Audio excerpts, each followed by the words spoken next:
Okay. All my streaming stuff is set up. My streaming software caused an AMD video crash again. Fun. And all my stream settings are messed up again. But that's okay.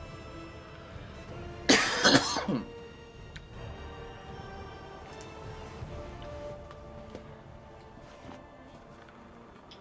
me turn my lights on.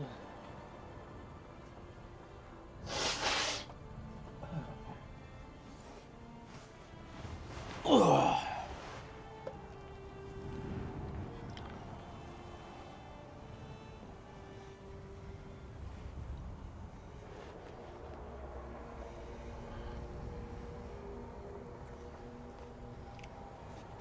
Alright.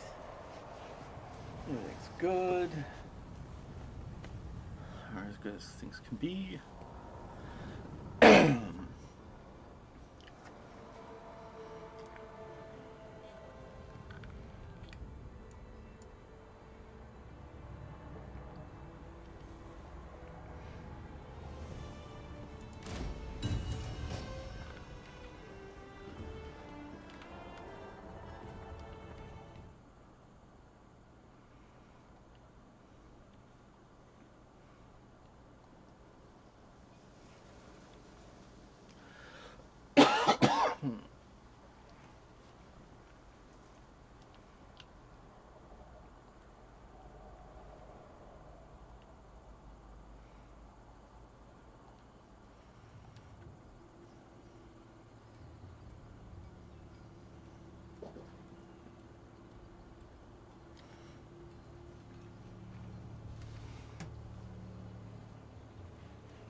Oh my god, player 1 actually starts first? That's so rare for a Total War game. Yeah, that's true. Are you going to be recording this or streaming it? Recording. Okay. I'll keep that in mind. Especially this one, like, cause like, the Total War's back and forth is already slow, but this one is even slower. This is the slowest one I've ever played.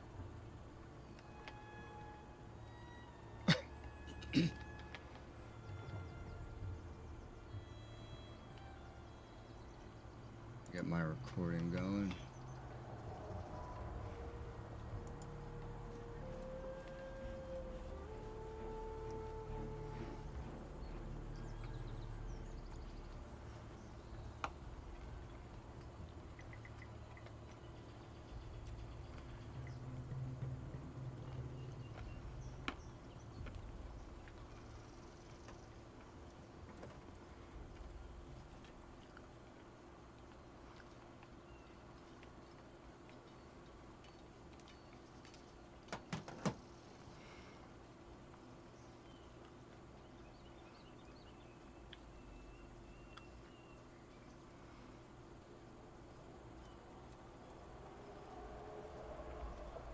Alright, my recording has started.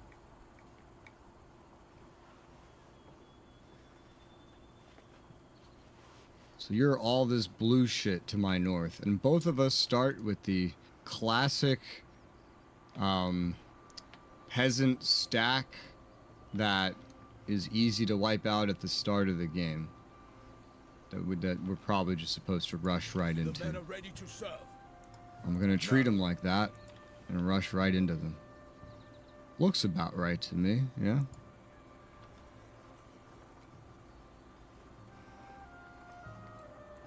Let's test this game's auto-resolve. I can pick my tactics. And unlike every other Total War, that's a lie. Unlike a lot of the other ones around the time of release of this one, it doesn't show me how the tactics will influence the battle unless they're just not influencing the battle with these units, but we'll give it a shot. Okay. I think they're still alive, but they're mostly dead. So I could gain money, kill captives, take on warriors. I'll take on the warriors. Yeah, they're running, but they're mostly dead. Okay. I feel like that was a pretty accurate auto-resolve.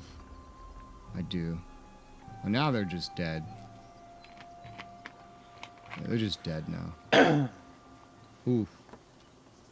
Well. And if you pay $3, you get to see that with more blood. Total War DLCs. Do you have that DLC, DK? I will check. The blood one? I have that for most games. I don't know if I have it for this one. I never buy that one. Humble beginnings. I eliminated the rebels. I got public order and unit replenishment. That's nice. Where the hell am I? What is my nation? What is my capital? Blood, Sweat, and Spears? Yeah, probably. Yeah, I have that. $3 blood DLC. Oh, that's right. That's a weird thing about my nation, is it's not as big as it looks. Because actually, I just have a lot of puppets around me. Alfred has skills. What skills do I give Alfred? Probably the skill is to stab.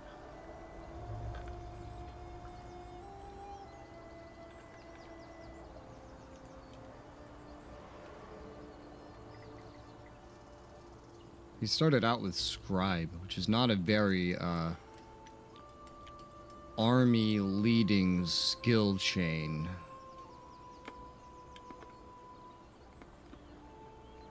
You know what's probably really important for this game specifically is probably Quartermaster. That's probably the one you want. Campaign movement range. Yeah, I'm gonna go with that.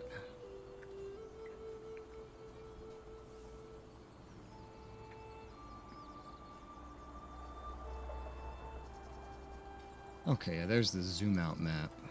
I'm not even, yeah, look at that. I'm not even that much bigger than you. We're about the same size, roughly. I just have all these puppets. All these puppets around me. And we got the marriage and children system from like Rome 2.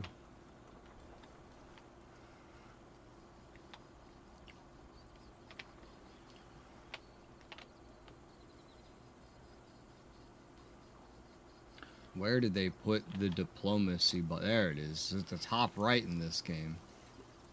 Alright, so there's you. We have an alliance. We have access. Your military is presently pretty close to mine. Can we make any treaties? No, they actually started us out trading. Wow. Wonder if they just do that by default, finally, for every game. Well, probably not, because then they change how the multiplayer works to not just be co-op or PvP with no in-between. Oh.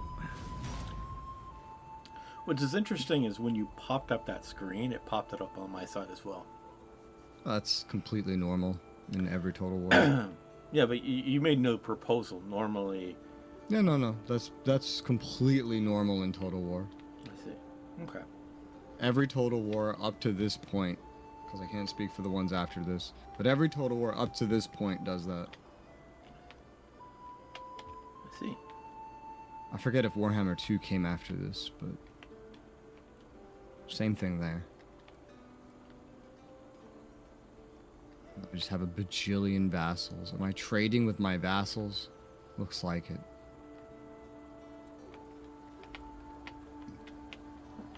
So vassals are just vassals. They have to join any war that I'm in, and they give me money, apparently. They're of varying sizes. Very varying sizes. None of them are as large as you. Naturally.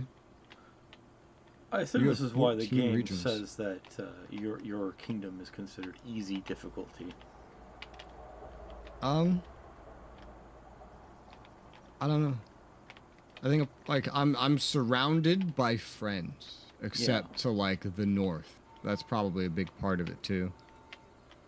You, if you're playing without a co-op partner playing me, are surrounded by just neutrals pretty much, and probably one or two hostiles. There's probably some Vikings to your north, so I don't border, I think, any Vikings directly. Maybe I do.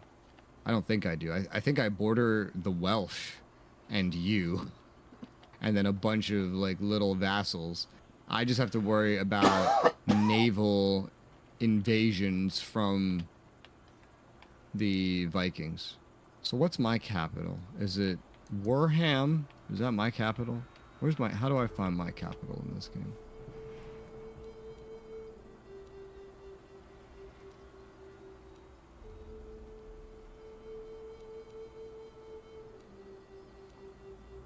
No, it's Wintancaster. I think it's that one. That looks like my capital.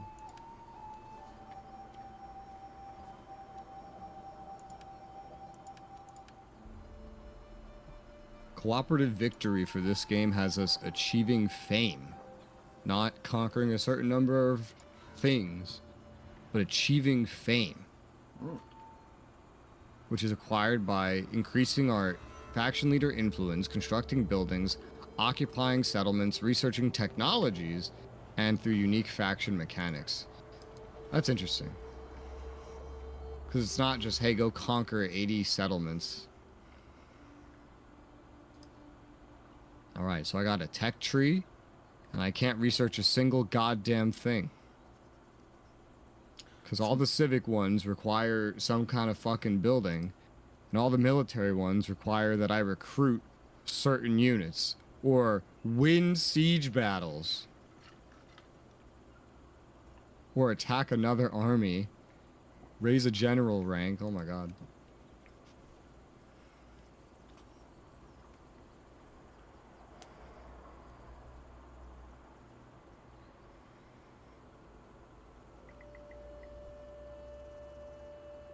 Alright, well, the battling is done. Now I have to build stuff.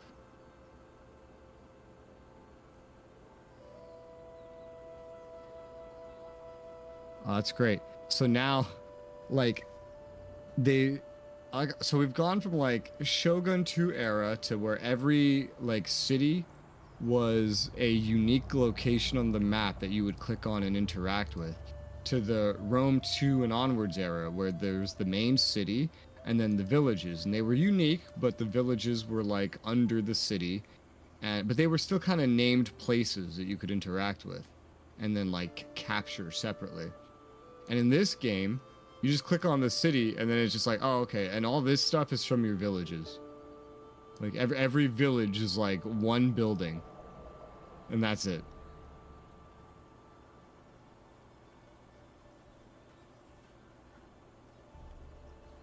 They change these games in the darndest of ways.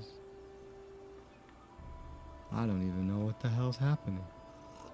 Oh, the church gives me fame. Nice. So what do I need? Probably food. I know food's important in this game. We got 2 chains. The Lord's Fields and the Communal Fields. Which one is better?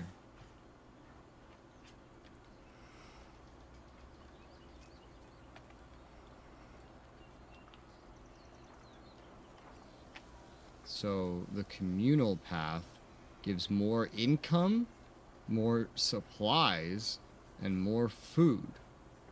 The Lord Path gives more agricultural estates, more turns until replenishment for levy units, less turns until replenishment for retinue units. Huh, that sounds way more specialized. I think I'd probably just go the communal ones. Lacking any better idea. Oh, and ports give food. Is that kind of like the same thing? No, not exactly. One of them gives more money from commerce, and one of them gives more food. The one that gives more money boosts navy movement range. In what way The is one it that gives weird? more food gives a trade bonus for the whole faction. Huh. I feel like I'm gonna go max food here. You're on the wrong stream. There are 2 streams. I'm streaming to 2 different things. That one is for people using But cell then we also have phones. to worry about money. Yeah, that's the thing. Oh yeah, and public order. Is my public order happy everywhere? At a glance, it seems pretty happy.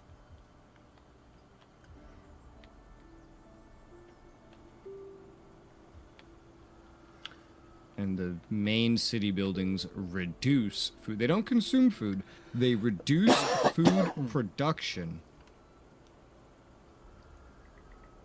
That's a way to do it.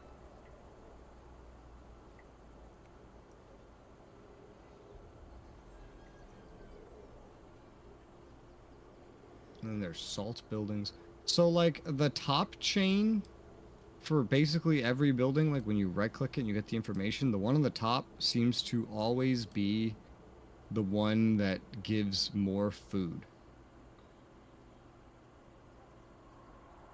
That's interesting. Okay, well, I think I'll upgrade this salt pan. Well, that hurts public order. Public order here is good. Yeah. Great. Build salt pan. Okay. And I see there's...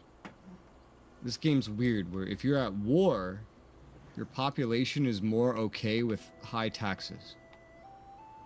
Versus otherwise, they dislike it. So basically, we need to always be at war, is what I'm hearing. 24/7. We need to start the military-industrial complex. Understood. That's what I'm getting from this game. That's what it's telling me. It's whispering that into my ear. I apologize for the confusion, Nick. But essentially, maybe the salt pan I'm isn't the playing best with idea. dual Actually, output, it takes which way is a longer new than the feature of the communal streaming fields. software. That would give a return on investment way sooner. lets me go vertical and no, horizontal that's a lie. at the same They both time. take the same amount. That number 2 is the tier, not the amount of time to build something. Okay. Well, never mind everything I was saying. The Still, I'll advantage upgrade for these myself fields. is that And that's already most of my I money. basically get 2 streams out. How much is this increasing food? 20, visitors. 40. Okay. Yeah, I see the food bar at the top. So the higher the food bar, the faster the unit replenishment, which is probably pretty important for raising stuff, and then supplies. So what's supplies? Supplies is... Okay, it's in the army. Consume supplies from its stockpile each turn. Will suffer defections should its stockpile run out. So even separate to food consumption, there's supplies. Isn't that just wonderful? Alright, well, I'll upgrade these 2 farms to get the food, and then I'll upgrade the main city, and then that should be all of my money. Can't do any research at the moment, I don't think. No, because something probably has to successfully build. Otherwise... Is there any diplomacy that I actually can do? The only person that likes me... Who the fuck is this? A vassal kingdom of, I think, a Viking likes me? What? Doesn't make sense.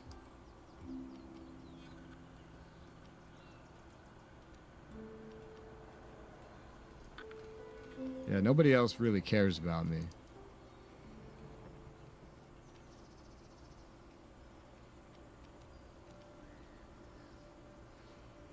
Alright, well, I don't think I need to diplomacy anybody then, because everybody's either you or my vassal, with no in-between. That's a lie. Who's this? Who's these two?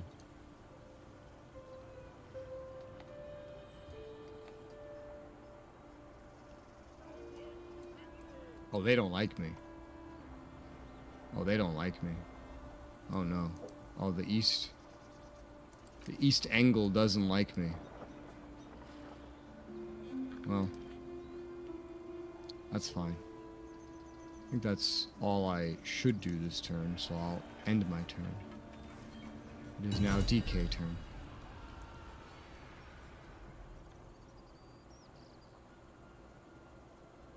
So you...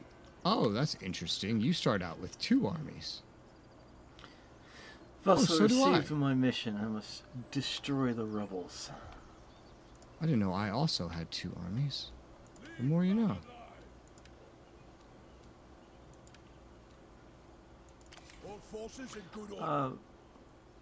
Underneath your mini map, there are 4 buttons. Yes. The one on the Armies. second button is your army button. Yeah. Nice. The graphics of this one feel a little more stylistic. Yeah. And I feel more zoomed in. So it's hard to even see things. Because they're going more like aesthetic. Alright, go kill him. Go kill your generic rebels.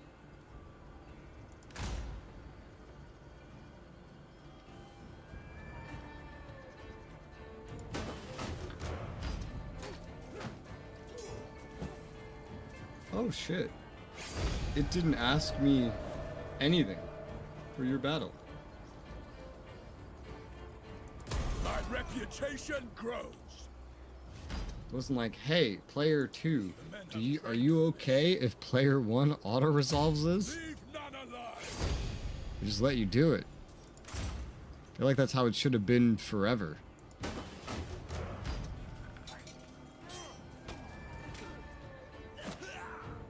And you fucking... That's awesome. I appreciate that. His head came off. Not on my screen, you $3 blood DLC paying motherfucker. I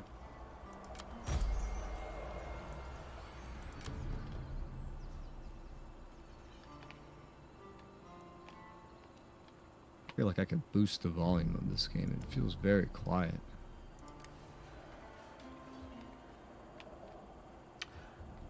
I noticed 2 of my regions apparently are considered contested, but I guess I don't.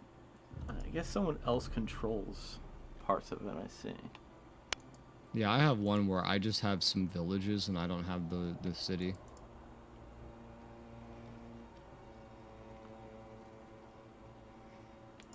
Which ones of yours are like that? Soothmeers and West Oh, yeah. Sox.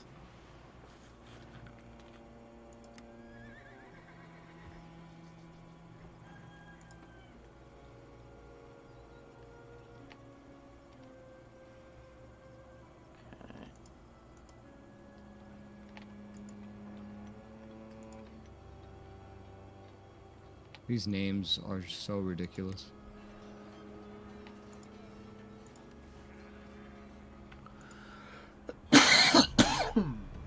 Well, I figured out who's holding the ones. Let's see. So apparently Ospedald. And Yeah, I hold the main city in West Seax. Is that just supposed to be Wessex? Yeah, I guess. We have some localized names, please. I don't know what the fuck's happening. Tell the British to pick appropriate names. There we go. I'll tell Creative Assembly to pick appropriate names. My time is precious. Do not waste it. Like, you literally have a province called Offa's Dick. Like, that's really the name of it.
Let us advance!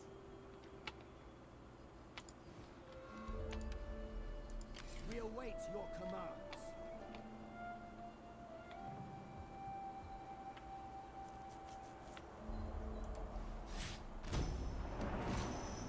Oh? Well, you ended turn and my game closed. What? I heard you end the turn and then my game just fucking closed. I'm still in the game? That's very concerning. The fuck?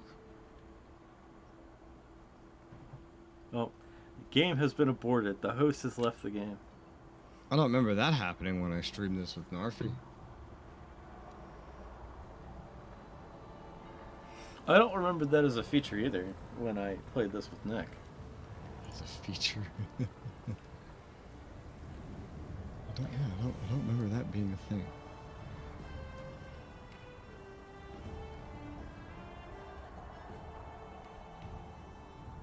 Nick, do you recall that being a feature when we played? I don't remember playing this for very long because I remember he looked at the buildings having percentiles and he got really mad and closed the game.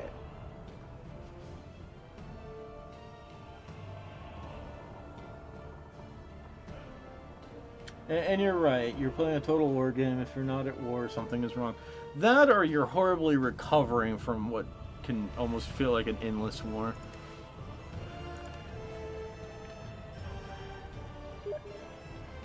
Wonder if this is an autosave of you hitting end turn. If it closes again, I'm gonna laugh. It shouldn't develop such a bug. Like, none of my hardware has changed except my monitor. Theoretically, your monitor isn't supported by this game. How could you not? Could not cause crashing. Yeah, this is probably like the second that you hit end turn.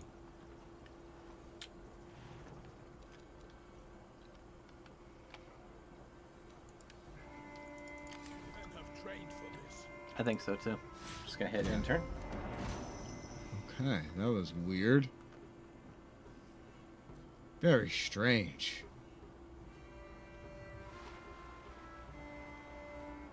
Are you going south, Sax? Who the hell is this? Some guy. Oh, you're my vassal. What do you want? I'm so confused of what is happening right now. He's come for the spice. No, he's something about a woman. Alright, so this guy has sent an arranged marriage that he has demanded. But I don't understand how this is a demand. So, like...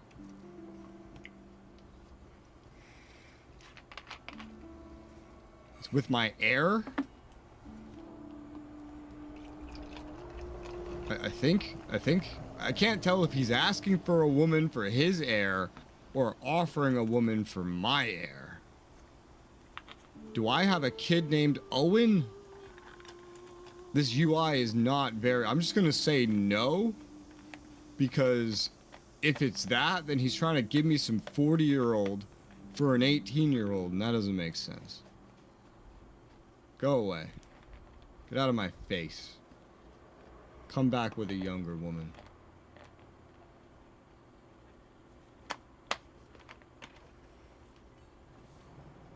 War declarations. Oh, traits gain. Alright, so does Alfred have a kid named Owen? Alfred does not have a kid named Owen. So that 40-year-old is somebody I have. You wanted a 40-year-old for your fucking heir? Why did you want that?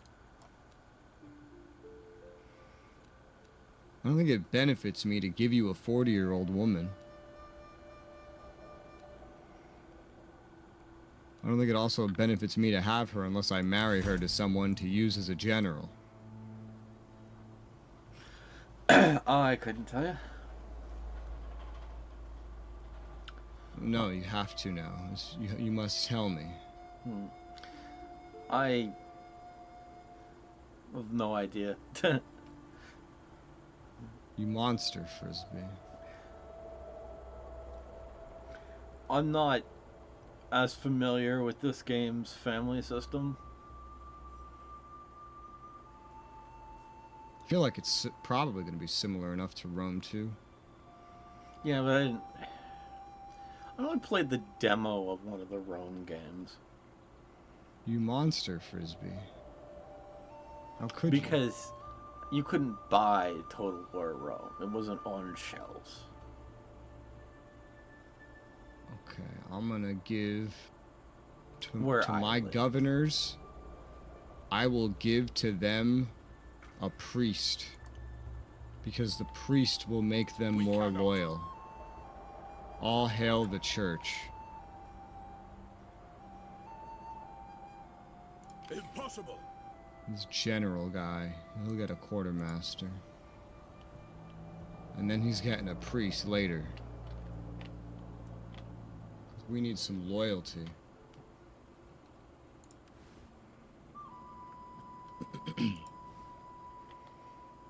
No.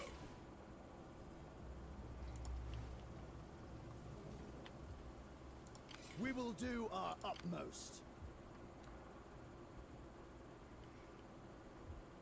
I don't even think there's like a forced march either. I don't think so. All forces in good order.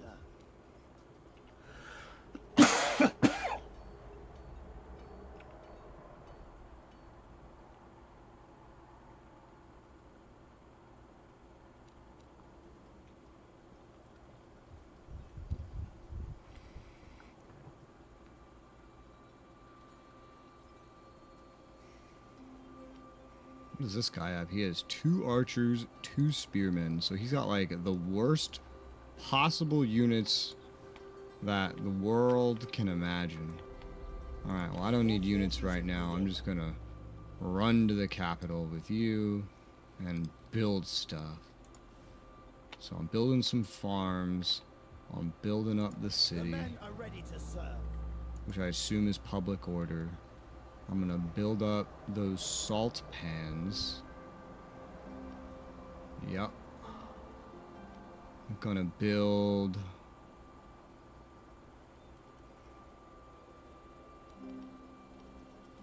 What am I gonna build? Oh yeah, there's a war meter. There's literally a war meter. Okay, so what, you're at peace, people expect the taxes to be lower. Construction costs for garrison buildings goes down when you're at war.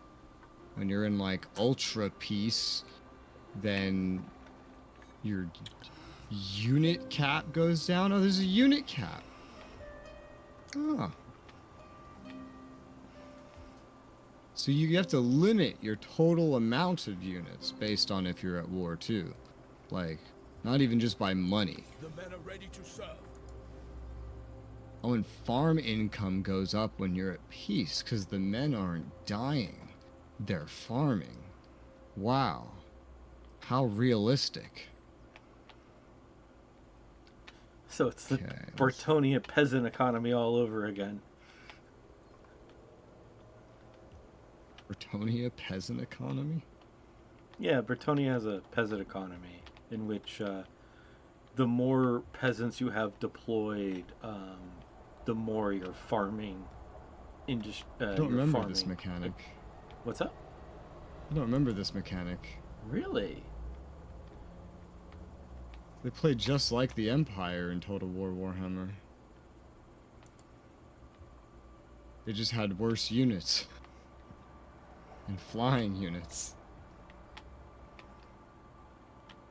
Is that like a Warhammer 3 thing? It's in Warhammer 2 as well.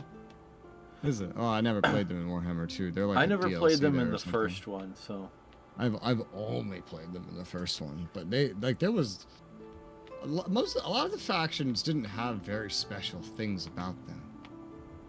But I remember I loved the Bretonian peasant archers. They were a lot of fun, and I don't think I ever got any debuffs for using peasant archers. essentially you can have like only so many peasants until you break into the peasants holding your economy up. But unlike the Empire, you don't have a supply line feature, so you can have infinite armies without any penalty. What supply line feature? The Empire in Total Warhammer 2 and 3 has a supply line in which they can only have so many officers before they start taking a massive debuff. I don't think Warhammer 1 had that either. Ah, okay. Yeah, no. This is all I don't know what the hell you're talking about, DK. I played every single faction in Total War Warhammer 1 and you're saying stuff I've never heard of.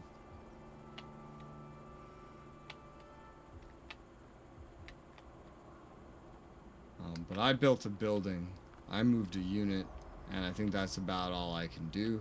So I'm gonna end my turn. These early turns, realistically, once we know what buttons we're pressing, should probably be pretty damn quick. Because it's not actually going to be a whole lot to do initially. We just have to build up.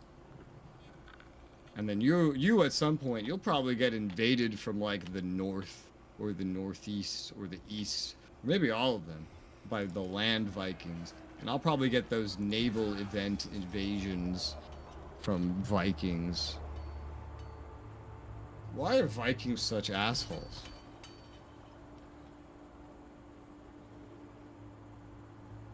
They just invade everybody.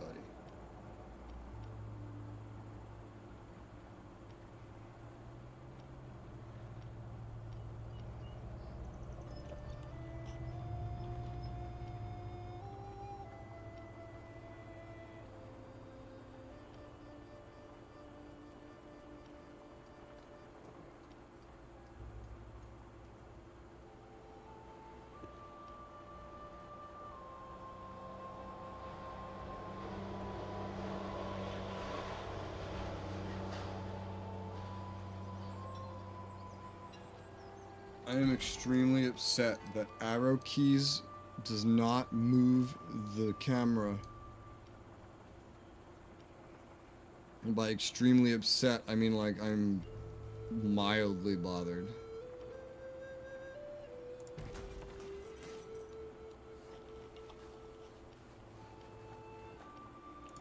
Oh, but you know what does? Fucking numpad buttons. I'm actually an using interesting choice. WASD. Yeah, it's just like when I'm just chillaxing, We await your commands. my hand's not over at WASD. It's over at the arrow keys. Like in a game like this, I don't need WASD. That's for like RPGs and shooters. For a game like this, it's easier to just be at the arrow keys. It's okay, I could just use the numpad.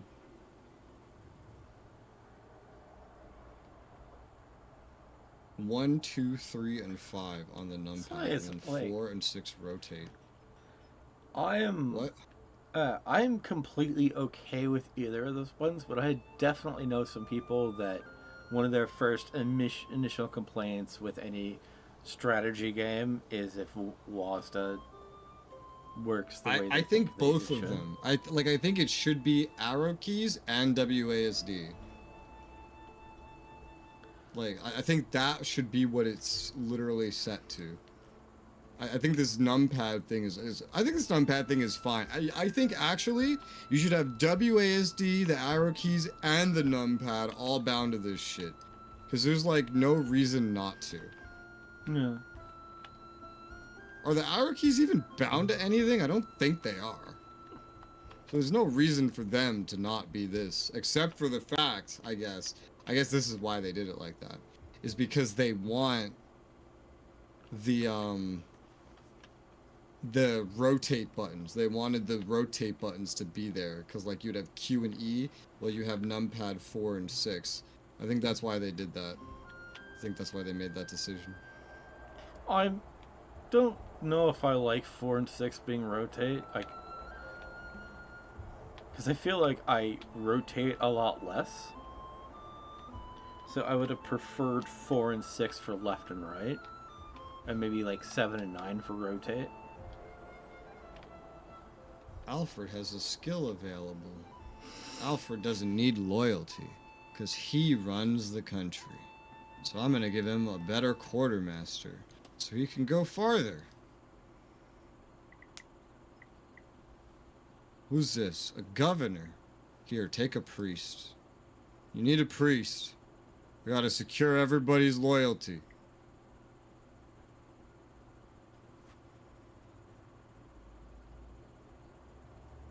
The higher the influence of a character past your faction's leader, lowers their loyalty.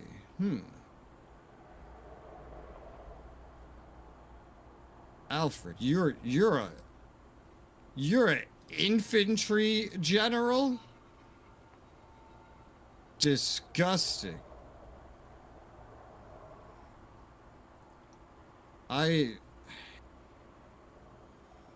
You're not gonna have a preference. I was gonna ask, what kind of generals do you use? And then I thought for a second, you don't play any of the Total Wars where the generals are like the pre-baked units just with one guy in the middle as the general. You play the ones where they're superheroes. So I guess you wouldn't really know.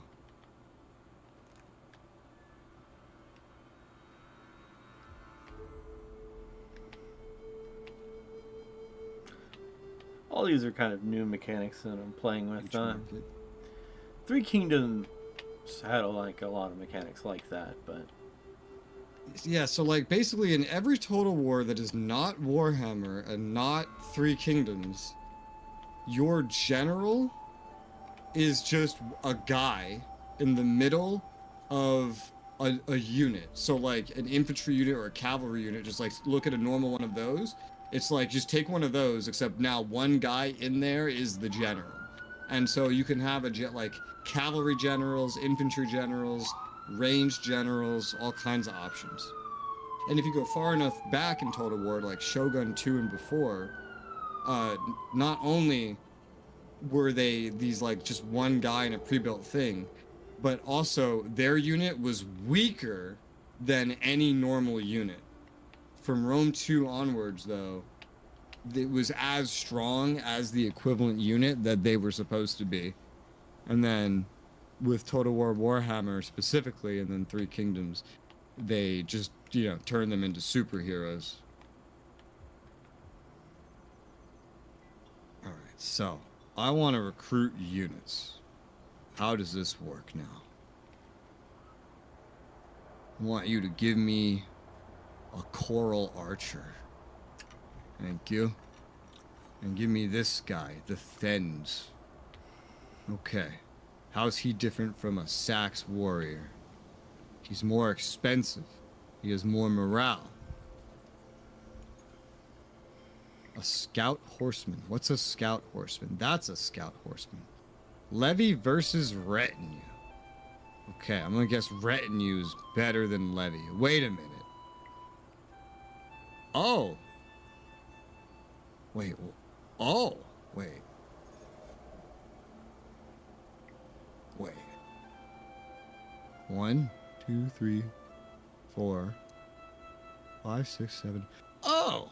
Retinue units don't count to that cap, that unit cap. Oh. DK. DK. Yeah. Would you look at that? Can you believe it? Sure. Yeah, that I learned. So all my sword infantry are retinue. All my, well, most of my other units are levy.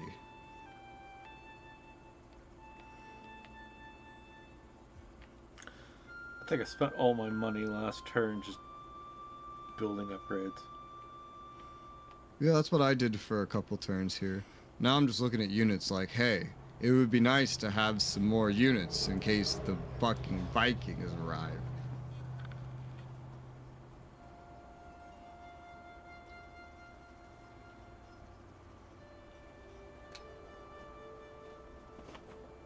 And this has like the Warhammer 2 decree system. I keep looking at this going, what the fuck is this? There doesn't seem to be like the provincial decree system.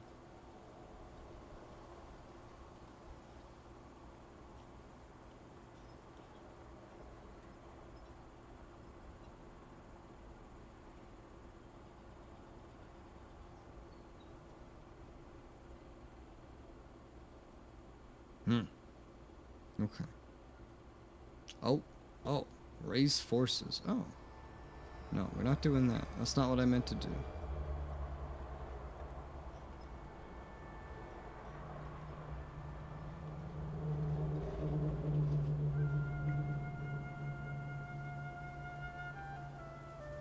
So, raising units does not cost money up front.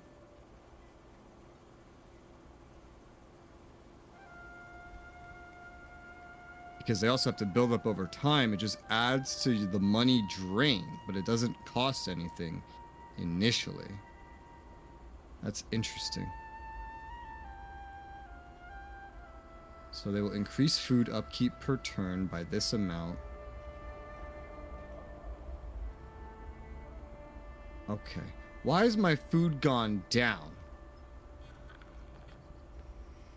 Because it's autumn? The season's playing a part?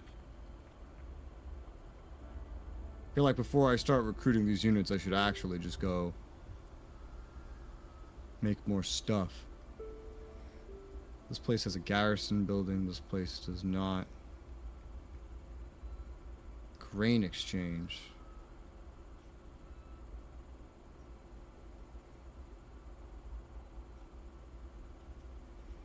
Well, this place seems very safe. Let's build communal fields. How do the pottery lines look? Okay. I would like the Harry Potter. Okay.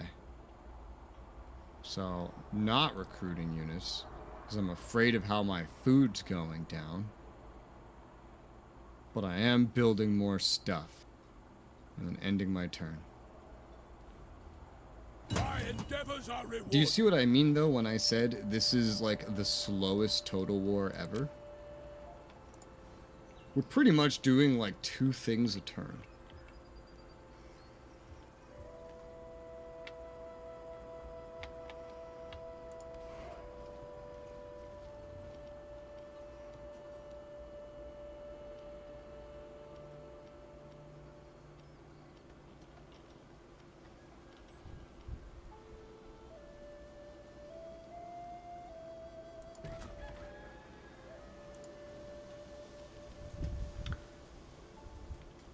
Or me, just one thing a turn. Yeah.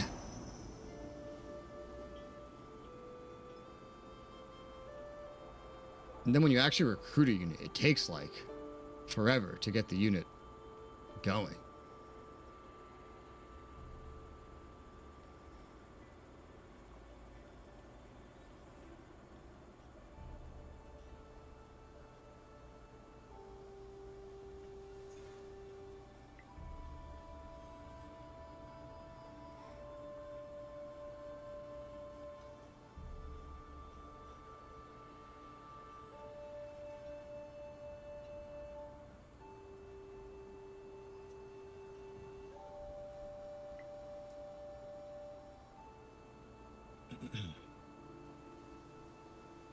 Why am I seeing some shit all the way up north?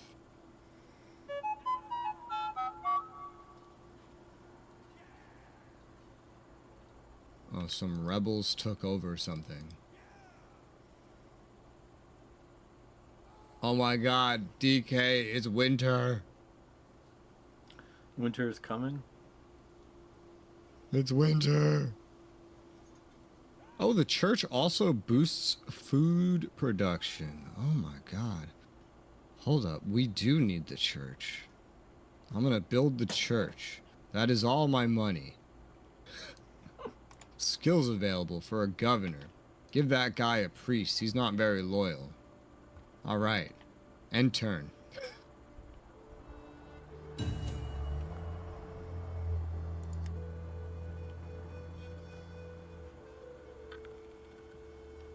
I feel like games where you have barely anything you do in one turn should be real time. And then the games where there's a lot to do should be turn based.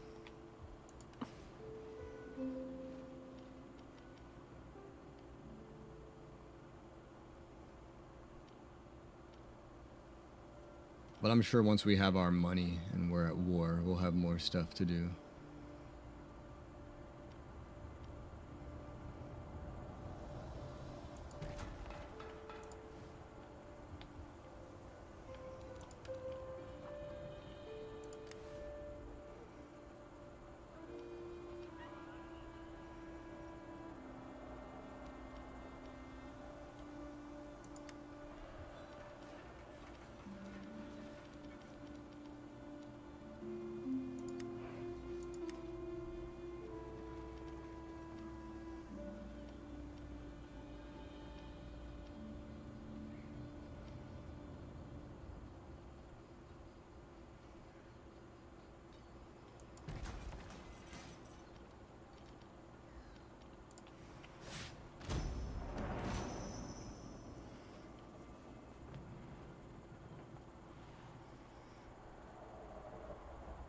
Why does my vassal keep sailing out to sea? What is it that you hope to accomplish? He wants to catch the legendary Leviathan. Is there a Leviathan in England? Yeah. It's Nessie. Nessie the Leviathan.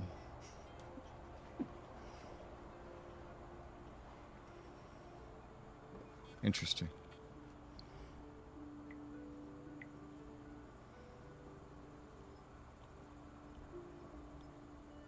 Oh my god, the Vikings are already coming! Train warriors, the horn of war has been blown. Why are none of these options for sword infantry? I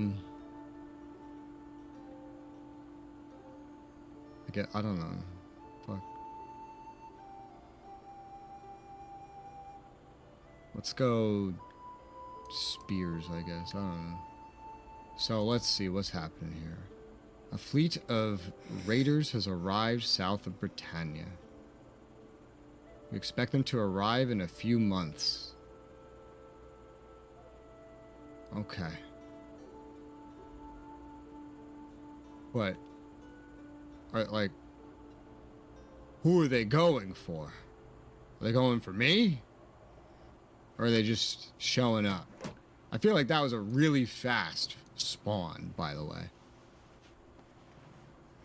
I mean, it's winter. They're bored. fucking Vikings.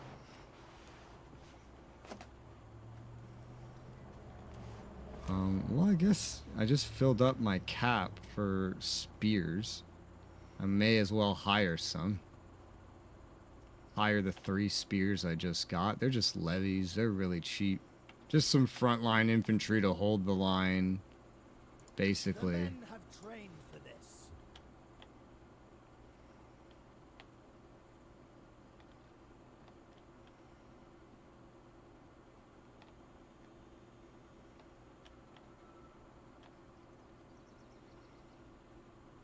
Impossible. Trying to compare them to the Axemen to see really what the difference is here. We await your commands. And it's a raider. It causes fire damage. That's really the difference. We will do our utmost. They both have good charge defense. The Axes are better offensively. This is no surprise.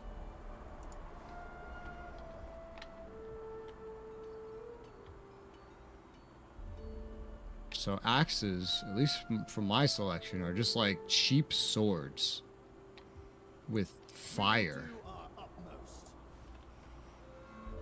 What it seems like. And retinues all have disciplined. Wait, all the retinues? Oh my god, they do. Holy shit. I don't know if you know what discipline does, because I don't remember. I don't even think that's a thing in the Warhammer games. But usually it's something that only like the high-end units get, and it gives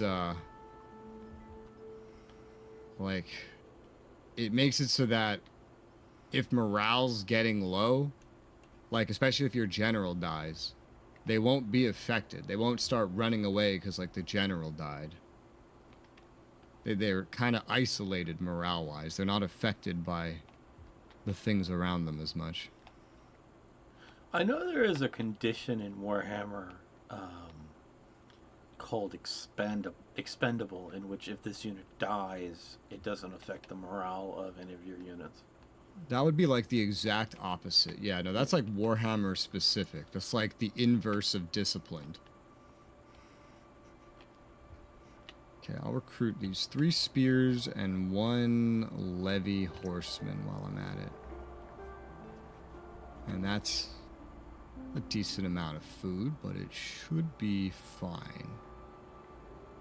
Yeah, it's fine for now. I'll probably recruit more later. I just don't want to go too deep into the food right now.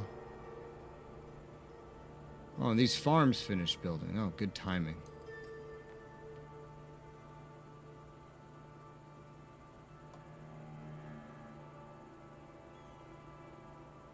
I need more food. I don't know if I want to upgrade these or if it would be smart to not put all my wheat in one farm. Get it?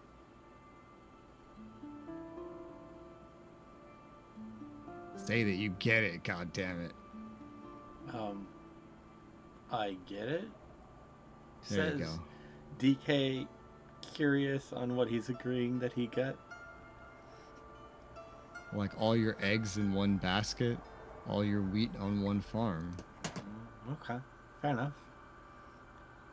Anytime someone says don't put all your eggs in one basket, it just makes me think of this one movie that had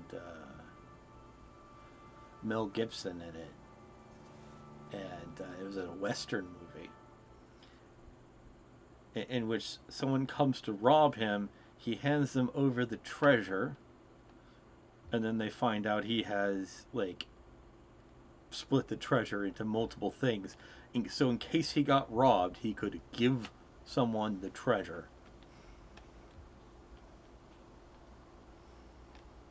All right. And not lose it all.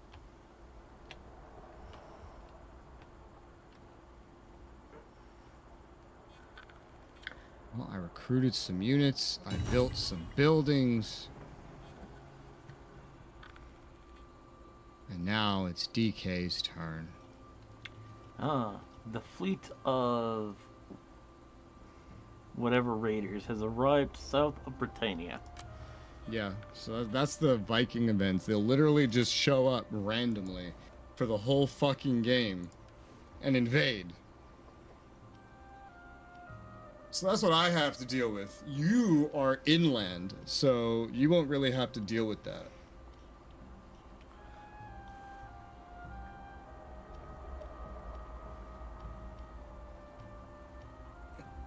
Maybe, well, probably not. I was gonna say, maybe if you, like, you know, go west and you're all over the ocean over there, you'd have to deal with it. But I'm like, well, Vikings should be coming from the east, generally, because that's where they live.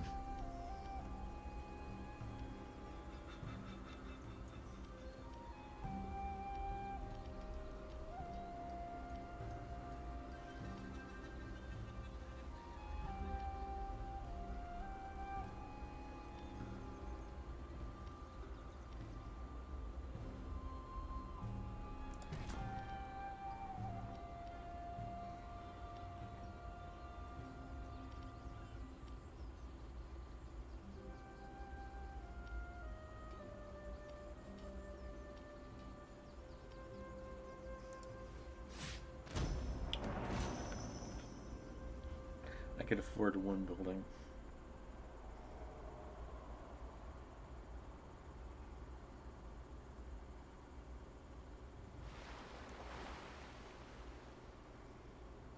They sailed back. The Leviathan was too mighty for them.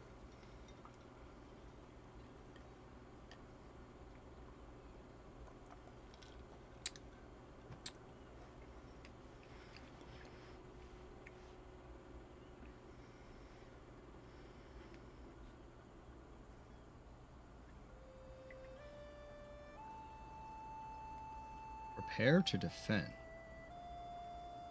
People just keep getting traits left and right. Oh god, mission. Requests the following estate. Estate and estate. What? Granting them land. Failing will cause the noble to lose loyalty. I don't even understand what this is.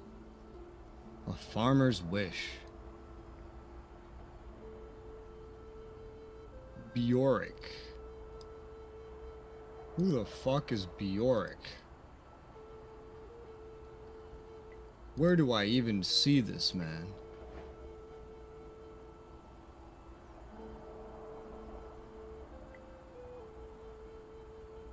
I think I found him.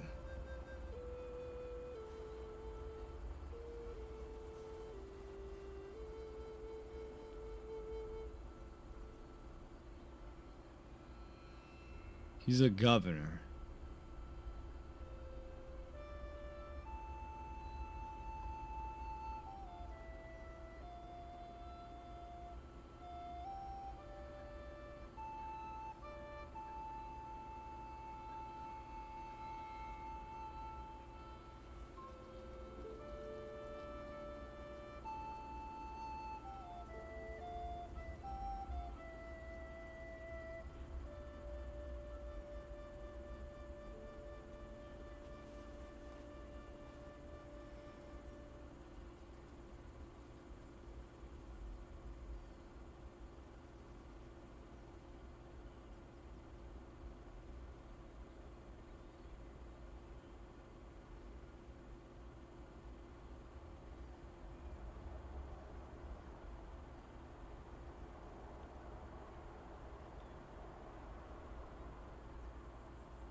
What I don't understand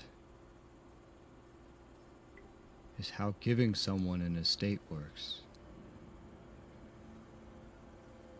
What do you actually want from me? You want an estate. Okay, great, but how does that work?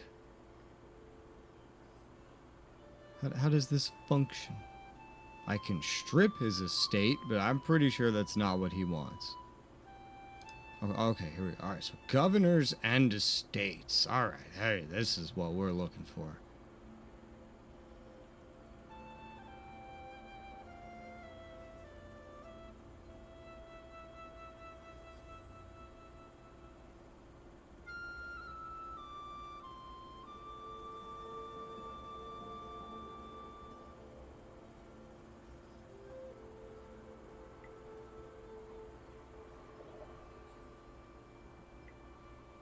I don't know where he expects me to get these estates from, because all the estates are occupied. So I think he's going a little crazy.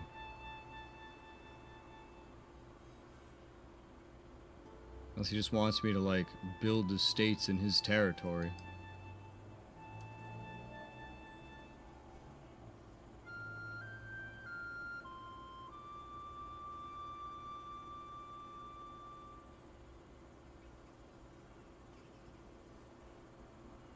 Okay, he's over here in the northwest kind of area.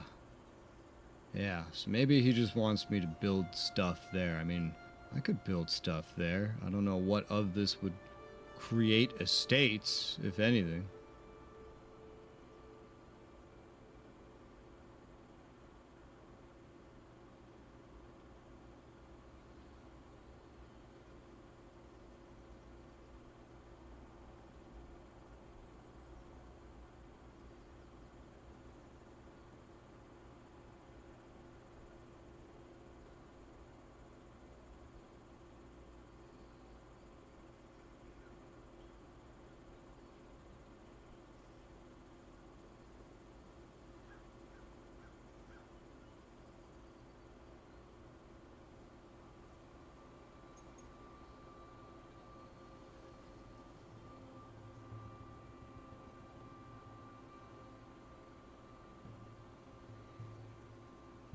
Oh, are these the new Vikings?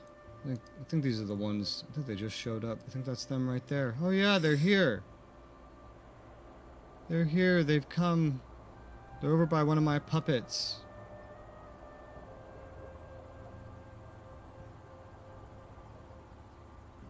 So it's not my direct problem at the moment. Technically. It's my vassal's problem.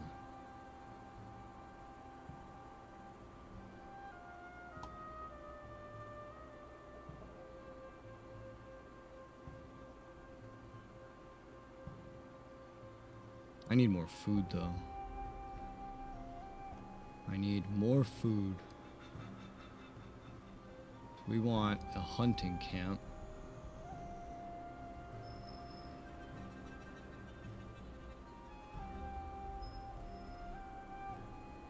And we want cattle grazing. And then that's my money. But if I get more food, I can get more units. If I get more units, I can fight Vikings. I feel like a lot of my vassals just started with more units than I did. Unless I just go merge my armies together. Just subtract that one general. Maybe I would have had about the same amount.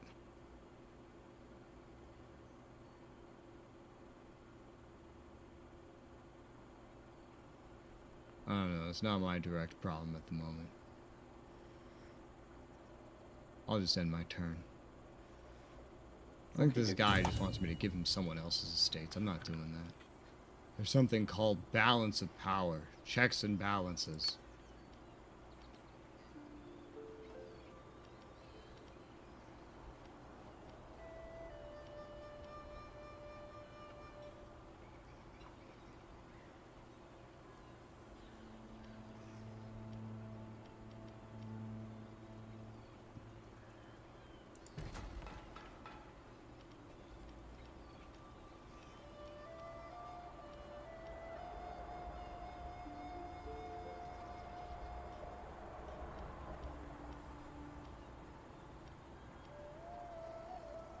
The idea of the Vikings arriving with cavalry is funny. It just means that they have a boat that just has, like, hundreds of horses.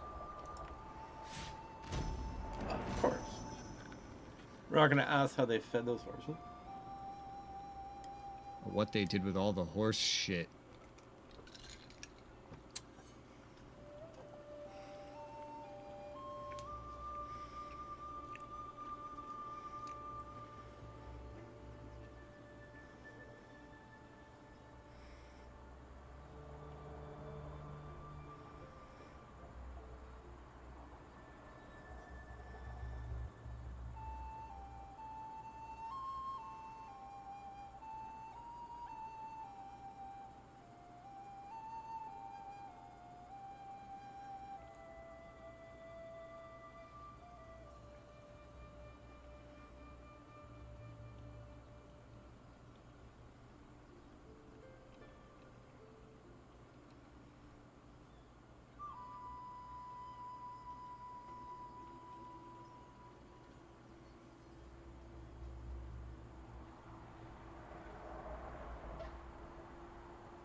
Where the hell did that Viking go?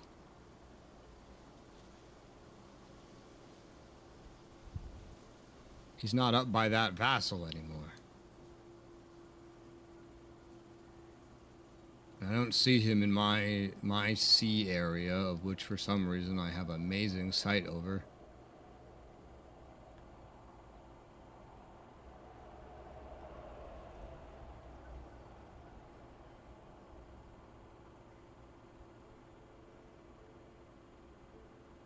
Well, in that case, what do I need? I need food.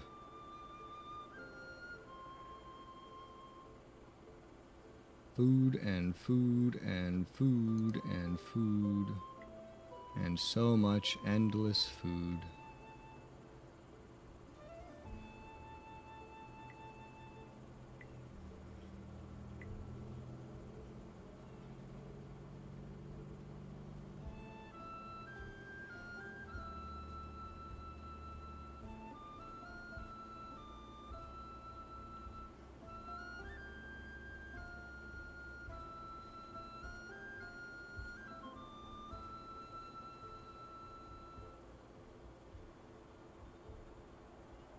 I think I've already spread out my food production quite well, in that I need to start just upgrading food production at this point.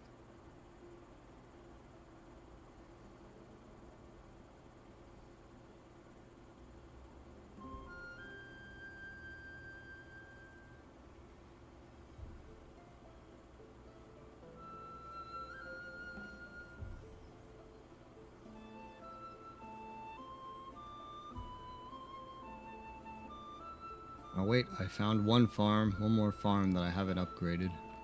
Upgrade that farm too. Alright, cool.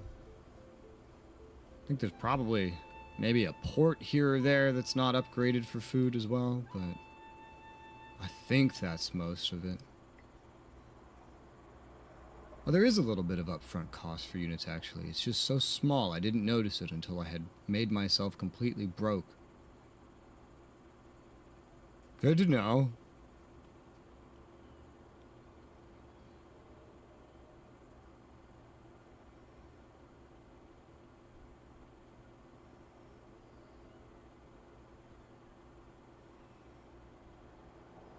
And I end my turn.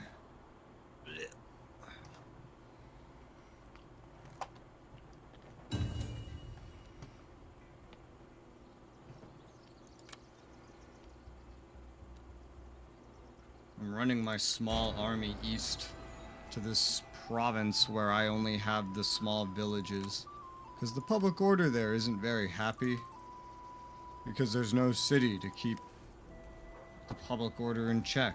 So I was like, well, you know what? Let's park the small army over there. That sounds smart.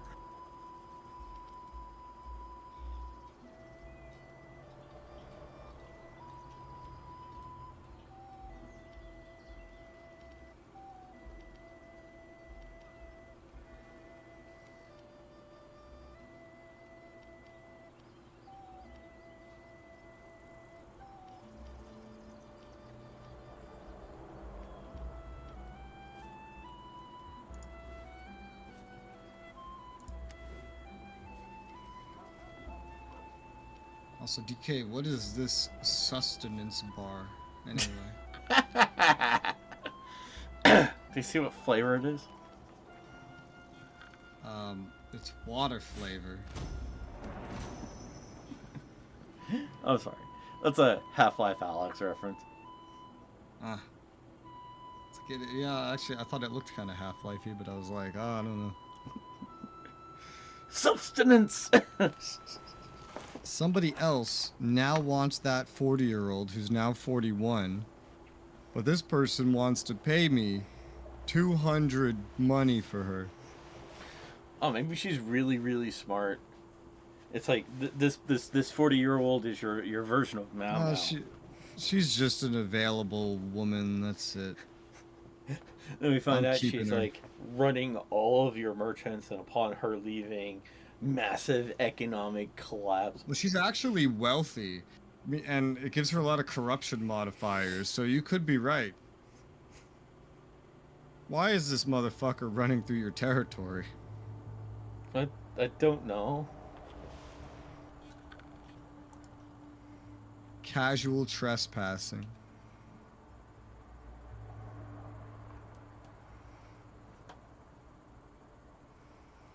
I assume this is early enough into the war, Total War series that you can't tell him to stop. I'm not Yeah, really. no, I've never seen a Total War game where you can do that, so that would be correct.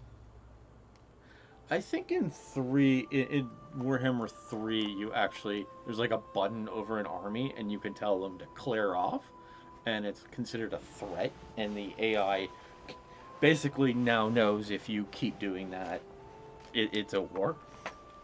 So it's like you issue a warning.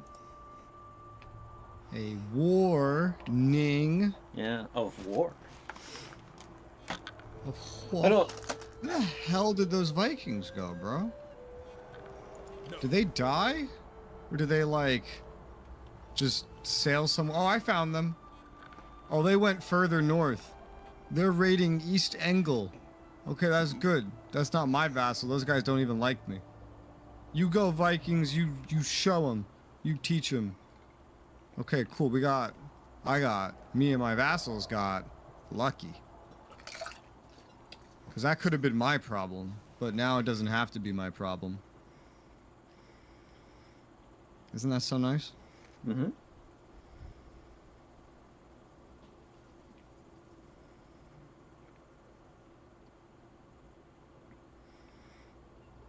Let's see. I'll have to upgrade some cities to open up more food buildings, so I guess I'll upgrade a city.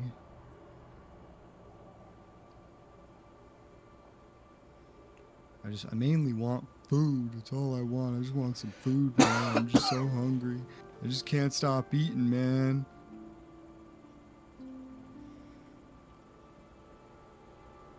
Otherwise, I guess I just need money.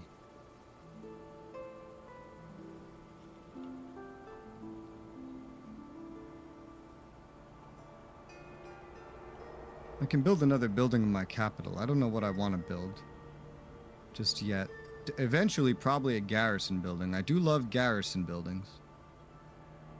But that consumes food. There's like one food building I see you can put in the city. It's a granary.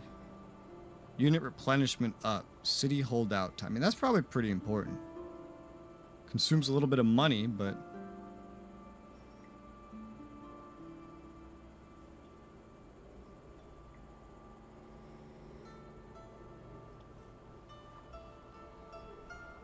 you get direct food production in the city. That's probably pretty important. That's probably pretty useful. More useful than the garrison? Honestly, probably. Initially. And it doesn't cost that much to make. It just costs money over time, I guess. Then later, there's like a mill or something. You can get a mill, which boosts food production from farms in the local province. That's one way to do it. And then there's traders for money, storehouse, food production from port.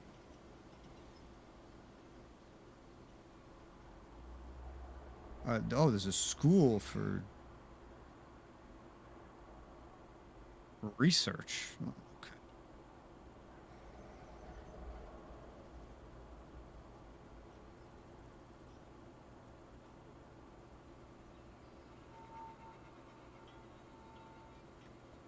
And then a blacksmith to boost armor and weapons.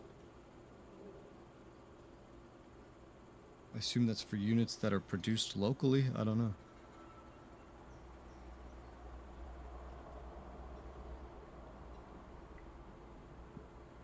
I'll put these grain pits in my capital, though. I'd rather just have more food sooner than garrison buildings everywhere.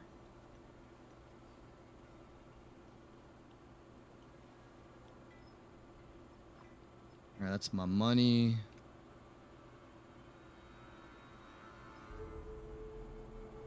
Still want to keep expanding my army, though.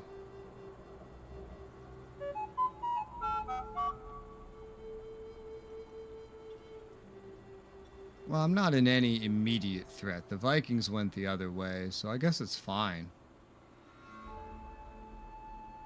Guess it doesn't matter.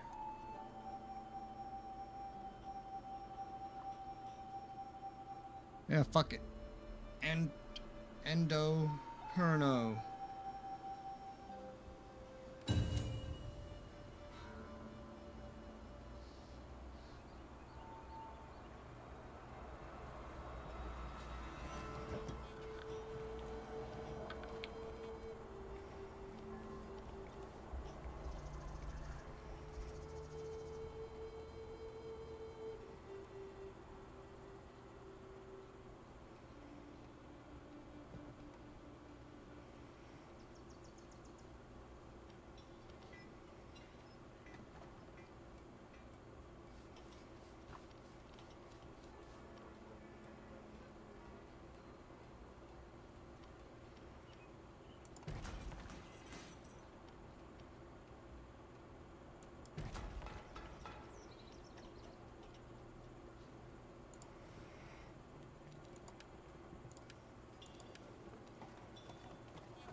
Oh. Oh. Oh? The 42-year-old's trying to elope with the 53-year-old guy that wants the, what's it called? The estates. I mean, that's fine, I guess. Yeah, I mean, you guys are both ancient anyway, like, it doesn't matter.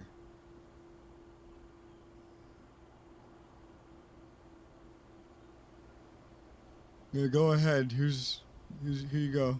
A faction was destroyed. Why was Steinberg destroyed? And Weiderborg. Why were two factions destroyed? What happened? Why are my vassals getting so strong, bro? Oh my god. This one almost has a full stack. Is that like one of my largest ones? I don't even know.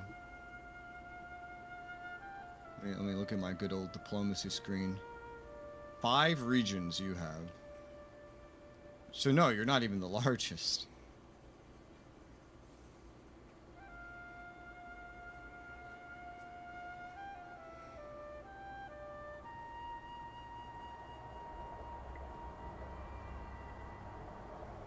You're the second largest, but then also like my second smallest vassal has like the next largest army. Whatever.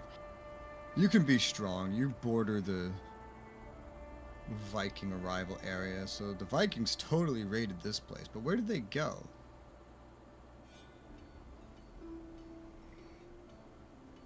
I don't see them anymore, which is concerning. I want to know where the Vikings are.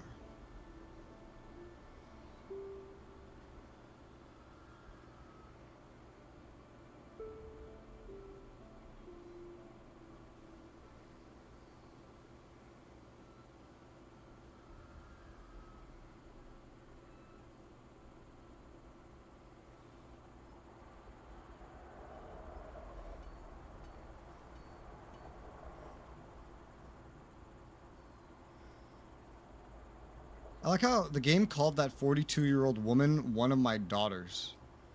Alfred is 31. Maybe adopted daughter? No, it's like... This looks like it's his sister or something.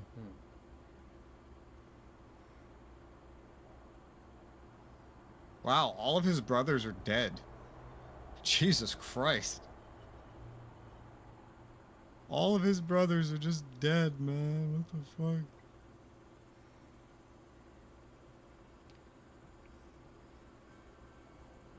I can marry this 39-year-old woman to my 39-year-old general. It would cost me money to do that. That's the only reason I don't do that, because it's not my children, so... What's the point? Do I get anything from this?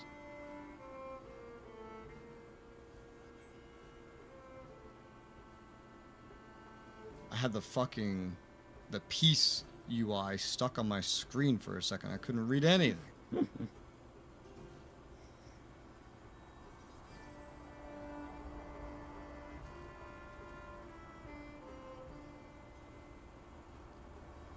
I don't think this necessarily does anything for me to marry anybody to them unless they're in my family, so I'll just leave them be. That's fine. You could stay single until somebody tries to marry you. I don't know. It doesn't affect me. It's not my problem. It's not my business.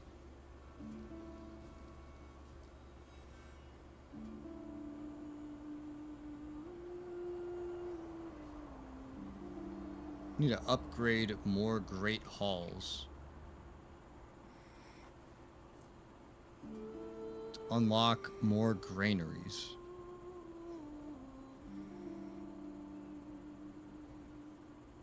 Go around and build that great hall. I'm gonna build this great hall, and then that's my money. What else can I do? I could build this Potter. This Harry Potter? Does this fix the... Really? Damn.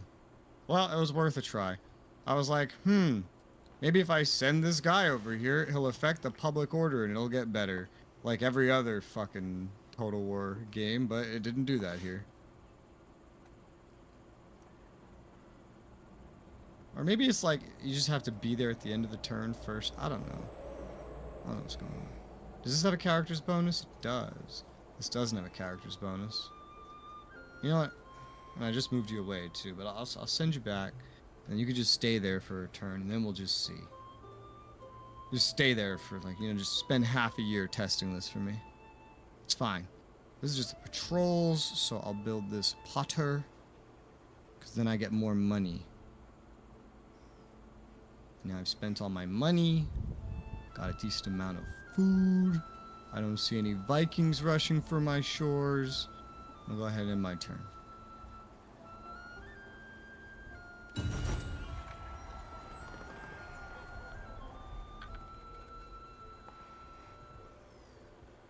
Huh. I got an event. Yeah? To get, like, +2 units. That sounds easy. I have to choose between spearmen, axemen, missile, infantry, or cavalry. Oh, that's gonna just add it to, like, your total supply of currently recruitable units. So, I don't... just pick whatever. I think my nation gets a buff to spearmen.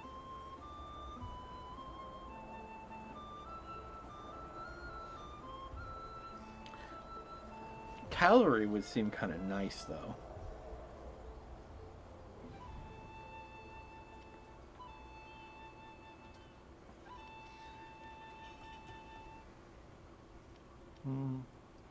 I'll grab the spearmen.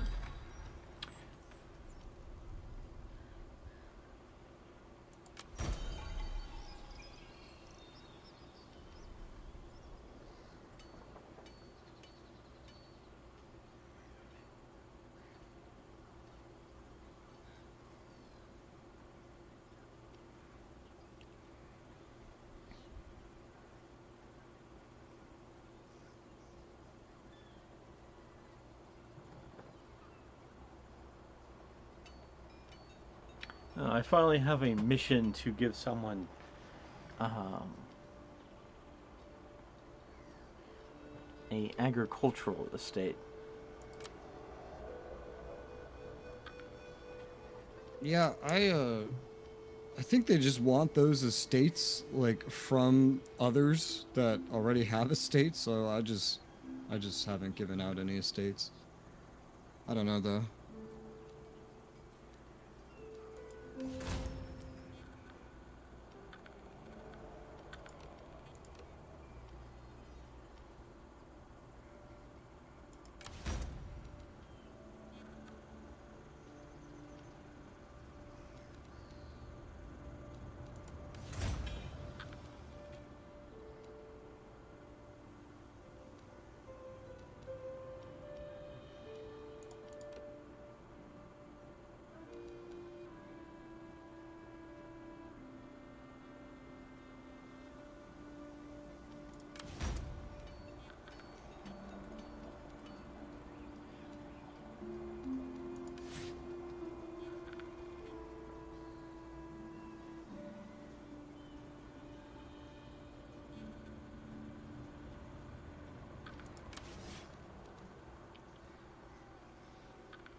Men have trained for this.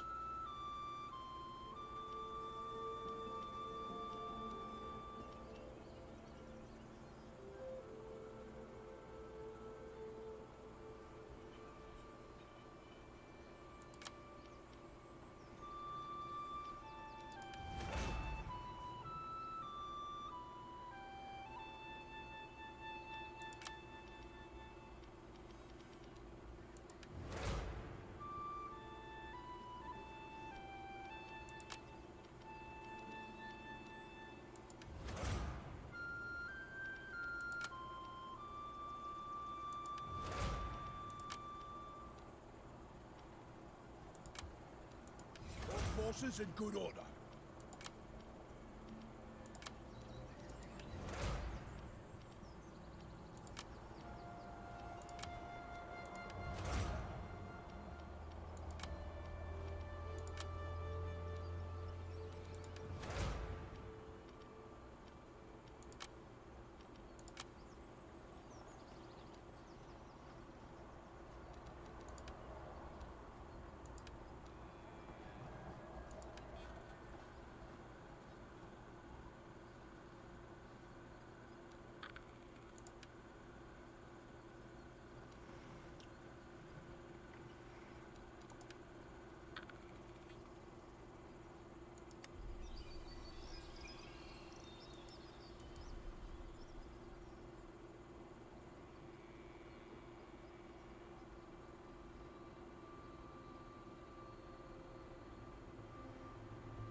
I don't even know how to give estates. I'm curious about how that system works.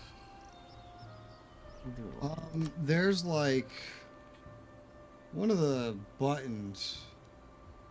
I don't remember what button when it's not my turn. But, oh yeah, so that top button with your little picture on it, the little faction, and you go governors, estates, and then there's like estates over there.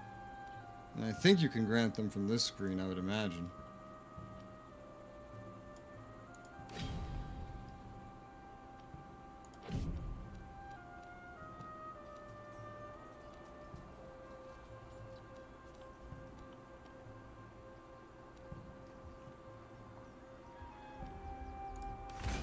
can probably only grant the ones that you directly own, I would imagine. And then, like, you could just strip them from others. I had 3 estates at one point, and now I have 2. I don't know why that happened.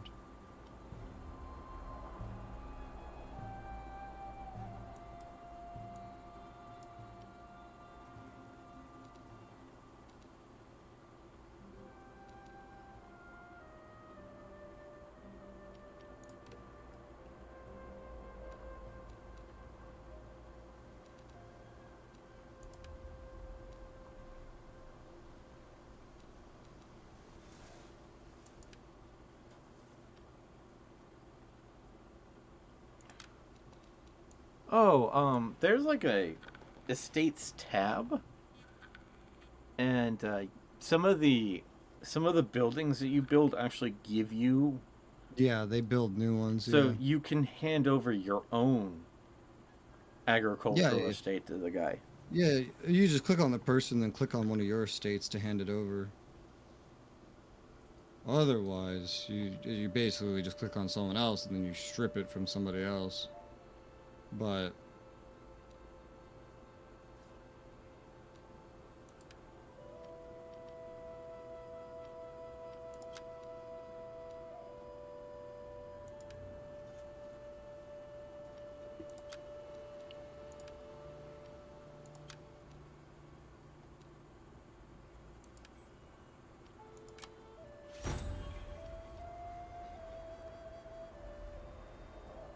Okay, cool.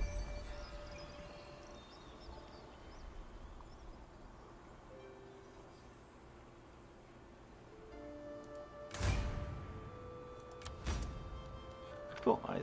Completed that mission. I just gave him one of my, like, other estates that I had already, like, got from. I built a bunch of farms. yeah, this guy's asking for estates for me, but it shows he's asking for 3 agricultural estates.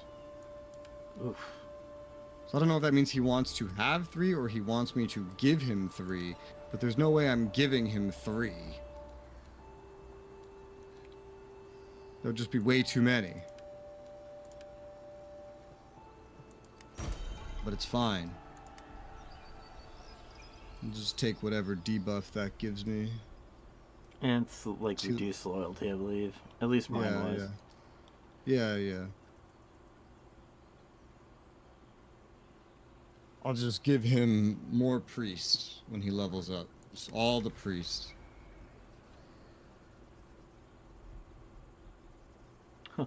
I had another mission not to strip an estate from another person.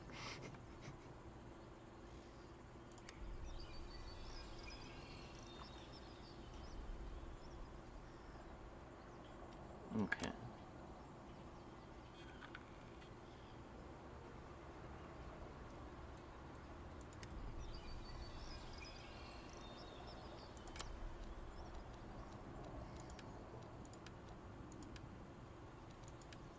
I'm kind of used to there being a journal and not having to go through history of conversations. No, I mean, it's under objectives, maybe. Okay. What do you mean, history of conversations? I see. I was talking about missions. I see Oh, that's yeah, in a different place. I can't remember if there was ever a Total War that didn't have, like, a missions tab. So, I doing can't think of that, one. giving that guy that estate gave me another mission. And that mission is not to steal his estates. Uh-huh.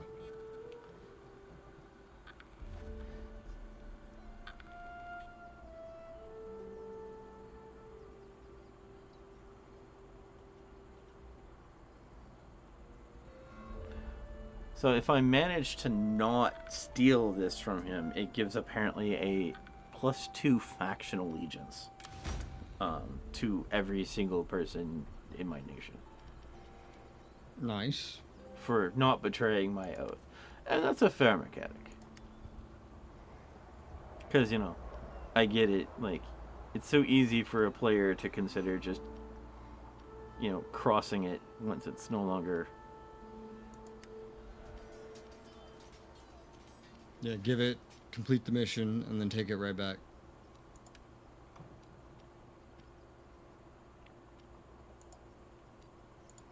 I'm too poor to do anything else, so I'm going to end my turn.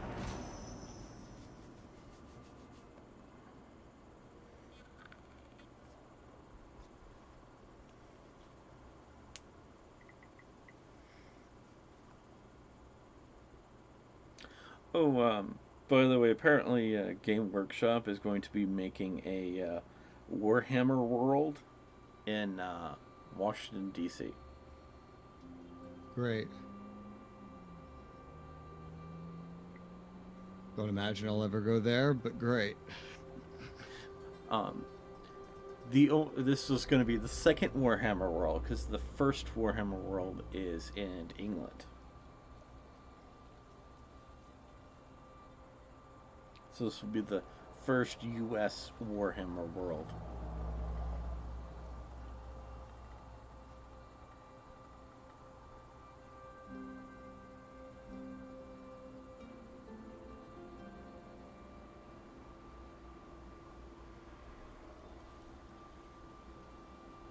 Skills available. One for Alfred. We'll get more quartermaster. I don't usually like having general leaders in Total War games. Like, I usually like my leaders to be governors, but Alfred just starts as a general, so we'll just keep him as one. And then this other guy, Aefwald. I mean, he's pretty loyal. He's a general. We'll give him a quartermaster.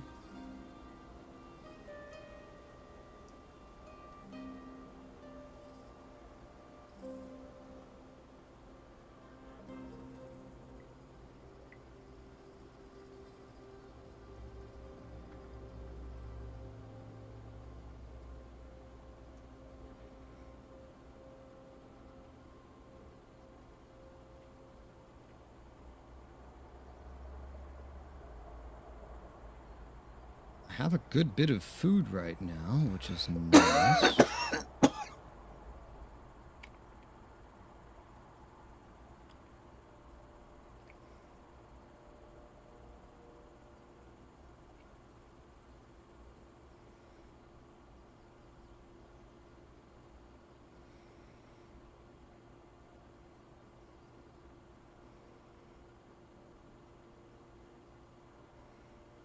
I think every city is either at 2 or upgrading to 2. No, not this one. This trading post market has not had that treatment. Well, I guess I can upgrade that. Yeah, let's upgrade that one. And then what do I do with my money?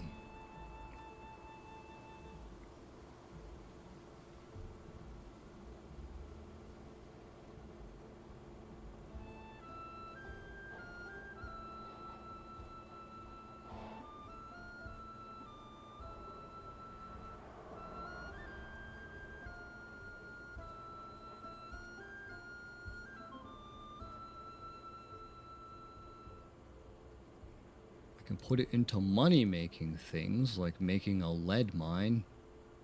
Love mining lead. Turn that into some money. And I think that's all my money. Yes, sir. Oh, the Vikings. Oh, those Vikings, they actually took a location now, permanently, from East Angel.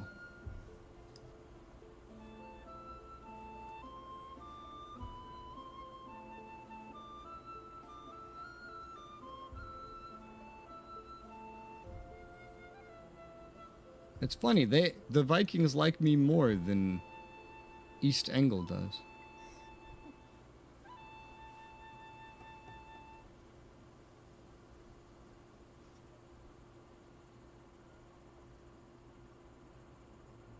part of why they like me more is just because East Angle doesn't like me. East Angle has the third strongest military on the map. Oh, and these Vikings declared war, like, on them. They're, like, at war. Properly. East Angle also has a pretty decent-sized vassal that is, like, just as strong as these Vikings.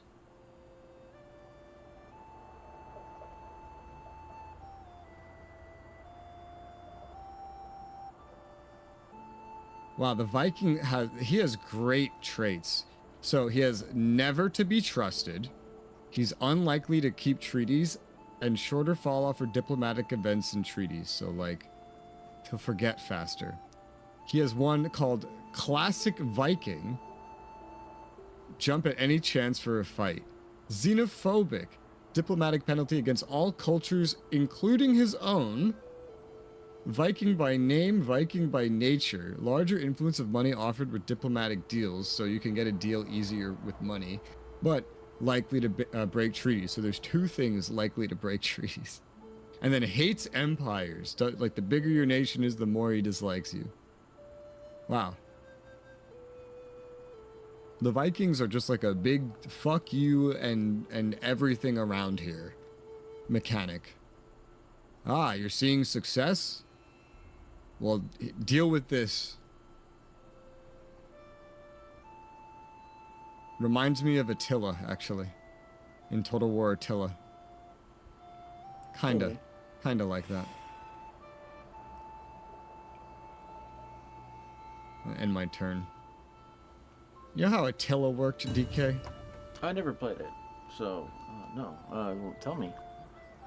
It might, maybe like Warhammer with chaos probably makes this sound not as bad, but just consider that most Total Wars, you do not have any source of like infinite enemies like these Vikings. It's just whatever the factions can put together. And then everyone's playing by similar rules. I mean, the AI still cheats, but you know. But in Total War Attila, once Attila specifically takes control of his nation, so long as he's in control, he'll start building more stacks of units. He'll get up to like a dozen. And anytime one of them dies, it instantly respawns in the Baltics. Instantly. And then to actually stop this, you have to kill him. To kill him, you have to actually kill him twice. The first time you kill him, his stack and like him inside it, he'll get away and respawn. And then you have to go kill him again in order to actually stop the infinitely respawning dozen stacks that have player preference, by the way, and will run across all of Europe to hunt you down. This is the most ridiculous thing.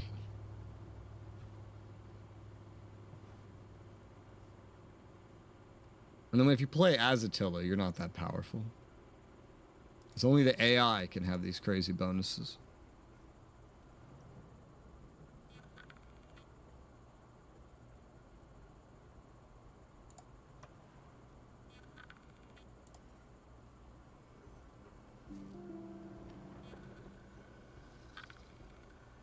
Oh, I've just got declared on. Oh shit. By who the fuck is this? Oh, is it this one? Oh, I see him. Wait, they look pretty small.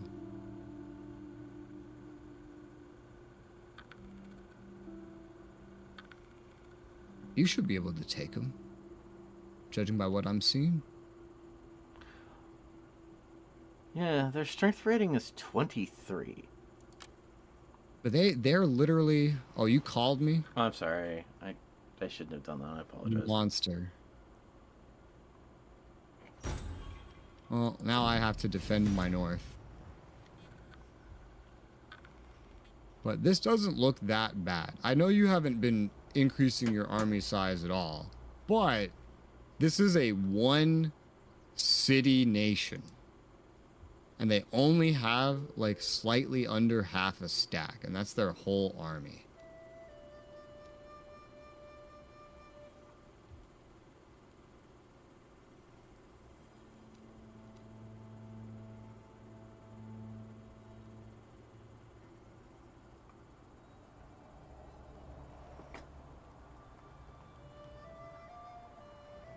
Faction destroyed.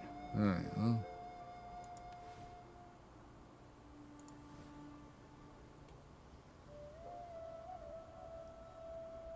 Funny, it means they're also at war with all of my vassals. Yeah, they're also at war with my vassals. You don't have quite as many, though. Yeah.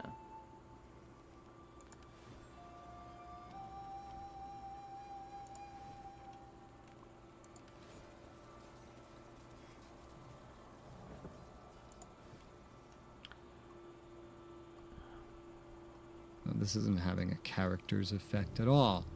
So I'll just run you north to defend my border with you. Just in case this guy just conquers right through here. And comes after me now. Governor. More priest? Maybe. Let's say more priest. There's always room for more priest, I think. I think that we always could use some more priest in our lives.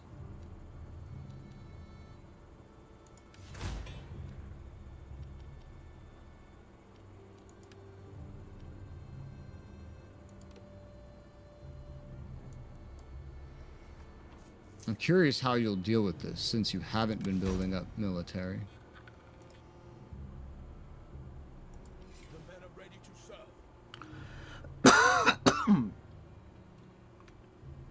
By the way, what nation actually declared on me?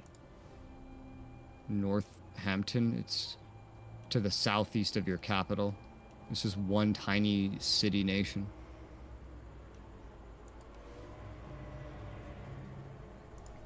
Okay. I see. I now understand that coloring.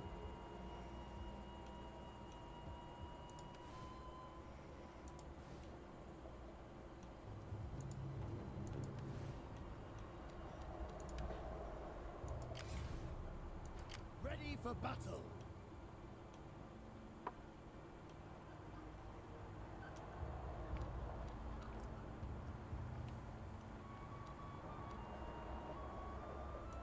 Well, if there was ever going to be an excuse to build up the garrisons on my border with you, this would be it. So I guess I'll upgrade this garrison.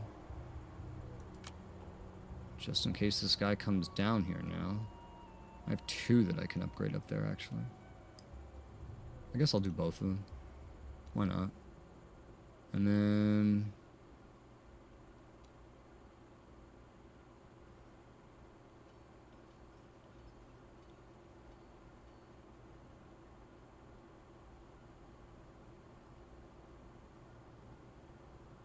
we have another place for a lead mine. That would lead to some money. Let's get a lead mine. Send the children to the mines. The lead mines. That way Superman can't see them.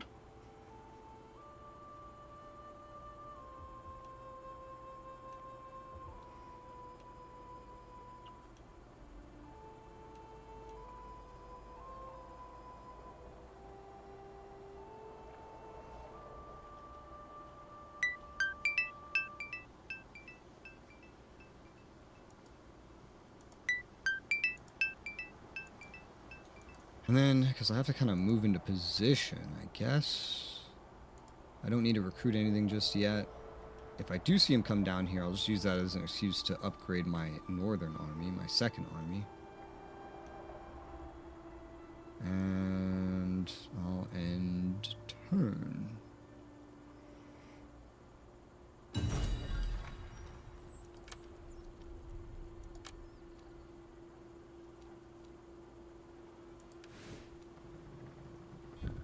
least it's not the nation that was trespassing against you. If that one declared war on you, I feel like that would be game over.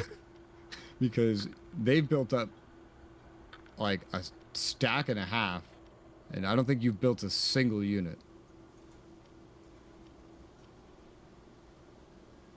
It's probably the best nation to declare war on you, to kick you into war mode. But hey, you're at war now, so you might be able to get away with higher taxes. Nothing on your war meter should have changed, theoretically. No. No? It's still in the same place. It says you're at peace? It says border war, I guess. Yeah, mine's like mine changed to distant war, so I have like a higher levy cap, I have more movement range, cheaper garrison buildings. I'm unsure. Maybe I'm misreading that. The default should be peace. Border war, so it should. So like, what bonuses do you have? Because like, +2 to public order. Fried cap increased by 50%. 20% campaign movement, and buildings are slightly cheaper. Okay.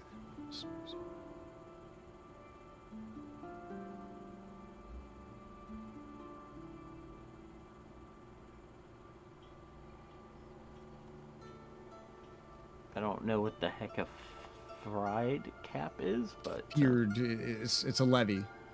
It's a levy. It's just another word for levy.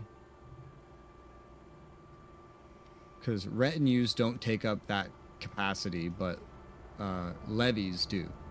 So you recruit levy units, and it's limited by that capacity. You recruit retinues, and it's not, but they're more expensive. So when you're at war, you can just kind of shit out levies. You can't have as many when you're not at war. And that's where retinues come in.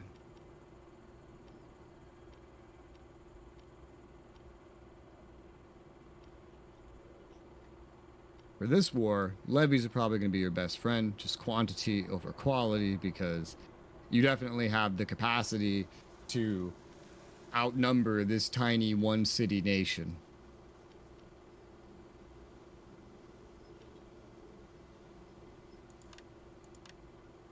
Now, this guy will definitely take something, because you have just nothing in his way.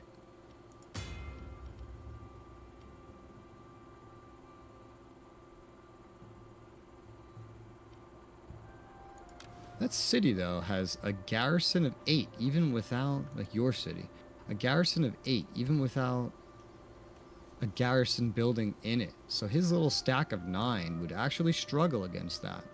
So he's either going to get stuck, probably, on whatever this fucking place is. Where in...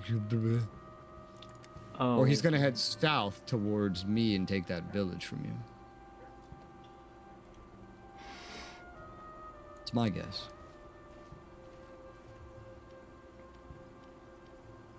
Maybe he'll just sit in his village, in his city, and do nothing.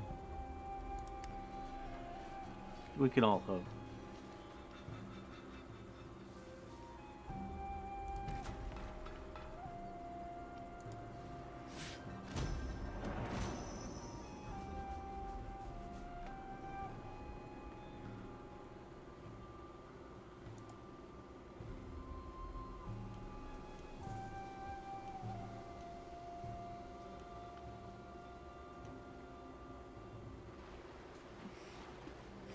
Why does that vassal have so many units? Oh, he left the city.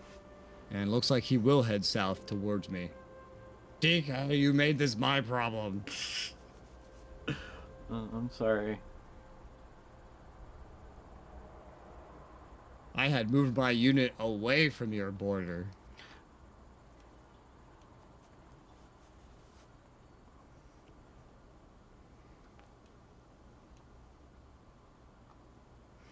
I question the wisdom of his attack. He's just gonna try to hurt you in the most short-term way possible, basically. He knows that even if he was like slightly successful, I would come for him and then destroy him. and then burn everything he loves and cares about. One turn, I will be on that border, and I'll just start shitting out levies into that army if he comes direct south. I'm curious if he'll just go west past your city to that other village. Thankfully, all I have on your nearest border is just actual cities, and they all started with garrisons. That really just shows how much this nation would have trusted your nation by default. Which is to say, not very much. No, not very much.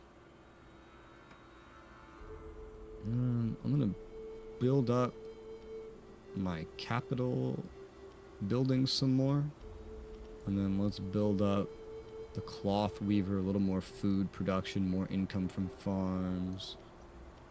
And that is all my money. I guess if he does come down here, it'll turn into a border war for me, and I'll get more bonuses. I shouldn't need to send Alfred up there, I'm assuming. I have plenty of food. I should be able to just let this other guy handle it.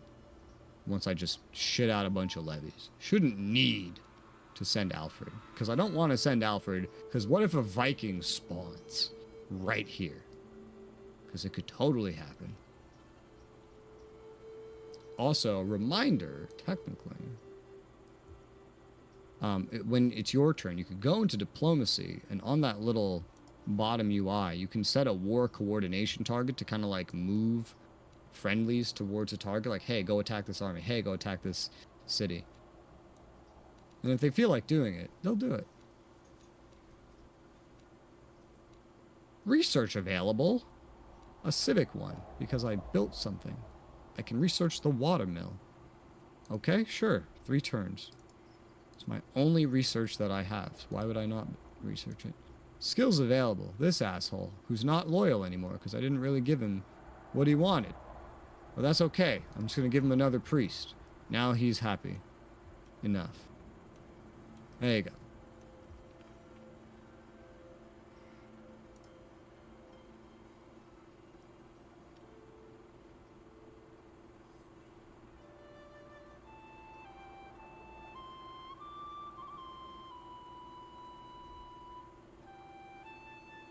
Damn, I have enough trade to export all of my goods. That means I can build more goods.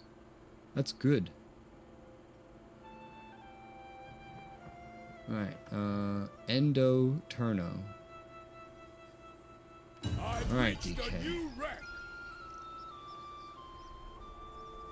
Oh wow, your units are building up quick. Those levies are filling in so quick. What the fuck?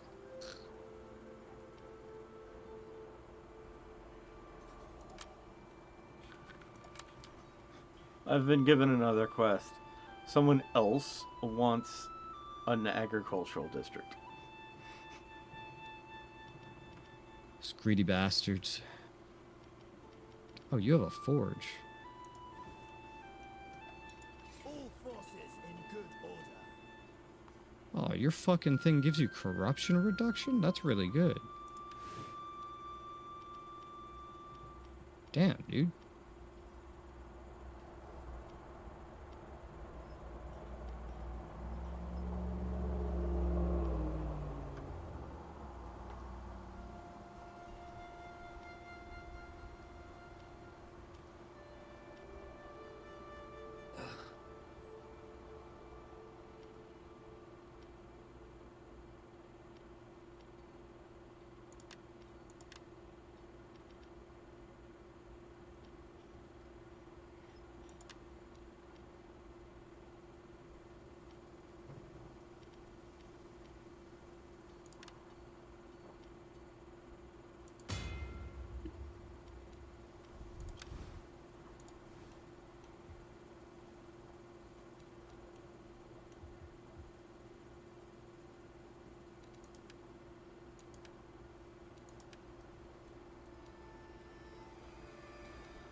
The year is 880 AD. I'm finally researching a technology.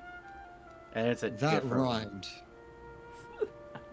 rhymed. Yeah, of course it's different because you're shitting out units, so it's going to be a military one. Yeah. I've built some units, but not enough to unlock a tech there. Because I was like, the Vikings didn't come to me. I'm not going to have any wars to worry about. I'm sorry. If there's a war to the north, it's going to be DK's problem. He's not going to call me in. Never considered that.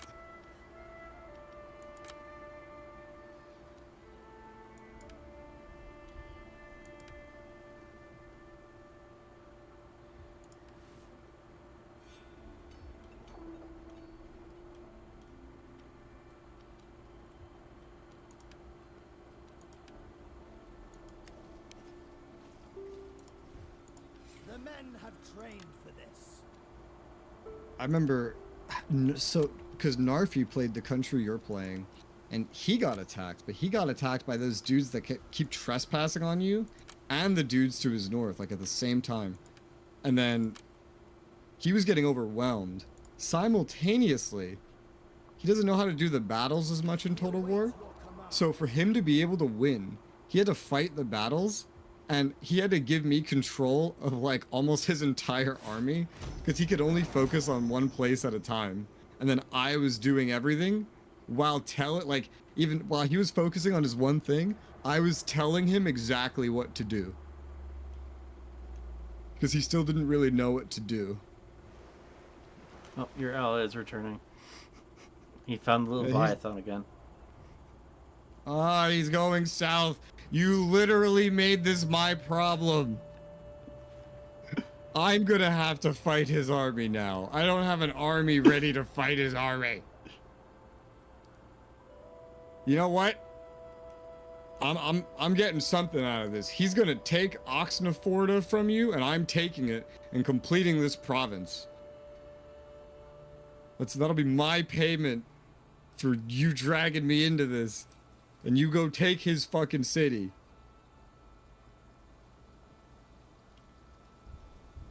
Everybody wins. Kinda. Oh, god damn it! What? There's 2 fucking new Viking groups and one is right to my south. Damn it! Now I have to fight 2 wars potentially. Oh, I'm almost certainly gonna have to fight both. This dude's gonna come right for me. He spawned right next to me, dude. Oh my god. Okay, this is exactly what I thought was gonna happen. Alright, can I fight 2 wars at once? This is gonna be the real test of wits and will. That's what we're about to figure out today. Can Rez fight 2 wars at once? Does he even have the food to fight 2 wars at once? That is... I'm really curious about that. Alright, how do I build up to defeat this guy? So... 1, 2... Let's do 4 spearmen.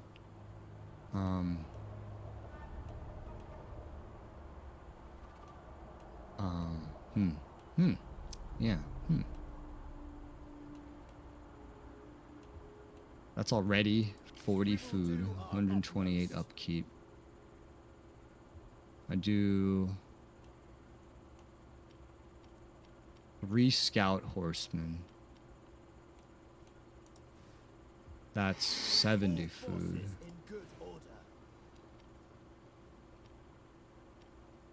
Alright, let's just do that for you right now. And that brings you up to 12. That's bigger than his. That's good. But now Alfred's going to need a military too, because I'm going to have Vikings coming at me. So Alfred, let's give you 2 archers. 2 more archers.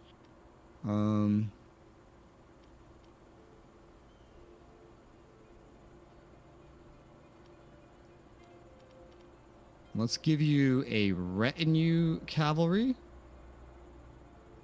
And let's give you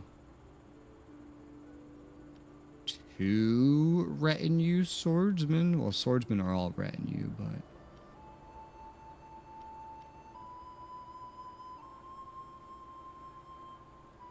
Okay, so Alfred is now at 15 total.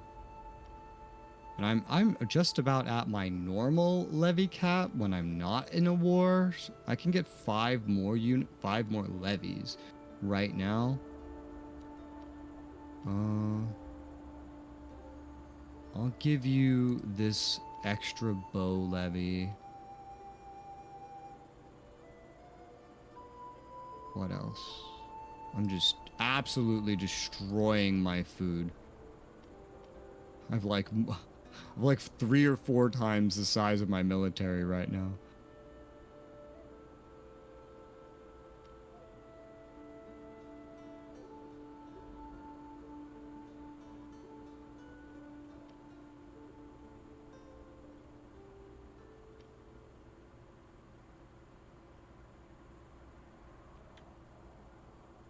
I mean, that theoretically should be enough. 13 to fight this 9, 15 to fight this 13, like enough, but not perfect. Not perfect.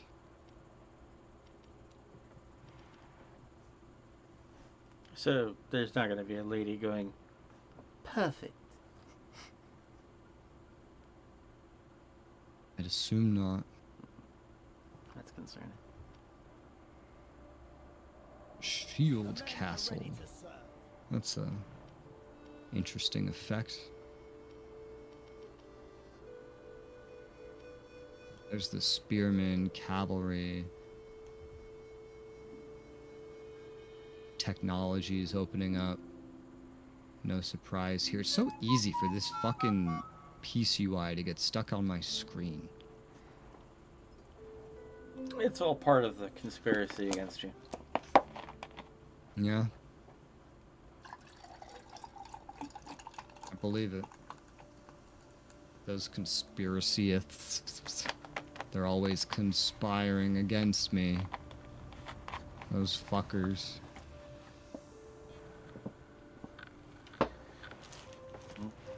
Who would really... I don't even know.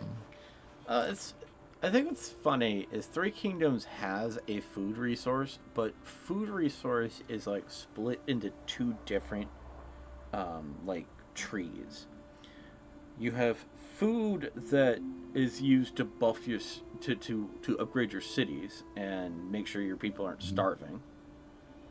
And then you have the other side of it, which is supplies. And supplies keeps your troops fed. Yeah, this has supply. It calls it supplies. But this game uses like food to recruit troops, which Three Kingdoms doesn't do. It also uses food to buff supplies. Generally, Like food old production games, buildings also gave supply bonuses, I believe, in Three Kingdoms. Most Total War games, food is just literally what controls your ability to upgrade your cities, and then that's basically it. So this is very special.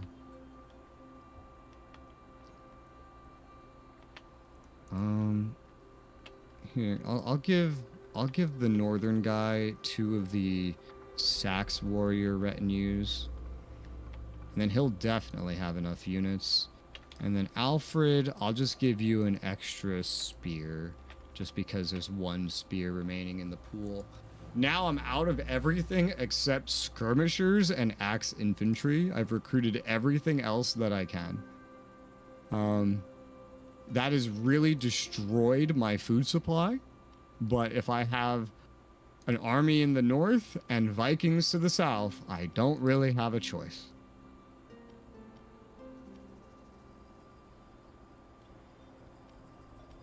So I can move pretty far at the very least, thanks to being in war for right now. So that's nice, I guess. Because you kind of need it. Now I have to very slowly build up my forces, which are not going to build up as fast as yours, it seems like. And then respond to these threats. And then also probably go back to building a fuck ton of food.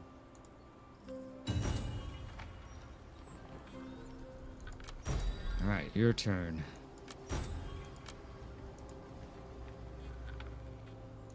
an option.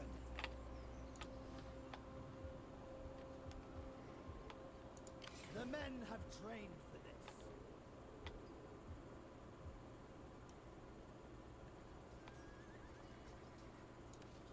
We await your commands.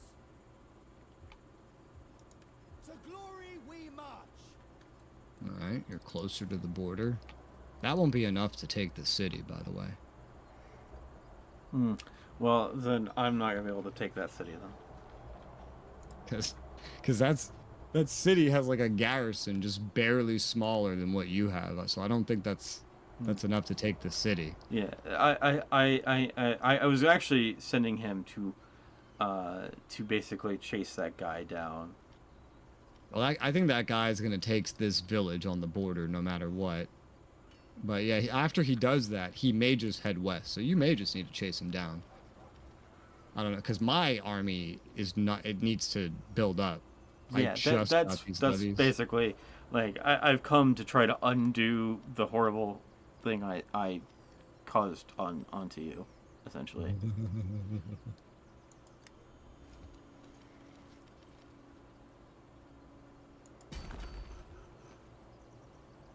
Oh, I'd say I hope this Viking goes somewhere else, but like, there's nowhere else he can go except to me or one of my vassals with where he fucking spawned. Unless he decides to sail all around the East Coast or something, or all the way to Ireland, which he won't.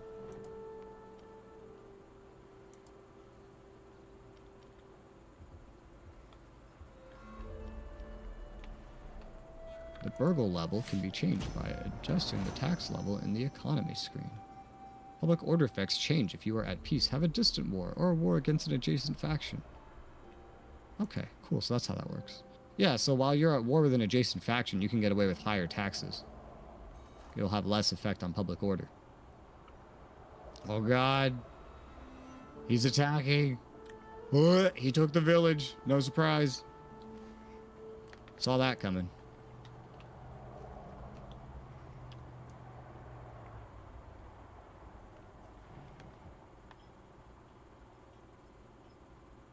He's not taking my city. That's impossible. Even with just the garrison that's here, I think he wouldn't be able to take this city, but... Or the one to the west. If he went all the way west through your other two villages there, he could reach one of my villages. I see what he was doing. That particular...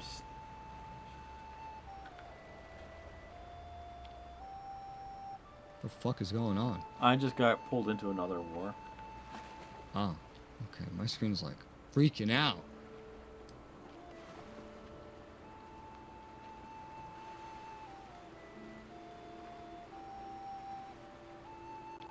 Apparently, Nordheim and the West Saxes has gone to war. Oh, this is... Yeah, that's the Viking. That's the Viking that spawned to my south. You just got pulled into that? Just for free? Yeah. Oh, interesting. I didn't even get told about this until it was my turn. Yeah, they're declaring war on me. This is exactly what I expected. Yeah. Alright, great. So now I have to fight Vikings and whatever the fuck these guys are that just took your village. That village they took is basically just a farm. Yeah. And he's basically taken me into the negative food production. Negative 22 food. You do have another army to your northwest. Yeah, I wasn't gonna, like, I figured it would be 12 billion years before it got down there. Yeah, if you raise your taxes, you'll just get way more food. Like, I double my food if I just go to the next tax level. And because I'm at war, it barely touches my public order. Especially now that it's a border war. I'll have to figure out how to do that. You just go into your... It'll be at the top right, the economy. It's the third button. And then you can just adjust your taxes there.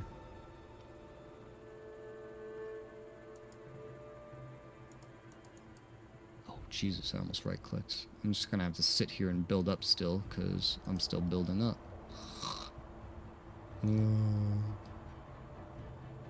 For all Anglican. Alright, let's see. Building up this grain silo sounds smart. More food for the food god. I'm also gonna go to diplomacy and tell everybody to attack this guy. Thank you. You stupid Vikings. My warriors are steadfast and true.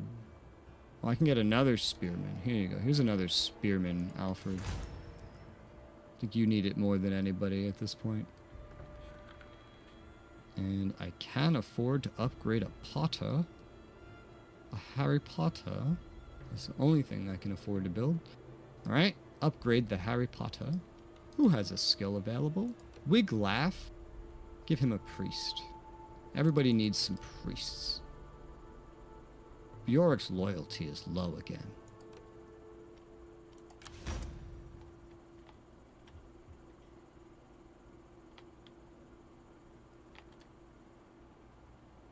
Well, when he levels up, we'll give him another priest, and everything should go just fine, hopefully. Just fine. Now, the annoying thing is going to be if this asshole goes and lands on this little island of wheat. Because I don't... Like, I would have to sail there, and it's not exactly, like, the closest thing. I hope he just comes to the mainland somewhere. Somewhere I could chase him down easier. I've already kind of moved to a port preemptively. And now that I'm in a border war, technically, I have even more movement range, so that's helpful in a way, interestingly. Alright, I will end my turn. My technology research will finish next turn. Go to your top right in economy tab or hit the number 5 and then change your tax level by just clicking on the bar under tax level. Put it to the right. There's multiple stages. You're at like normal. There's like high and a very high. And a low and a very low. Ooh. I get massive penalties for that. How? Just moving it over 1 gives me a wrong allegiance minus 200%. That doesn't matter. And, that one doesn't matter. -5 public order. Yeah, no, that's not that bad. That's less than it would be normally, and you're getting a buff to public order anyway from border war. Okay. This is minimal. This is a minimal basically effect. taking all my cities into negative public order. How are your cities in negative public order? At that rate, Oh my god. one of my cities will be -6. Which one? Where?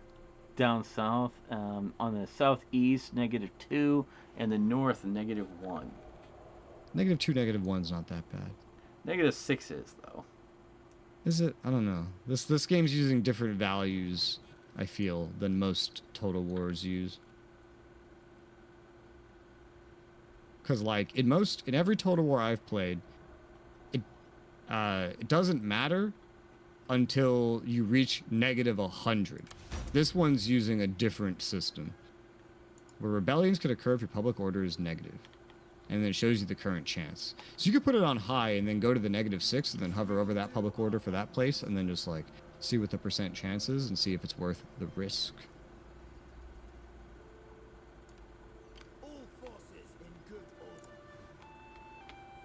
Whatever you have to do to make it work, basically. Or it didn't you could even help go to at all, though. I'm still negative food from that. Still negative food. How much were you relying on this one orchard? Let's see. How is losing one orchard, I don't know. like, destroyed your country? What's weird is I went from being incredibly positive to negative, so I You don't could understand how delete the negative some levies is that greater are in the than northwest. yeah. The negative is greater than what that city provided. That's what confused me. Well, Cuz you're also shat out a bunch of levies. no, this is like after the levies. I was still positive like 18. And I went from positive 18 to negative 22. Yeah, that's That's weird. weird. And That I is weird. only lost 20 food, so I have no idea what happened to the rest of that food. You went to negative 22, and going to high taxes won't give you positive food. It just gave me, it basically just moved it like 10. It took me from negative 22 to negative 10. How few food buildings do you have?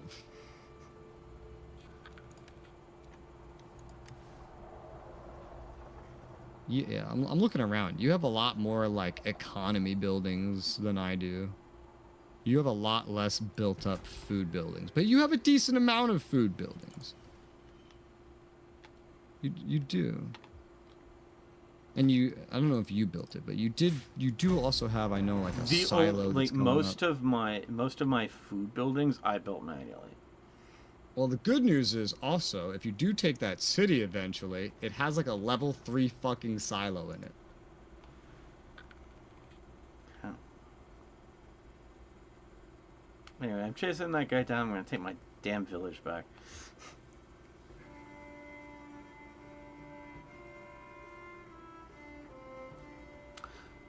Oh. He just shot out a bunch of levies and now he's running right at you. I see that.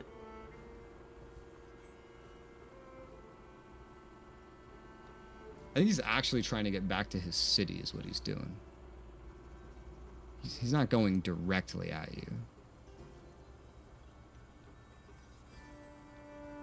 I guess I could also shoot out a bunch of levies and attack him and then You need to disband be in them. a village to do that, though. I'm pretty close Where's to this a asshole village. going? Where's he going? I see you. Oh, the Weissing died. Oh, that's the Vikings from earlier. Slicelvig died. Lowly agriculture.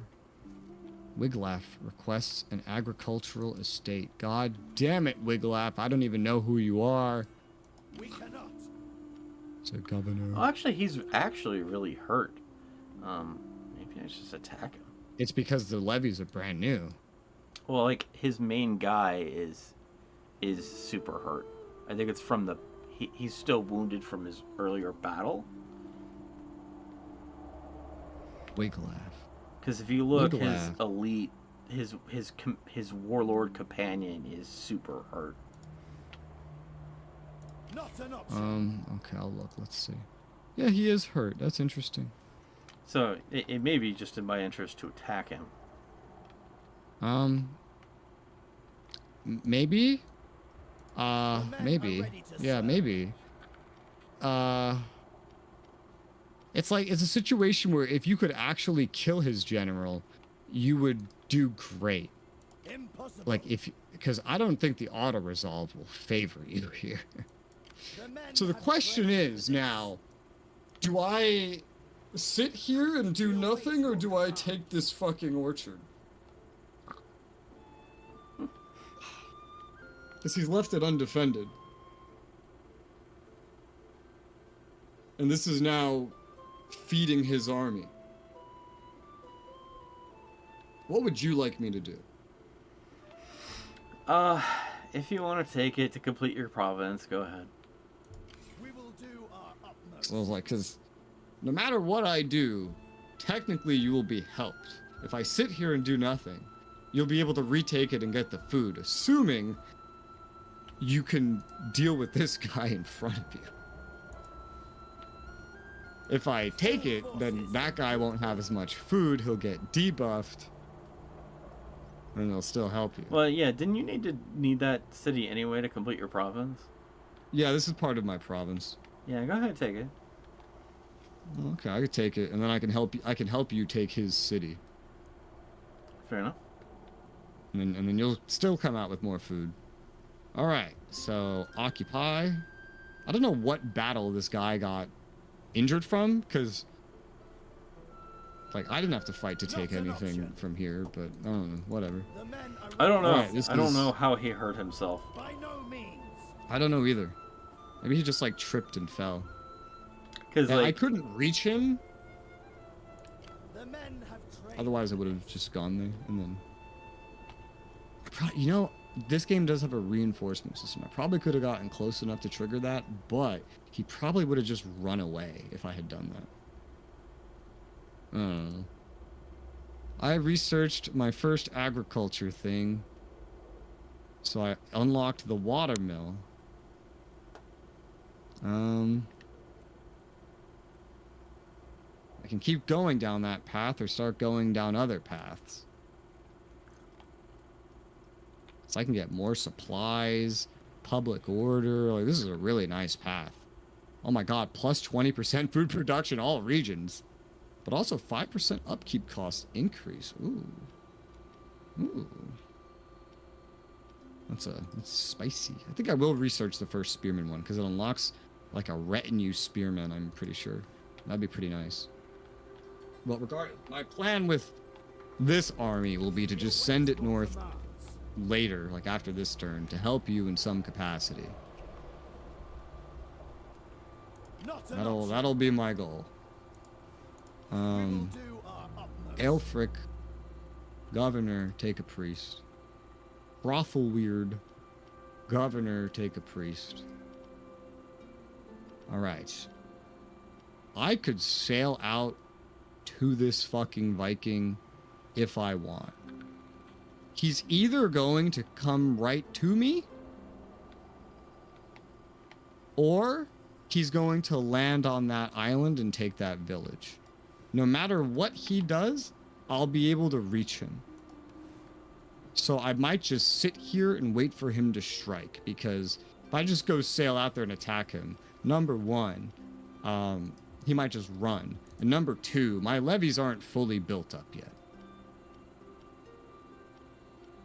So far, I can get away with my normal taxation, which is nice. That's nice. It's great. I feel like I want to, because I have this border war, I kind of want to just shit out garrison buildings anywhere that I can while it's so cheap. Although that would cost more food, so that could be problematic in itself. There's the watermill. Watermill. Income from farm. Food production in local orchards. Blah, blah, blah, blah, blah, blah, blah. Don't know if I'll build that in places yet, but like I could build grain pits here along the border. And that will help food. And then over here in the west. Oh, that's not even the best place, but nowhere else can build anything else. So I guess, what about over here on the border? Oh, I guess the watermill relies on being next to a river, too. A lot of these are actually right next to rivers, though. Which makes sense. I'll build a grain pit over here on both of my border cities. And then I'll build a garrison building over here, because this place doesn't have a garrison building. And then I think I only have 2 cities without garrison buildings. My main capital, and then Wareham. Both of the ones that would be invaded by Vikings, naturally. Those are the places that we don't defend. What's funny is I think my food thing is going to solve itself. I already built the buildings that are going to solve this problem. Nice. And they just haven't finished building yet. Well, that's good. In fact, one of the buildings produces more food than all of my buildings combined. What building is that? Let's see. Let me find it.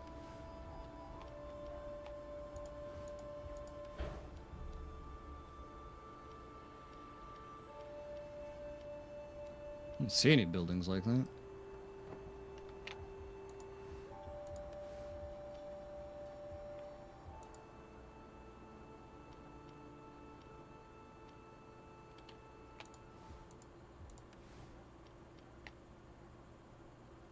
The small farm in Brug.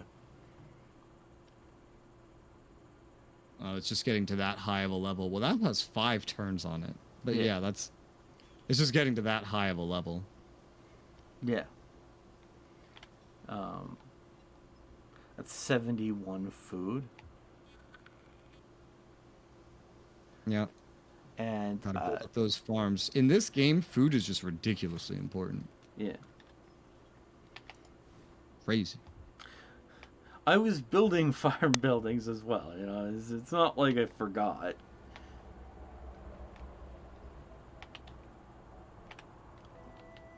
Alright, I'm gonna end my turn. I don't think there's anything else I can really do right now. I don't want to upgrade my garrison buildings too high because that takes a lot of food.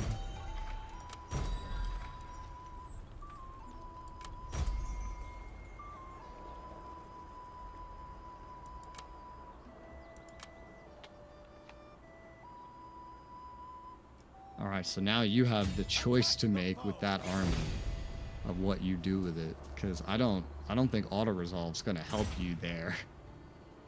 Maybe it will. I don't know. It says I have the Oh, you auto resolved it? Oh, okay, so you're both just mortally fucking injured and you killed 6 of his units. That's a lot better than it could have gone. Truthfully. It said I had more troops than him. By the numbers. The men are That ready is to a serve. better result than I would have expected. Do not falter. I don't know how well a second one will go. Oh, it went really well. Now it's just down to the leader. Oh, that's amazing. I grow ever stronger. Hell yeah. Oh, he's just dead. Oh, dude, that's awesome. Moving Bro, on. that shit's... Okay, now you need to recover that army. And then prepare, for we will work together to take that city for you. For this. Okay. And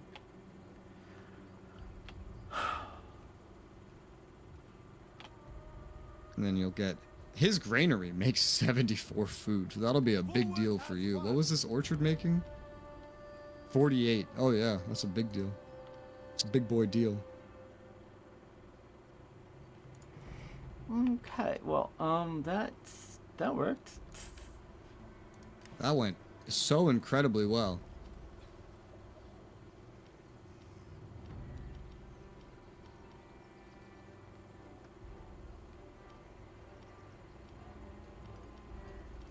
Yeah, if I give Wiglaf the agricultural estates, then we get, for 4 turns, 5 supplies to all armies. That's not even that good.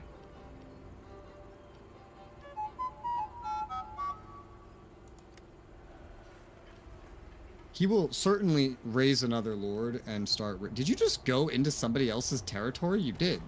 I didn't mean to, but it was a little too late. Also, were you just going directly at his city? You're not going to go recover first? I sent him to go recover. Okay, you just... The path. Yeah, the path. I'm sending him to Worth Vikram or whatever it's called. Yeah. Well, try not to do that too often. If you get declared war on by somebody big because you trespassed, there's only so much I can do. I got Vikings on one side. It is a relief when agreement is reached. They offered me a 17-year-old Oh? girl. Oh, okay. My fucking vassal went out to fight those Vikings at sea. Looks like they lost, unfortunately, but they dealt damage. That's good. That's good. That's all I need. You heard him. Oh, And if they good stay news. close, I'll My kill my them. border war has moved over to the right more. What is it now? It's still considered a border war. The context doesn't change. It's just the stat has like Oh, he's altered. moving? He's It moving? went from He's moving? +2 public order to +4. This bro is attacking me. Why? You're just that desperate to claim something? I guess so. Well, I'm just gonna kill you then. Here we go. And all right, Vikings defeated with probably good help from my vassal for going out and attacking them at sea. That was pretty nice. Good job, vassal. You deserve a reward. Hang on a sec, I have a phone call.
I'm back.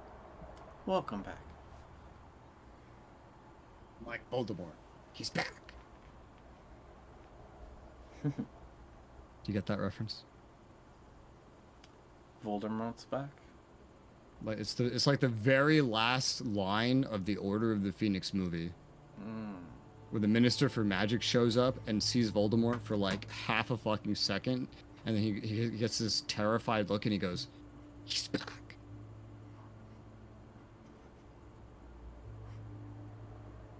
Whatever happened by Weissing? They had taken, I think, one of these, and then I guess East Angle just reclaimed it. East Angle's big. I think that was inevitable. Vikings show up with like a big horde, but once they land, I feel like they get weaker because now they have to play by more regional rules. I can see how you did that. So I'm just like, quick tip, because I don't know if you know, just this. What I like to do is, when I'm moving, and I'm just like looking at, okay, can I get somewhere a way I want to? I'll just like go over to like where I want to go, right? And I'll hold right click.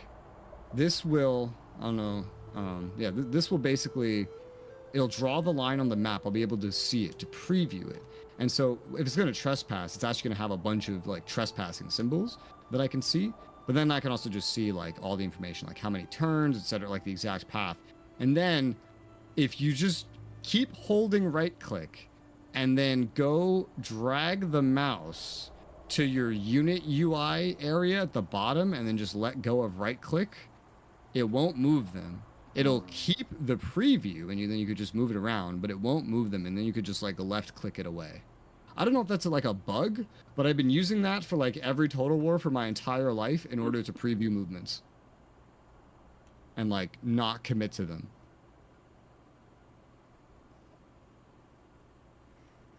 I let go of the button a little too soon, essentially. Yeah. Well, there's just the tip. That's what I use. I appreciate that. That's what I do.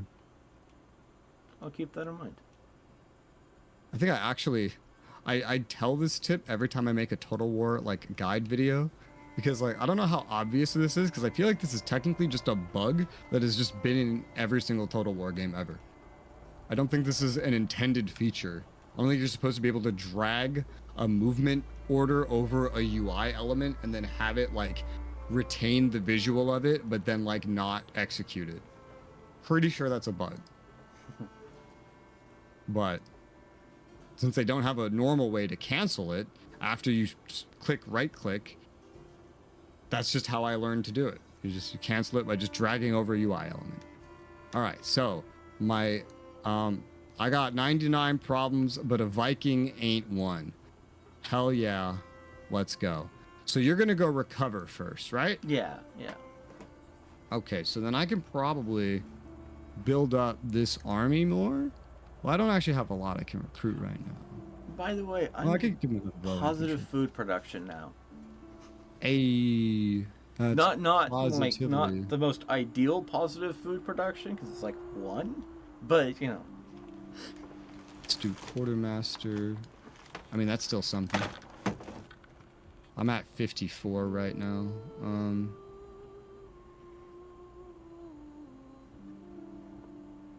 I have like nothing I can actually recruit because I just recruited everything I had at once except my axe infantry and my skirmishers.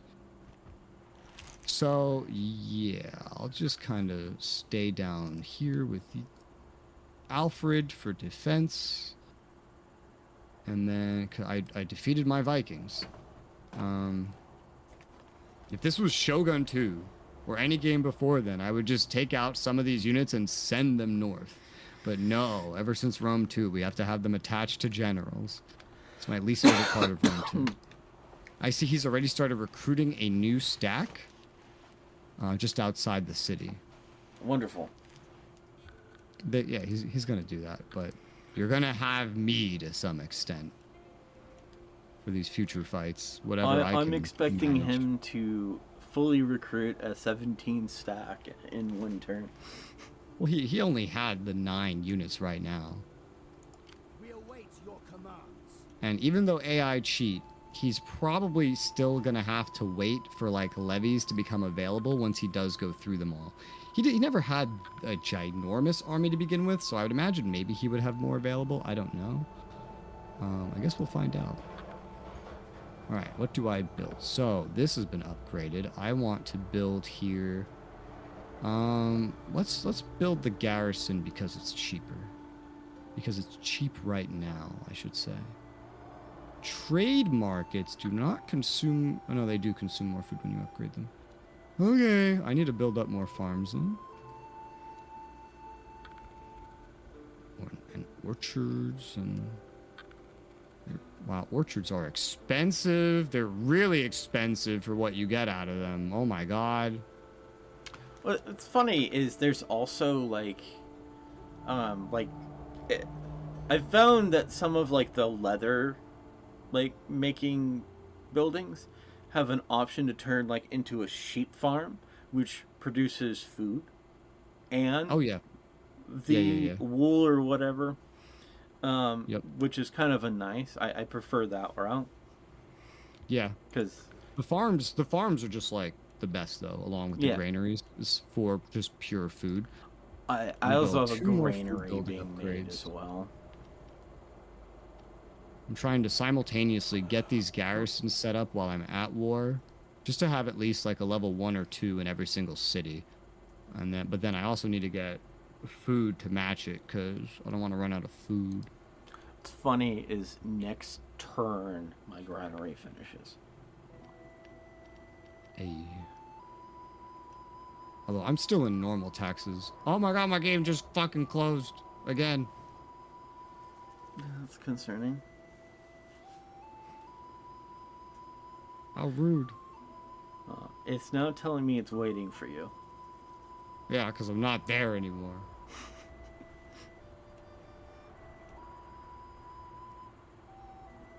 Game aborted. The host has abandoned you.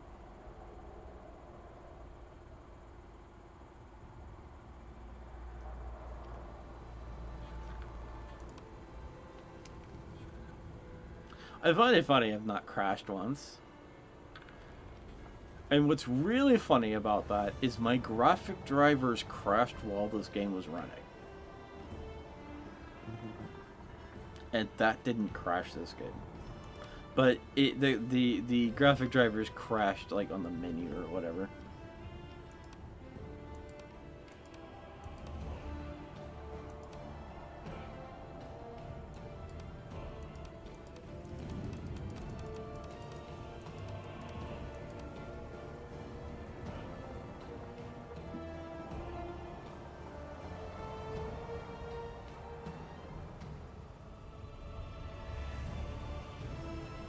I wonder if I run this in like a compatibility mode for something older than Windows 12, if that would help.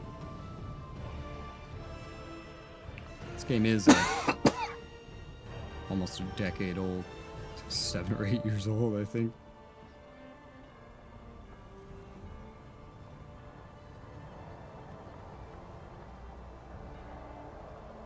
I'm gonna try that. Yeah. Hang on. I'm gonna run it in a compatibility mode.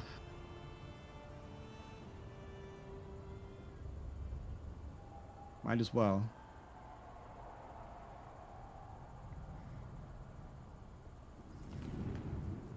My brain wants to go to Windows 8 compatibility mode. Oh, bro, you won't believe this. I am running this in a Windows 8 compatibility mode. Oh. Wait, what? Maybe Why am I doing that? Maybe that's the problem. Is that the... Was I having a problem and then this... past me had an experience, I'm assuming. That's really interesting. Let's try turning that off and see what happens. Maybe it'll get worse. Maybe it'll get better. I really don't know.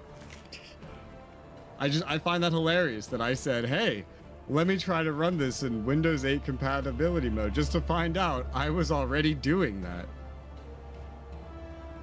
Huh.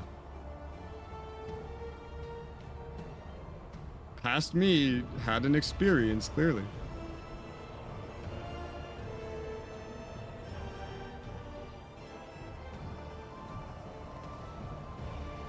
Alright. Well, we'll try like this. So, let me invite you. Okay, you don't have to It's invite gonna- me. You're on the lobby screen. I don't know. It's And just gonna be... It's gonna be exactly where you hit end turn, basically. So we get in and you just hit end turn. We'll hit in turn with great viciousness. You unreadied. No, I'm sorry.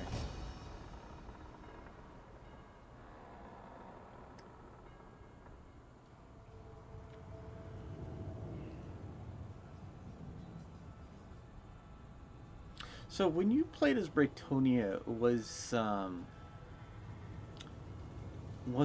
buff of Champion of the Lady in effect, in which if you walked in the opposite direction of an enemy, you would lose your buff?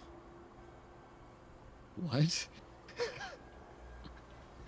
What are you talking about? Okay, so there was this buff that you would get for victory, and if the game determined that you were not moving straight towards an enemy, or like, you know, sitting still, but in fact moving away from an enemy, the game would count that as cowardness and take that buff away from you.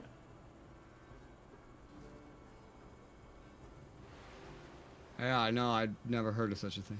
What about summoning the Green Knight? Yeah, that was a thing. Okay.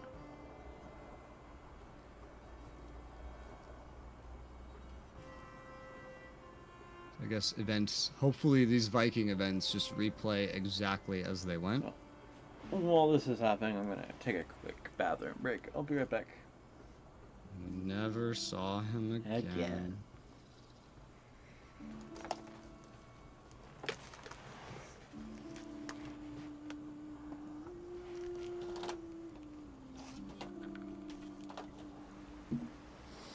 Okay, yeah, Vikings coming back over. We do this again. And I like how it still has the UI, like it's gonna wait for the co-op player, but then it just doesn't do it. Let's see. Just take the unit replenishment, it's whatever. Faction destroyed. Really, you just had to rotate everything. That's wonderful. Alright, so as I was doing, move you back here. Can't believe how old this game is. This game's crazy old.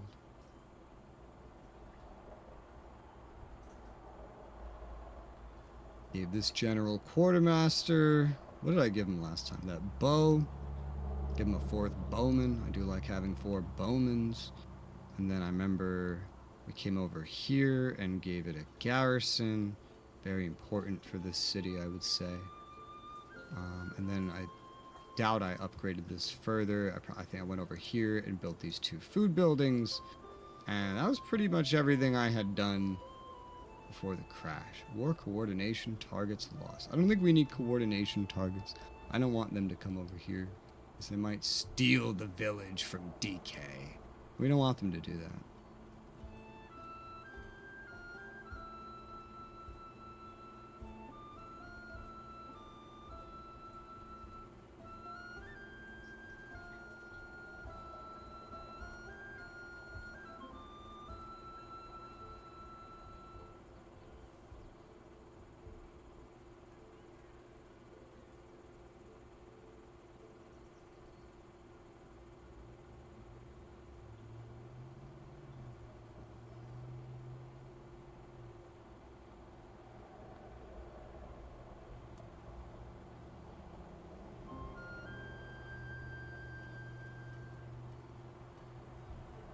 Wiglaf still wants some loyalty, but I don't want to give him...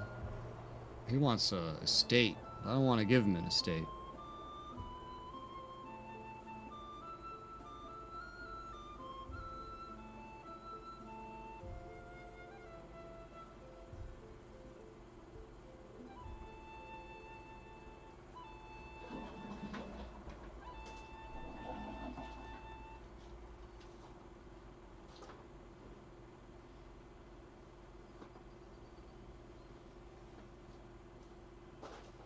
I'm gonna try to use this secure loyalty button. It only costs 1,000, which is not that crazy.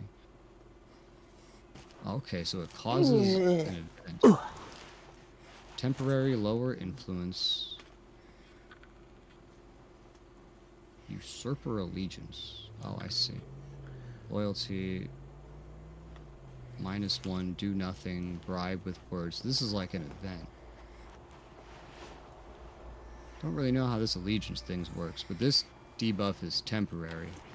4 turns, so let's go ahead and do bribe with words. So it's probably not something you want to do too much, but I just unbuilt this thing in order to do that. But that should have rectified the situation. Yeah, because Alfred still has a fuck ton of influence. He has more than 10, so losing 2 for 4 turns doesn't even bring him under 10, so that changes nothing. Except now, this guy is now more loyal.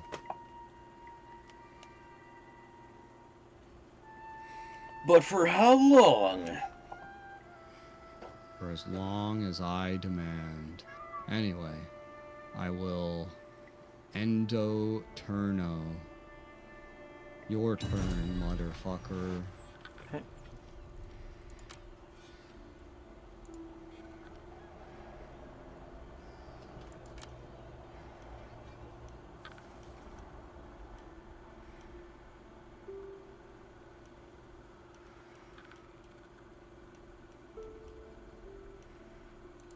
We await your commands. Move into position. The bigger you can end up making that stack for the inevitable siege, the better. But I'll have to wait for my food production to finally come in. yeah. Speaking of that, let's make it more. More food. Endless food. Never enough food in this game.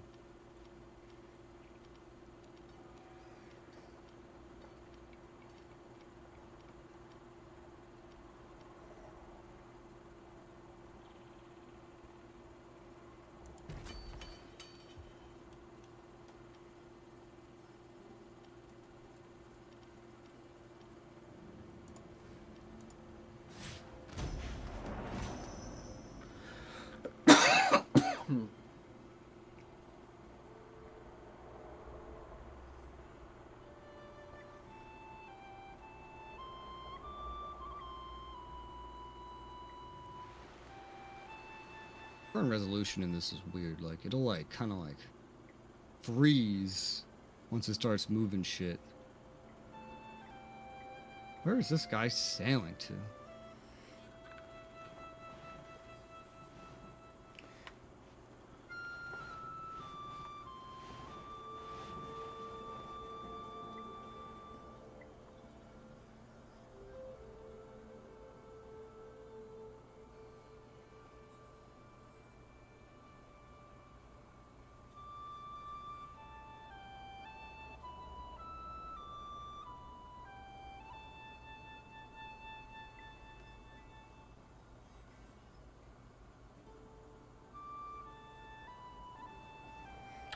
I know where he's sailing to. He's sailing to the Isle of Nabumbu. Yeah. The Isle of Nabumbu. DK, you're off your rocker. Nabumbu. You're off your rocker, DK. Boom. You're going crazy, DK.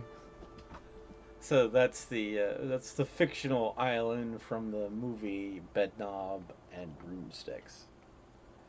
But the British people say that word a lot better. It's like what I say it sounds like verbal diarrhea, but the way they said it sounded better. And it makes me regret even trying to pronounce it. Alfred leveled up. More quartermaster, maybe? I don't know. At this rate.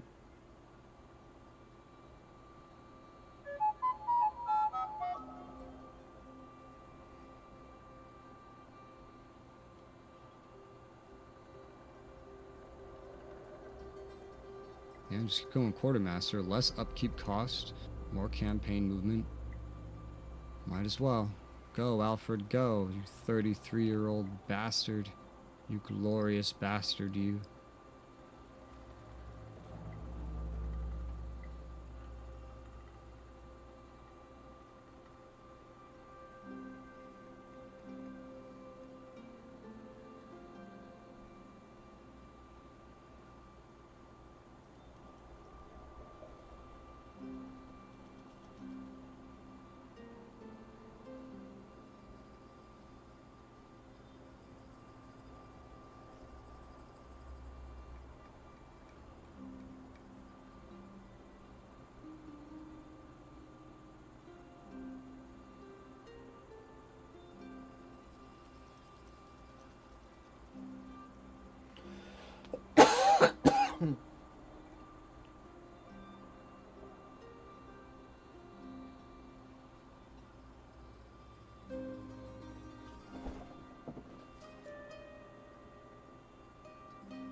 I'll give Mr. Man up north an extra levy cavalry, methinks. Yeah. That sounds like a plan. Is it a good plan? I don't know, but it's certainly a plan. It's an idea that has been hatched.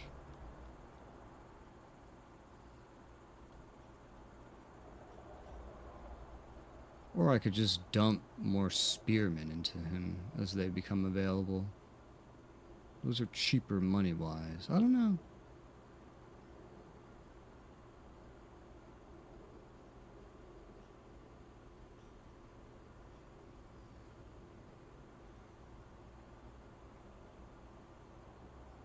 I'll just leave it alone for now. It's a perfectly sufficient size for whatever we're facing up here right now. And there's 2 of us. I'll save my money for other things. Try to keep my food better off. More food, more supplies, more replenishment.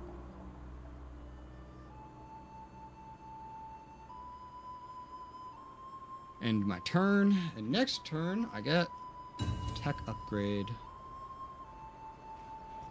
Be able to recruit, I think, retinue spears.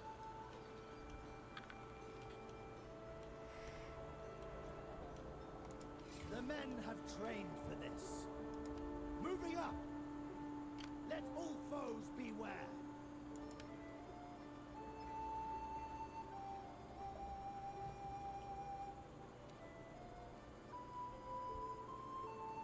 By the way, there are stances.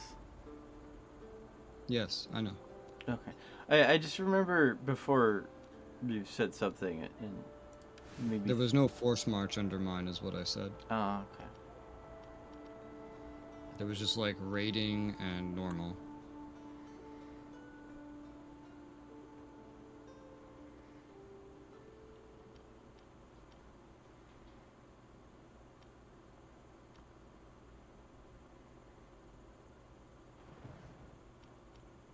It's funny, the amount of turns that we've gotten in like 3 hours with 2 crashes and the first turns being extremely slow.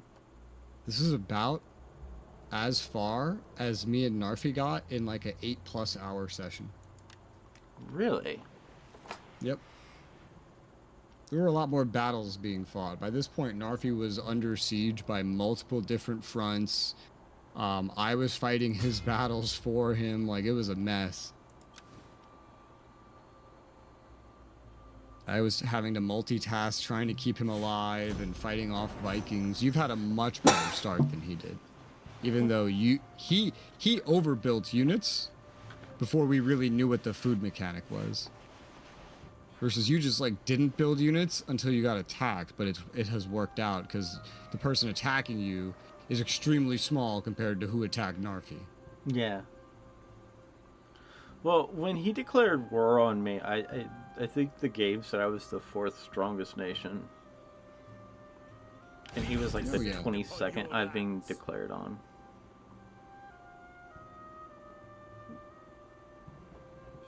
His actual military deployed though was about as big as yours. So that's taking other factors into account. Gwynedd is attacking me. Oh, you're being attacked again? Different attacker now? Yeah. Who?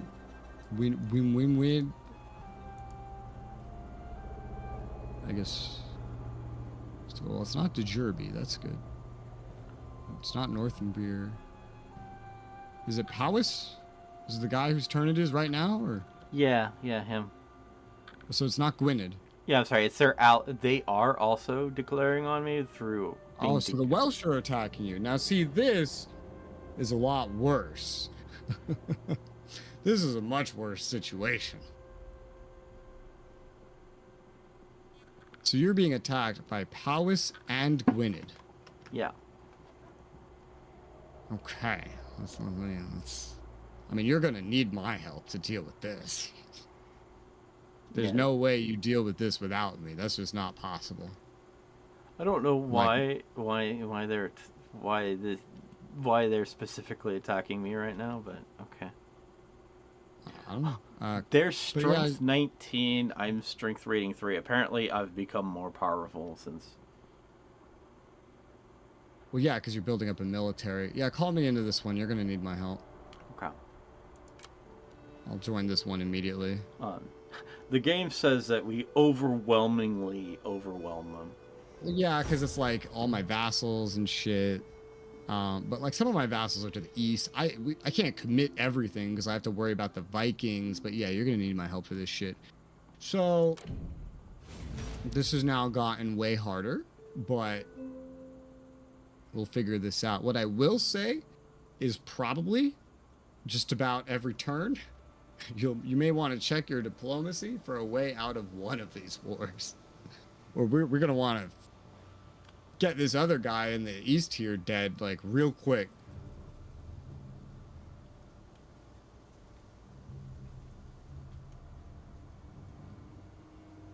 Well, actually, I wonder. Okay, you know what might be the better way to deal with this?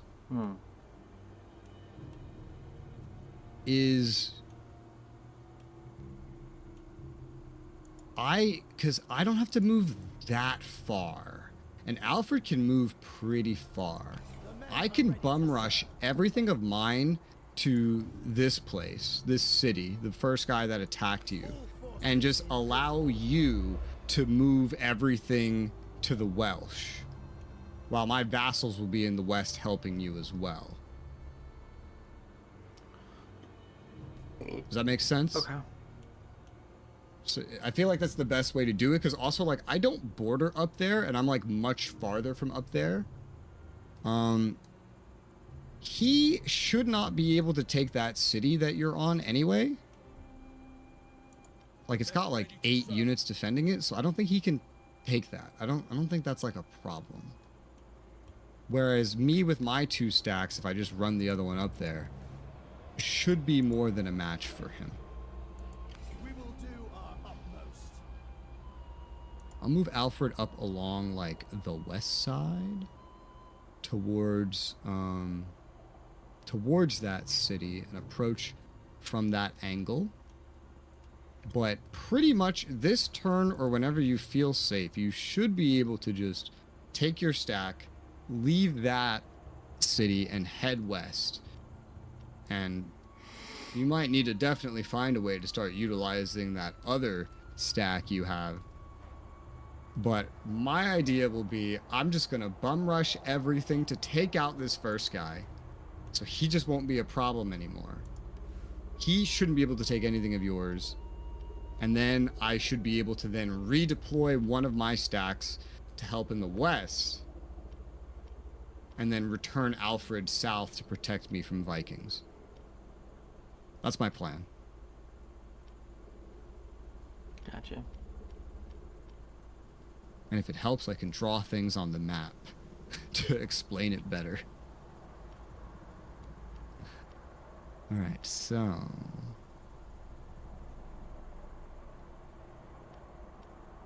I know I need more food.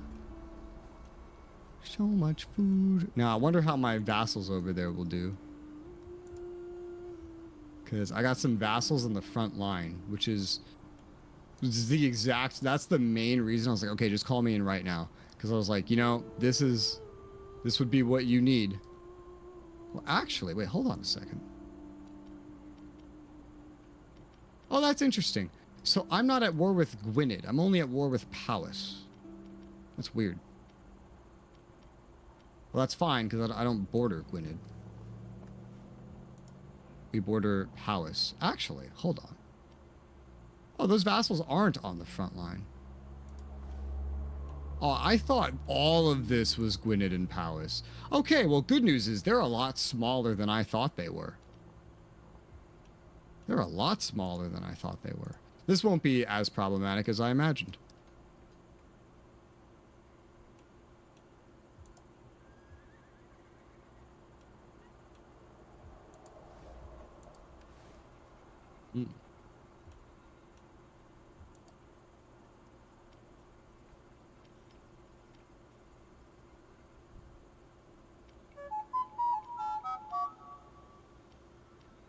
Okay, yeah, this is much better than I thought this was.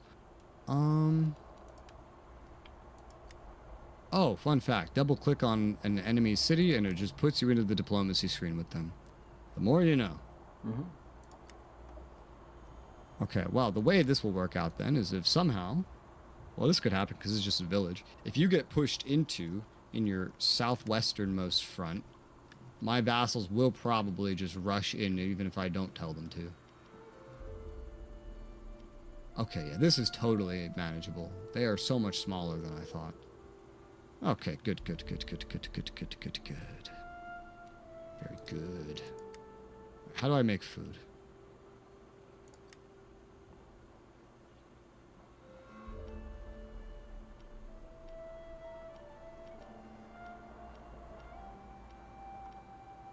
Let me upgrade this cattle building that I had stopped that prior turn, and then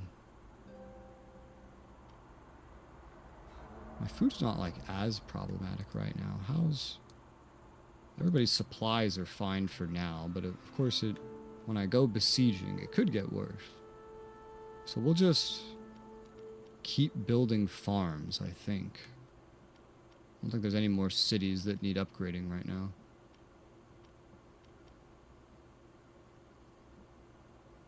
I could also build up this port for a little more trade.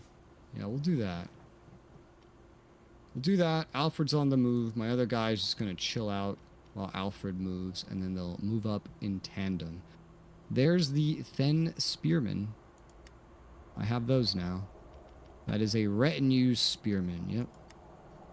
Something that I'll worry about when I'm not running into battle.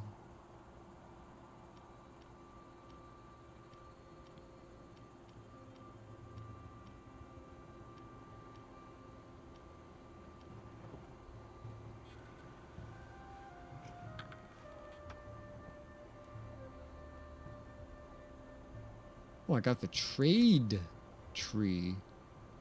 That's neat. Plus 10 on the feared counter. Reduction of public order penalties from other allegiances. Oh, wow. Diplomatic bonus towards all other factions. Oh, Jesus. Look at that. I also got military support. Reinforcement range. Raiding income. Faction allegiance. Increased corruption. Why would I want that? Just for some faction allegiance. Oh. I don't even know what faction allegiance does. It's clearly the raider line, though. I would like to go into this like a couple, just mainly for like a reinforcement range. I don't really care about raiding and sacking, and I'm not going to do that much of that. I'll research down to the reinforcement range bonus. Make that my next research. Otherwise, should be good. End turn. Yeah, so whether you sit there for another turn or move is up to you. Alfred will be up to that city in like 2 turns anyway. You got a garrison of 8 there.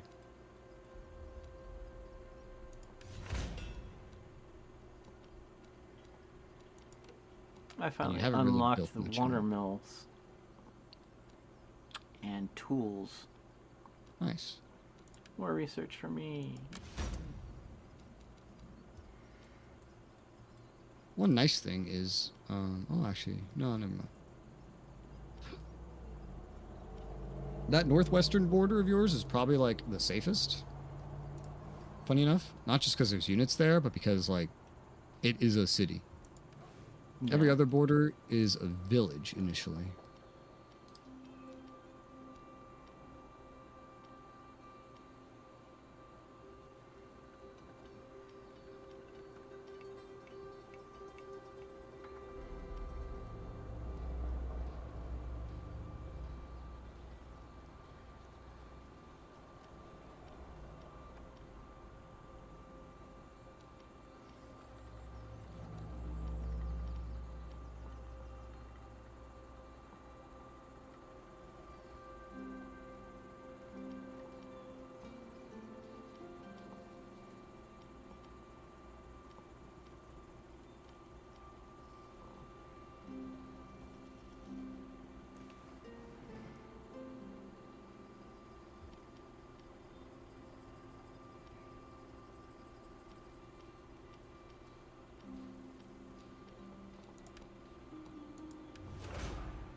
The men have trained for this.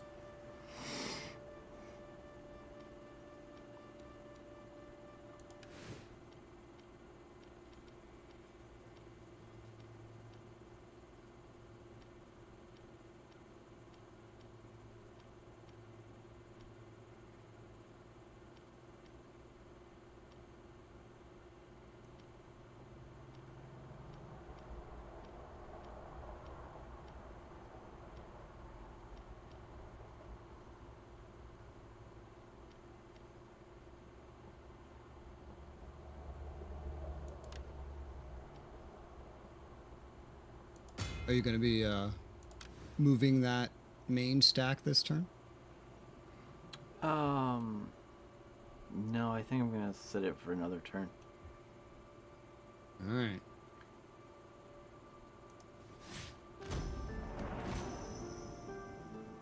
I don't know if I would sit it for more than one, though. The longer you keep it here, the more damage will happen in the west.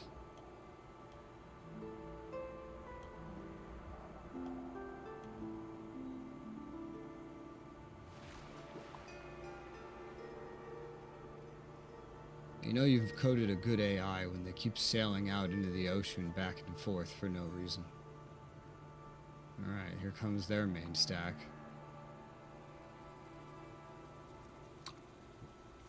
They didn't take that? It's just a village, isn't it? What did they... Oh, they didn't reach it. Because the river. They still have to cross the river.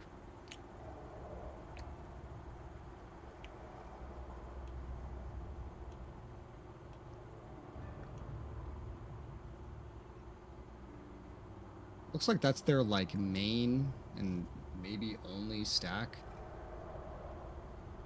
Holy north end of fucking Britain, dude. Just jump me all the way up there to show me there's a rebel. It's funny because you get line of sight on all your trade routes here.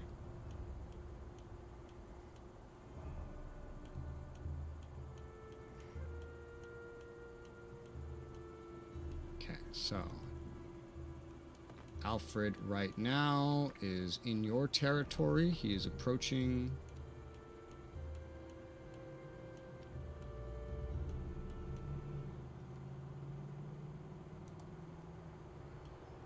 I know those guys can't just reach you very quickly because they are, The men are ready to serve. there's no direct, like, road path that just quickly leads them there. So, they're not going to head over there in a hurry.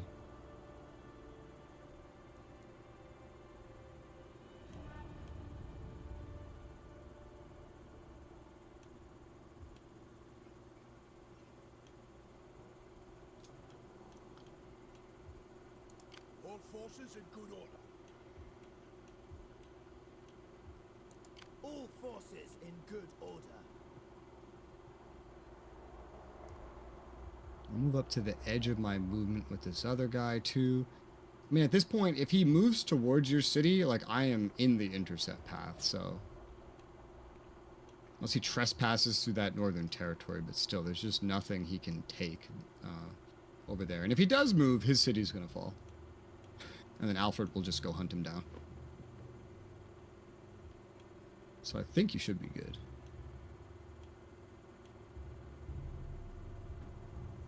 No chance. We will do our utmost.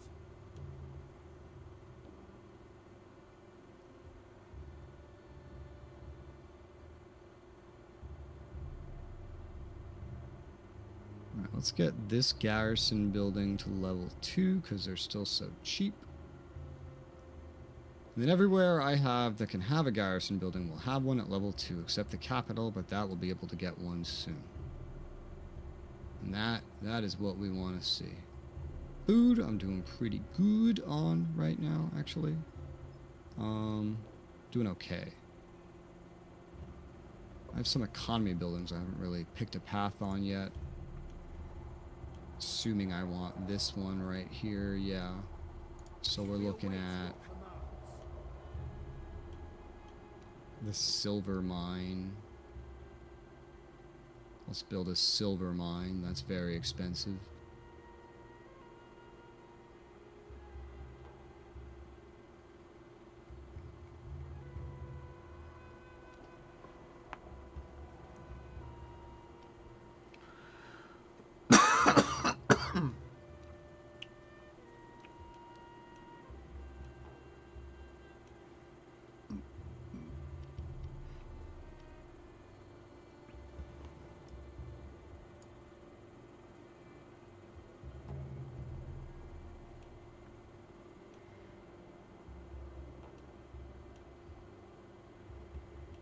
And I will end my turn.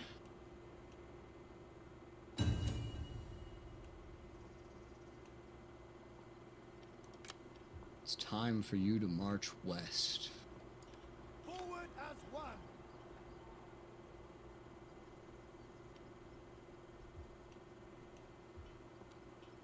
Oh, well, although, if you do march, when you're marching west, like whenever you get close to, the main stack of palace, you gotta make sure that you can actually beat them. That's one of the main things.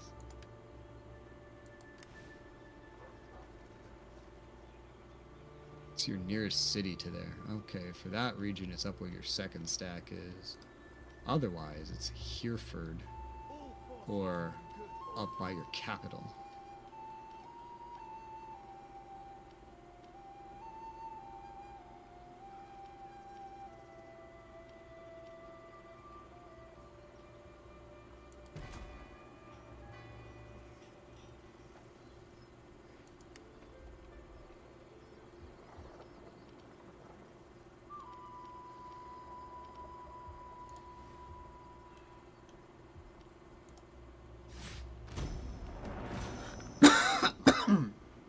Gwyned's army. It's also coming out through the south. Okay, so that north end of your defense is probably really safe, actually. I also increased the size of that army. Okay, he stepped out of the village. Kick his ass. Yeah, your biggest challenge here is going to be actually maintaining a single stack that can beat one of these enemy stacks while you're losing a lot of your random villages. Yeah. If you can pass that one challenge, then we can curb something. Rain of Blood. Oh, great. Why is there a rain of blood? Never. I thought this was supposed to be historical. Why is it raining blood?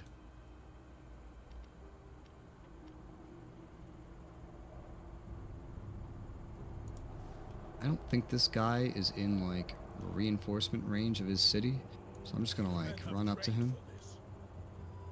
He's not in reinforcement range of his city.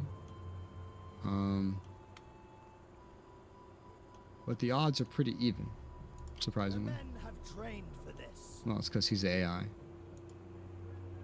I'll just quick save this. Auto resolve.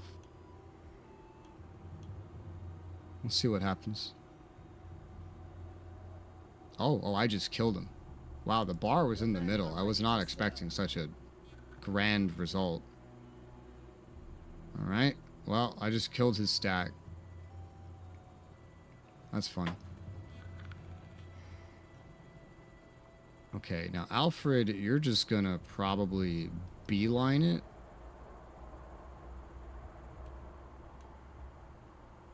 We can't. Right for the enemy city.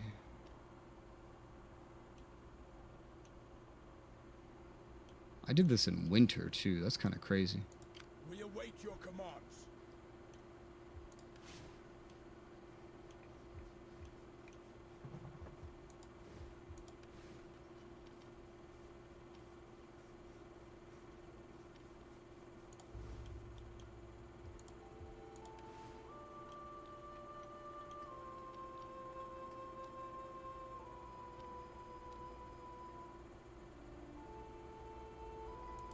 I wonder if I could make an army that's just entirely cavalry at some point, and then like just have it run around super fast. I wonder if that's the thing. It's not a thing in any other Total War game I've played, but this is a very different game, so. Alright, garrison in the capital. We do smart things here.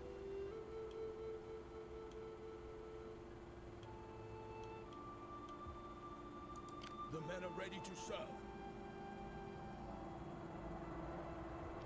I need to secure the loyalty of this guy a little bit more. I can give him influence and loyalty, or I could give 500 money, give him get loyalty, and then public order everywhere. Actually, that's really easy. Yeah, do that. That's better. It's much, much better.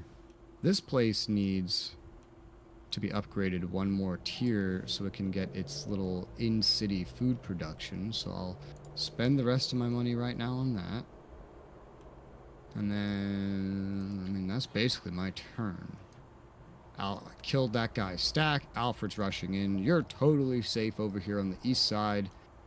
So you just gotta figure out how to not die on the west side. And then, yeah. Well, if all their stacks come down the center, one good note is, to your direct west in the northwest is just a bunch of villages for a degree. For a ways. It could just be like snatched from behind them. If the opportunity arises. I might have to do that. Yeah, we'll I see don't how know it what I goes. can do against his like 17 unit stack.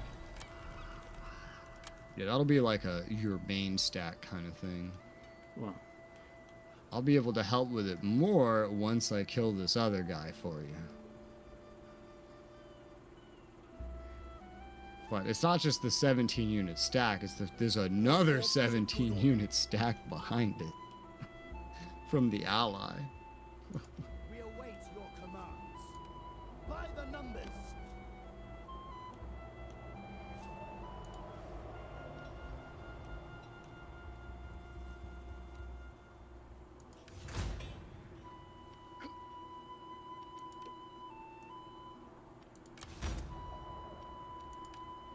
I would definitely focus on defending like your northern half Trained for this. for sure. Like what your capital is, and then west and north of that. Because if they do push south, my vassals can just start kicking their ass. basically, wanna if lose they your capital. push east and take the farmlands there, I'm done. Well, yeah, that's exactly The why you men need to have focus trained for that this. region. As I said, I can't stop him.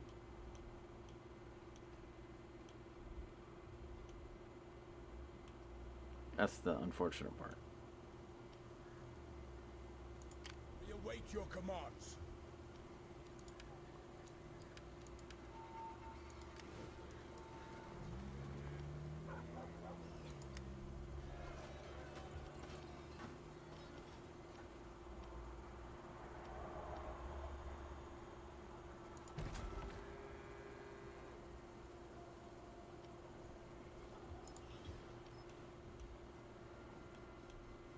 Not an option.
The men are ready to serve.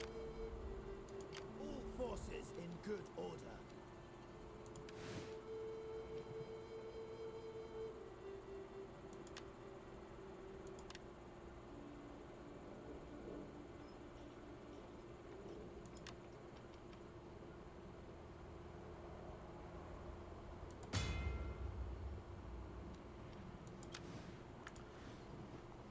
pushing my economy to try to get to a 16 stack by going to full 100% taxes.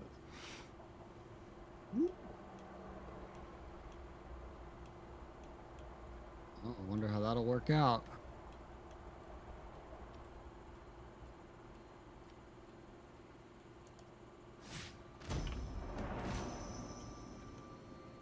Oh, well, that's good. Gwyned's stack went the other way.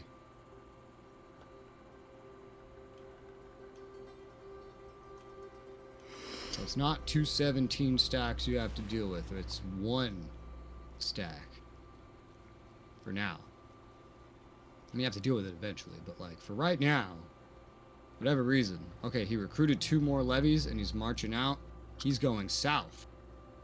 Okay, he did not go east. That's it, I'm done. Game over.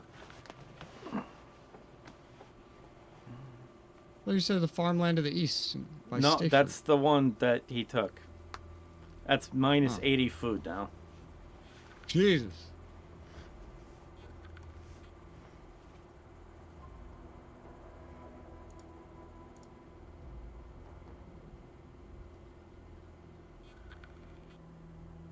Not possible. We will do our utmost.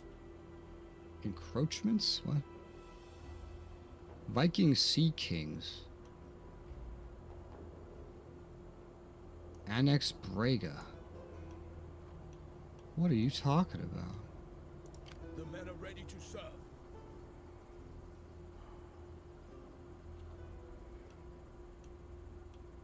Arenas.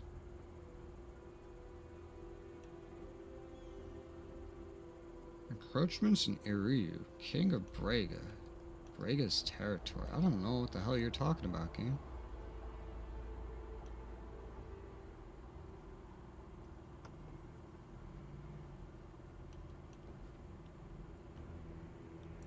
We await your commands. Oh, and now it's a 20 stack We too. can't. Yeah, he just keeps adding levies to it. The men have trained for this.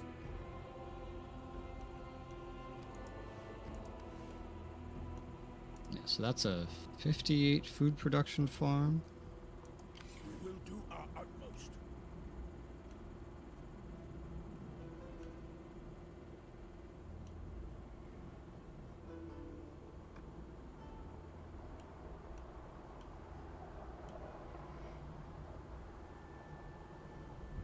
Wonder, can this work like this? Yeah, effectively. I just need to build something.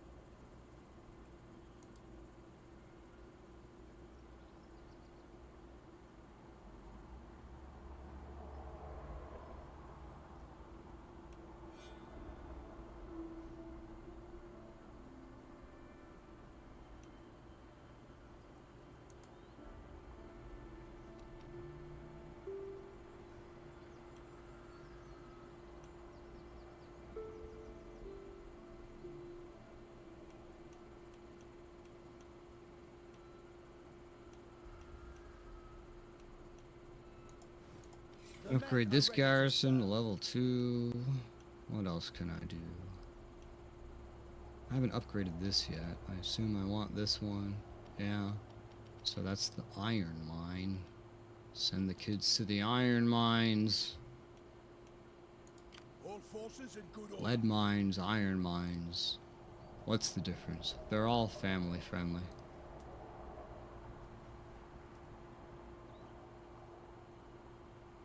And then let's end turn.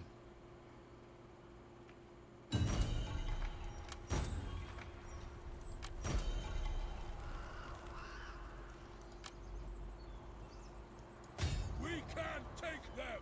Of course. Yes.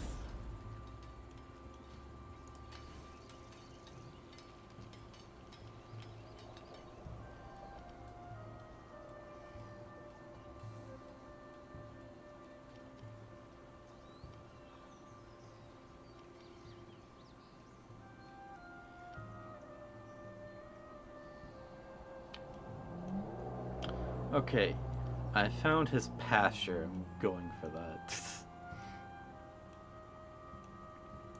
All forces in good order. Huh. What, the fishing wharf up north? He also has a pasture as well. Yeah. See what you can snipe.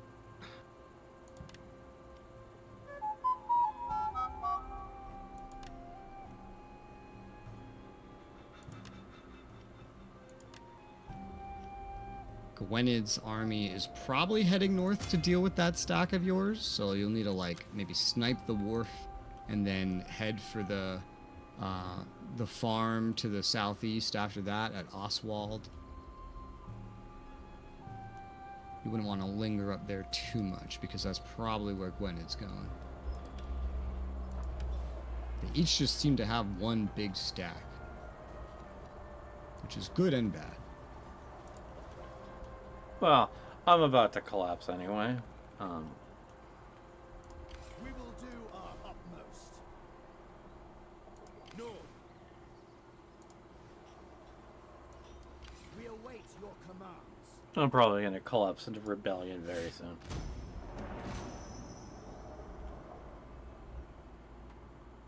Oh no, Gwyned's going... Where the fuck are you going, Gwyned? Oh, Okay. Gwyned had a rebellion. Oh. That's good.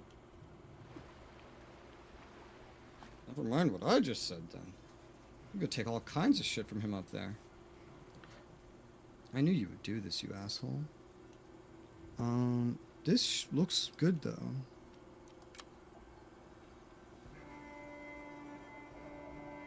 Let's see how this works out. Okay, it seems like it worked out.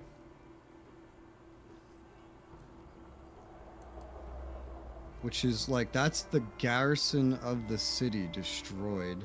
Meaning I just get the city now. Well, that's perfect. That gets rid of a otherwise lengthy... Now that would be really bad. You need to take that opportunity to go up to Brugg.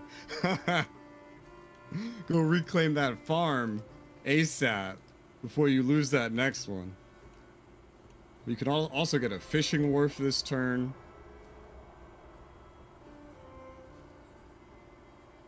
I wonder how his supplies are doing. If he just keeps going forward and if he just gets encircled. Will his supplies just run out?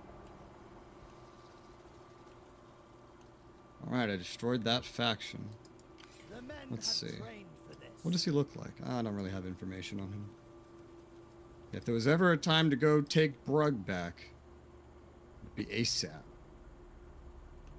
You could at least maintain your position by sniping Gwyned's fishing wharf. And then you could take Gwyned's pasture, yeah, because now Gwyned's army ran away to go deal with a rebellion. Was that rebellion even in Gwyned? I guess it was. I was like, was that next to Gwyned? Well, since I've taken this over... Oh, there's no governor assigned. Huh.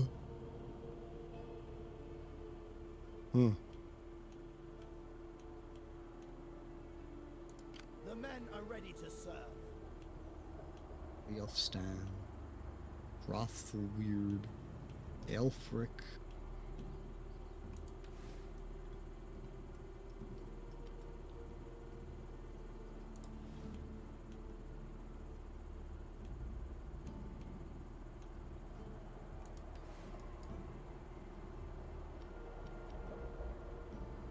Well, Hrothweird borders this, so I could just give that to him, I guess. I don't really know if that's how this works, but...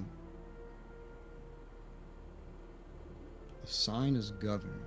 Some of these guys... No, actually, these are all different. I thought these were maybe shared. These guys just look the same.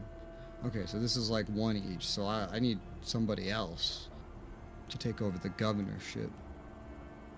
Well, Leof Sidge looks good as a governor. We cannot. Here you go. No. Alright. No. Alright. So...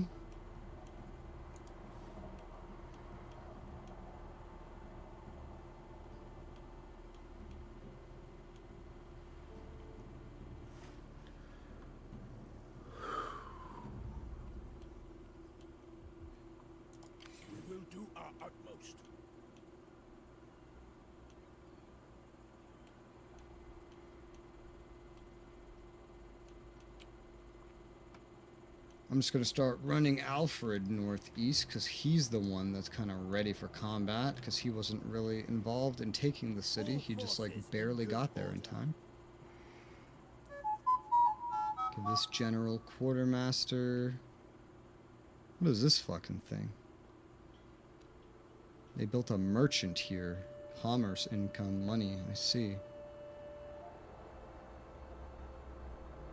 I don't know that that's really what this place needs.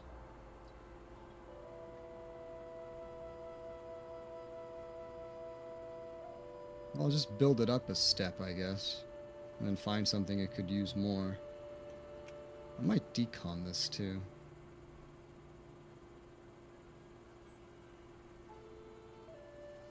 We'll see. I might leave it there just because it was already there. And it'd be kind of wasteful to get rid of it.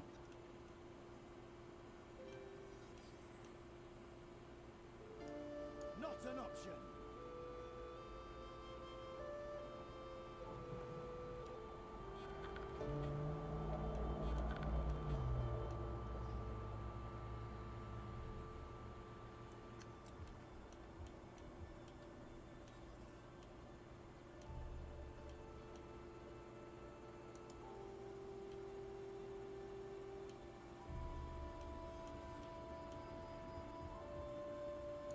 All forces in good order.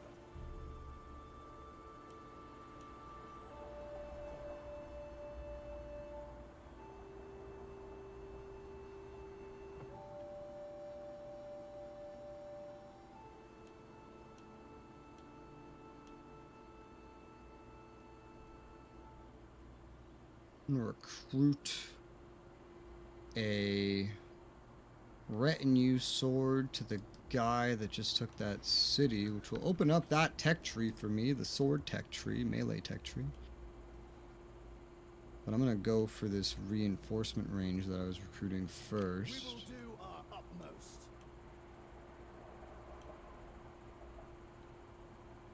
There's a risk of rebellion up here, but should be fine with a stack on it.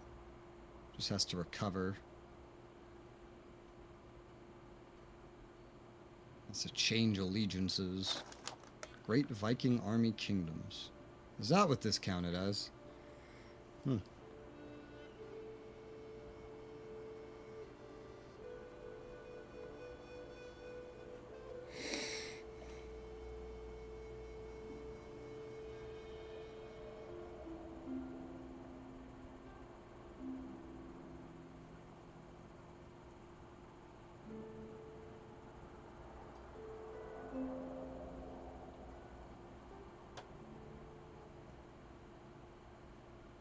Alright, I'll end my turn.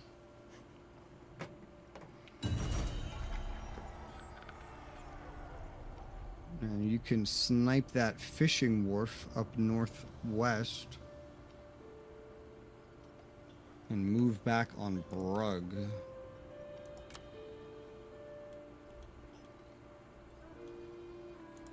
men have trained for this. Onward to victory!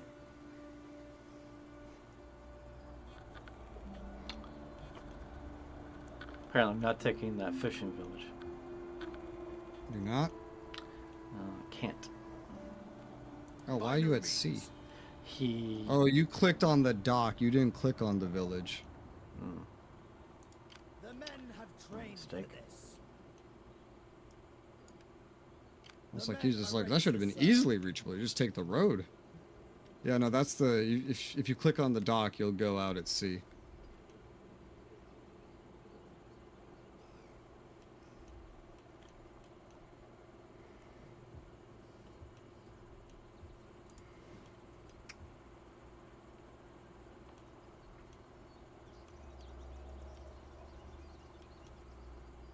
All forces in good order.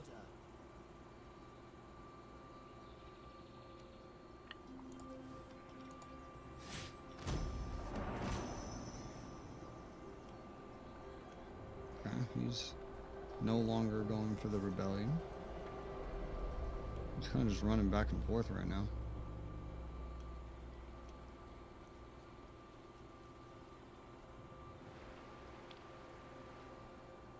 I think he's coming back to stop me. Yeah, probably.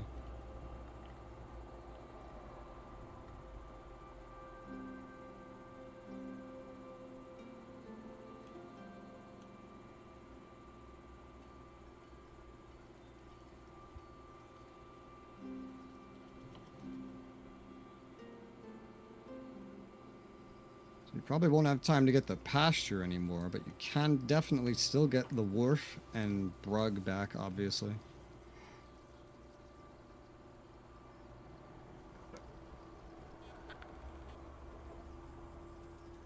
Alfred. Oh, God damn it, Alfred. Oopsie.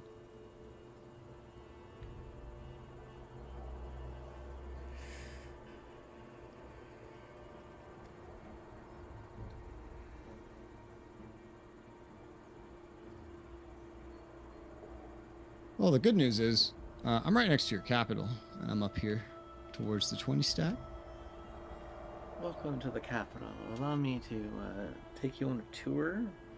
I didn't really have time to, like, fully reinforce this, but it should work out. Wow, this governor is super loyal. Holy hell.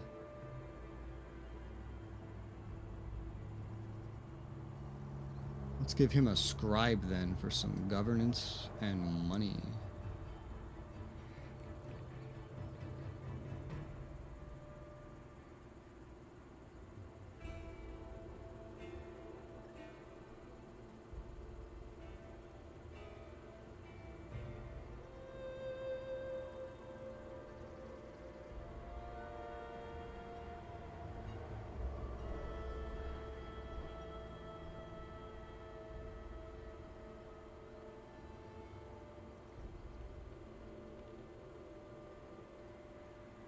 Alright, let's see. Upgrade. What do I want to upgrade?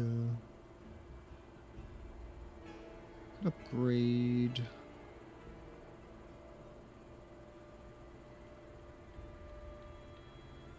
Upgrade this farm. Just a random farm that's in a safe-ish location. Oh, and I can still build up one of these. I haven't built any of these.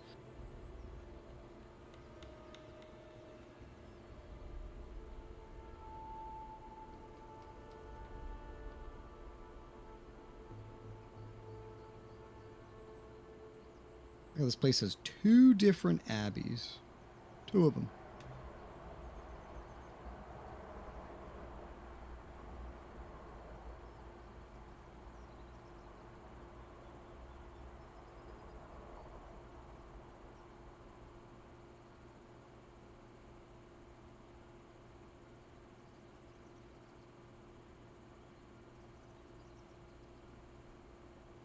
We'll build up one of these. This is just like public order and income. Does this place need public order? I doubt it. But I do know that this place has a church that will buff church income, which these abbeys can generate. So that works.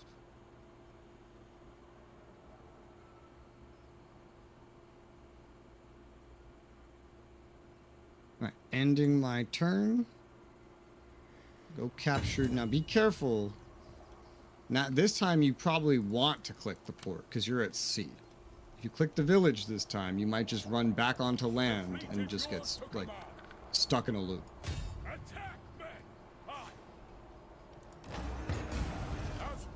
Alright, cool. So we got ourselves a fishing wharf. Now you can go for Brug in the south and reclaim that farm. We will do our utmost. Yes. So be it. Awesome. This brought We me to have food. positive food. We have food. There we go. There you go.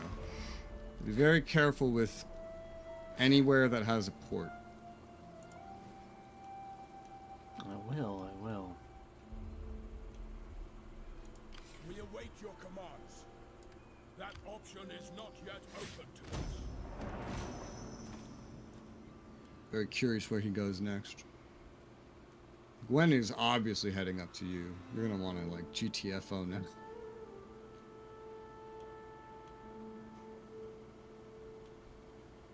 Really curious what the other one does. Ah, I He might like come how towards your me. guy is still doing the marching back and forth He's gonna do overseas. that the whole game. Whole game he's gonna do that. He's All patrolling. right, he's coming south. That means I can intercept him. What an interesting decision he made. That Now, city isn't as important. this is good. Now I don't have like a 20 stack, and this is I not like an do have a elite 20 stack. retinue army. Uh-oh, all right, you got a rebellion going on. Look at this. Got your first rebellion. Yeah, I was expecting a rebellion. Where is that exactly? That's south by my border with you. We await your commands. Is that a food place? No, it was a lead place. All right. So,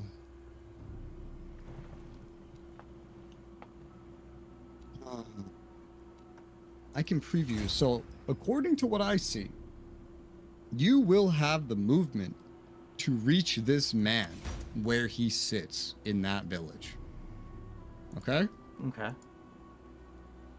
Therefore, I'm going to place Alfred like right next to there with Okay. the idea that Men have trained. you should just be able to pull him into combat. Okay. That is my idea.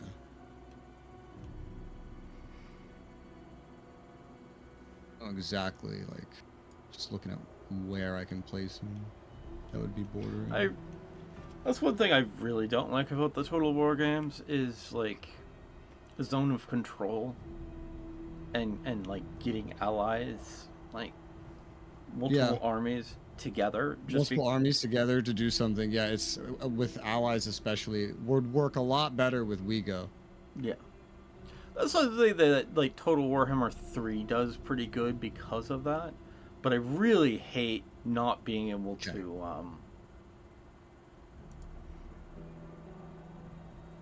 And this man barely has anywhere he can run now. All right, so you should be able to intercept him, kill him, eliminating a whole fucking 20 stack with my help.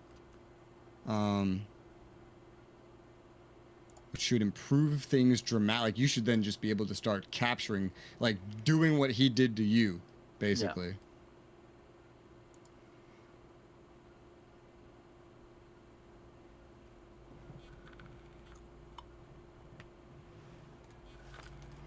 Oh, Powys and just ended up at war with your northern neighbor. That's interesting. That doesn't even seem fightable unless they're also at war with Gwynedd. They are at war with Gwynedd. So that's interesting. So if you do retreat from up there, maybe they'll just go... Or they might even just sail to Gwynedd. I don't know. But let's see. Skills available with this man. Oh, good. Thank God. He's always just loyal. Give him another priest.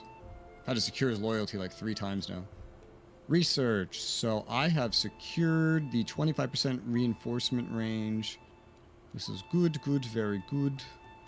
I'm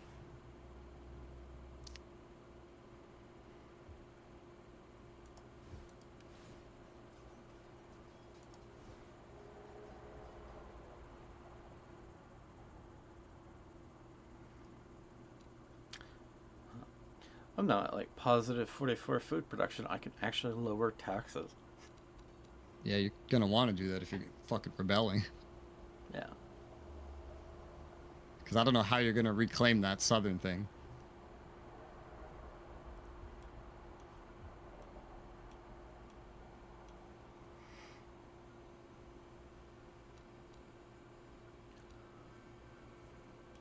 It's like I asked the peasants just to give me. Like, it's funny is I didn't need more money. I had plenty of money. I just needed extra food production. So like, I wish I could have just lowered the coin tax and asked for extra food. Yeah, Total War's never been too big on the economic simulation. Because I didn't need money. I have like $7,000. The men are ready to serve.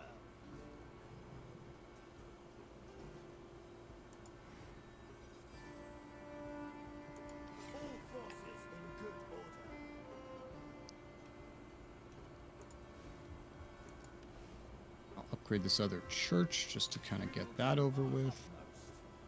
Upgrading the garrison in the capital, which is especially important now that there's nobody down there to protect it.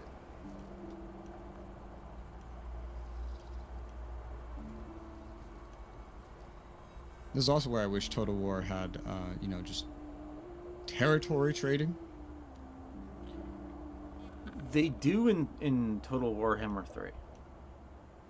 Sounds like they just make a lot of good changes in Total War Warhammer 3. There is one bad thing about it. You can only trade one territory at a time. Just like Imperator Rome, although Total Wars tend to have less territories than Imperator Rome, so probably not quite as bad.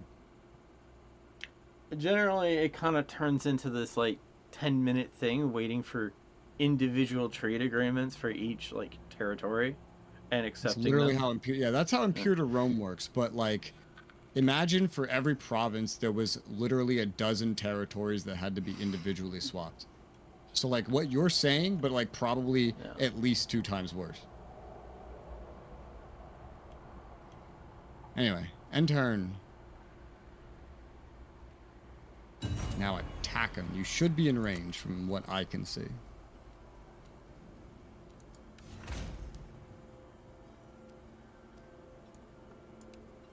Because he's in a little village, I don't think he should be able to get away. We await your commands. Attack the foe. Oh yeah. Oh yeah. Oh yeah. Why can't I click the buttons? That's so weird. Can you click the buttons? Yes. Okay. Is it an honor resolve? Plenty. Yeah. Make a quick save. So you hit auto resolve. Okay, so I can see that you hit auto resolve. So that's how this handles it. They made it like slightly different for this game. It's kind of weird. But auto resolve, and we'll just do balance. And he's fucking dead. There you go. All right. Nice. Wow, full army life. Me. I didn't lose many units, so I don't need the money though. I'll just take captives. Of course. So I can't replenish myself too well up here or build up. Maybe if I like take the fortify stance, I'd be able to recruit up here. I don't know. We did it. Men have trained. Now you just start marching west. Glory awaits. I was gonna take my cities back. Yeah, exactly. Like Staleford and then Shrubsburg. Yeah, and up north you definitely want to run the fuck away. Run away! Run for your life. Oh gosh, I'm 164 food now. Yeah, it's good. It's good. Okay, I'm gonna make all my people way happier and just like go to like normal taxes. Yeah, normal tax for sure. Oh, nice. And then Yeah, and that then if makes you end up being everyone able to super afford happy it, with me. especially if you, once you start retaking these farms and shit, if you can afford it, then you can expand that army to the north too.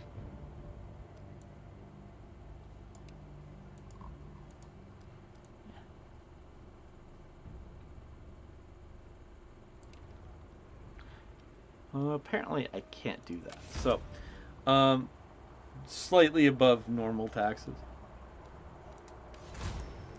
But I think that brings everyone to be less pissed at me. Yeah. Yellow faces, not red faces. Alright. Less pissed is good. And, I guess, let's see, research.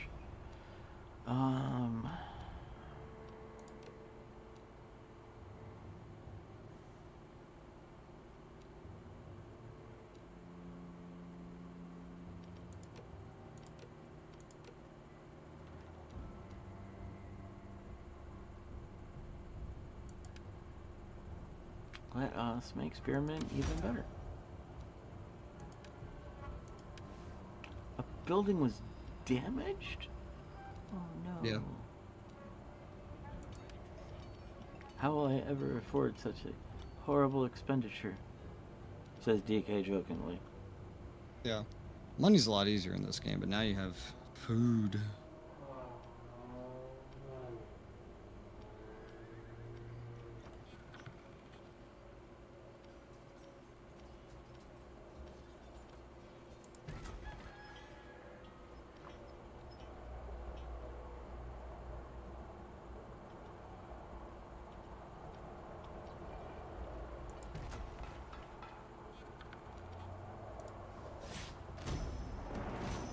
Yeah, a lot of my cities were set up like really industrial heavy.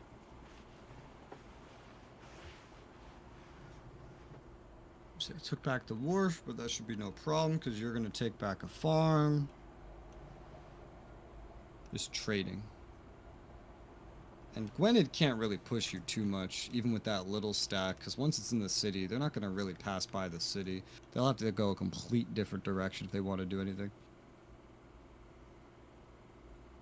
Now, what comes into question here is, how do you want me to contribute from this point? Because this is the weird Total War thing where we can't trade territories, so... I was curious if you wanted to split our enemy in half. Well, so the funny thing to remember is, technically speaking, I'm only at war with one of these. Who are you at war with? The Wait. guy we're fighting right now, the guy we just teamed up on. Oh, okay. So So technically, I could go after this guy's like main province over to the west, the city and like a couple villages there. yeah. And then you can just send everything over to Gwynedd after you reclaim your stuff here if you want me to take that stuff. And that's really just up to you. I feel like that's a proper payment for your assistance. In that case, I'll head in that direction. Okay, yeah, so I can't recruit up here. Only when I have my own territory. But if I just go claim one of his things, then that'll be fine. Okay.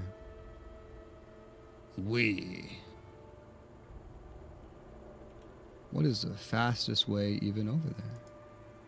Like this. Just through his territory, funny enough. Which will soon be your territory, but... So this is part of that big province, right? Yeah, alright. So I'll just make for the Oswald one.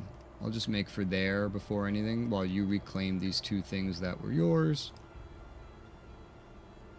And then I'll prepare to move on the city, which I don't... Assuming he doesn't recruit a whole new stack right there, I shouldn't need to. He seems to be recruiting a new one over at Strobesburg. So I'll just head straight for Oswald with Alfred. This will be interesting to manage for sure.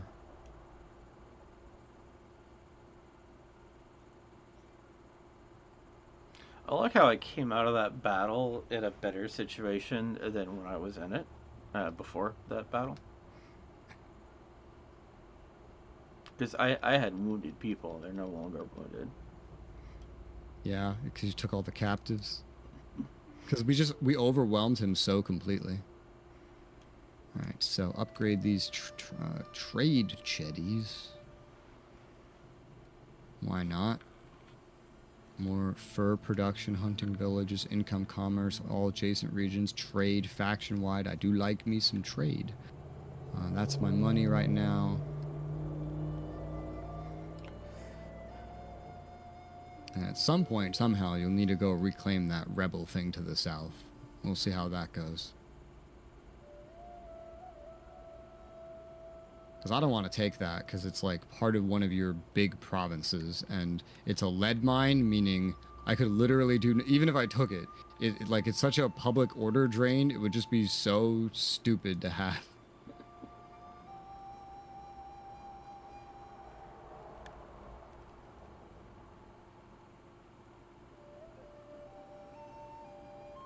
Skills available. Wiglaff, my boy, you need another priest, because I didn't give you the thing you wanted. Alfred, my man, we're definitely going to give you more quartermaster. Max that shit out. 30% campaign movement range. Ooh, less recruitment cost for all units. That's really good. And less upkeep. Max out that quartermaster. Okay. Cool. Cool. 1% chance of rebellion. Well, that can't be avoided. Well, the good news is it's time to fight back. Mm-hmm. Spent my money. Kind of gotta like keep this guy here, right? Characters are keeping this afloat a little bit. It's mostly just waiting on the allegiance to flip, which is going pretty quick. It's gone from like 20-25% allegiance to us to like 45%. So that is moving. This is gonna need to be a fully functional stack. It's gonna need to be that. Can I say that we have not crashed again? So I wonder if that compatibility thing was actually the problem. Oh, we'll see. I don't know. I have to feel it out. Feel it out. I want to recruit just one more Sax warrior for this guy. That's total. That's like 10 melee units. The archers, he's got like 2 more slots.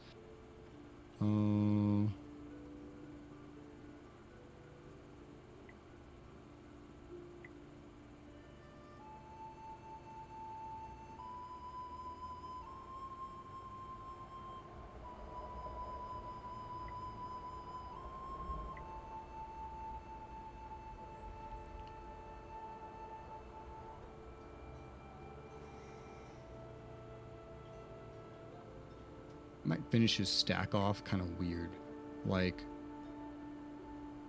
give him like a levy archer just because if I get one more then I unlock the tech tree, and then like a scout levy cav just because it works. This is not my ideal setup for sure, but for right now when I can have so many levies, I think it just works. Let me just get that archer, let's unlock that and wait the next turn. Maybe I'll give him the cav and then he'll be maxed out, what that's worth.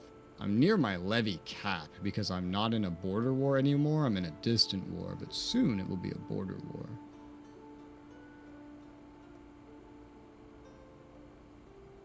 End turn. Yeah, I wouldn't count out the crashes yet. I'd bet money they could happen again. Clearly, I was having some kind of problem initially when I first played this game that caused me to put it in that mode to begin with. Hey, Stayford reclaimed. That is another farm back. In that next town, you have a cloth weaver, which is more food. Not a lot, but it's more.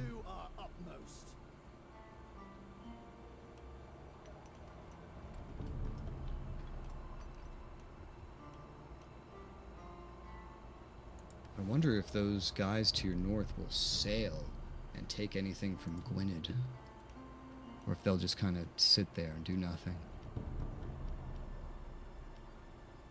I wouldn't be surprised by anything at this point. But theoretically, if they don't attack and we can get you all of Gwynedd, I think we can have you in just like a much better situation in general.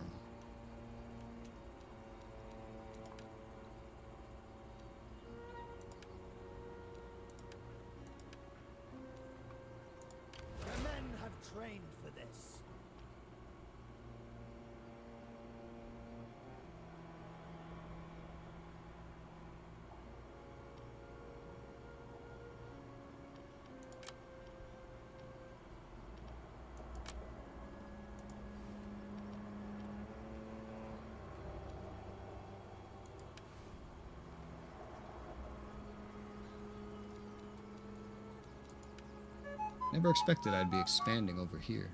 I thought I would go like northeast towards East Engel. I mean, that might still happen, but you know. Just never thought I would have this random enclave, exclave, whichever one this is. Yeah, I was not What? I was Gonna not be what we- expecting this sudden war on our east and west at the same time. I mean, I kind of was, because this kind of shit happened in Narfi too, just with different nations. And don't count it out just yet, because I mean, technically speaking, the ones that attacked Narfi like haven't attacked you yet, and they still could. What is he doing? Are you? Oh my!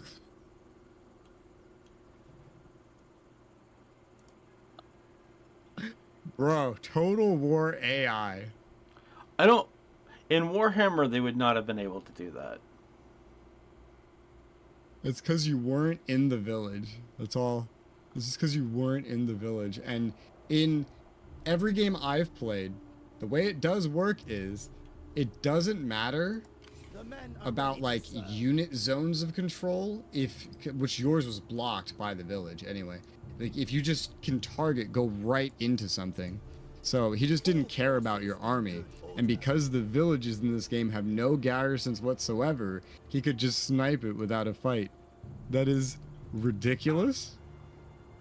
Kind of hilarious. I'm sure it's less hilarious to you. To me, it is hilarious. It is hilarious because he's about to die horrifically. Yep.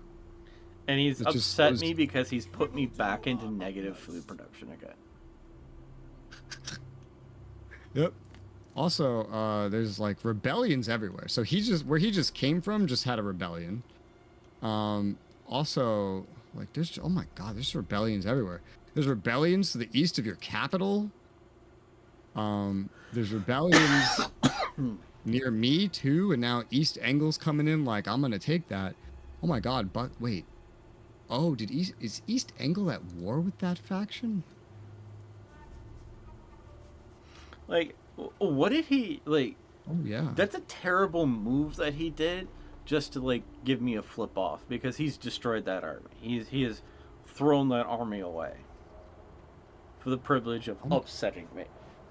The AI in video games, what they do Await your is commands. they find out how to deal the maximum amount of short-term damage to the player that they possibly can. That is what they do.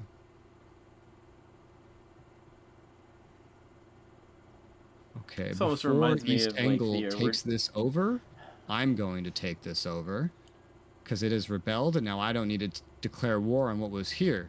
And so East Angle's conquering all your potential enemies to the east. I know we're going to have to fight them eventually. But Yeah. I'm going to go take this from the rebels because this goes into the Northampton one.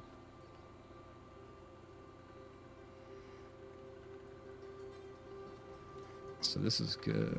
This is a pottery. Which I now need to repair, but this is fine. I still don't know that I like this merchant that was built. I kind of don't. Maybe I will later. It's the only reason I haven't dismantled it yet.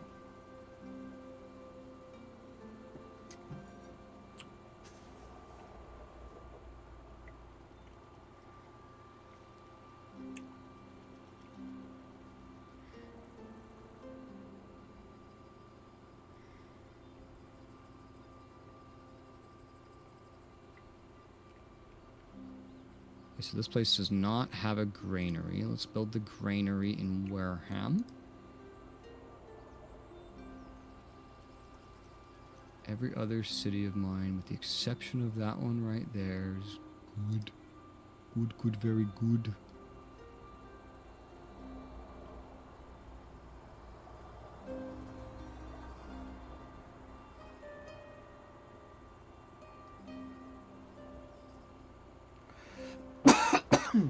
And hilariously, while you're still over here, it wouldn't even be illogical for you to go take the rebel to the east of your capital, because that's part of one of your cities.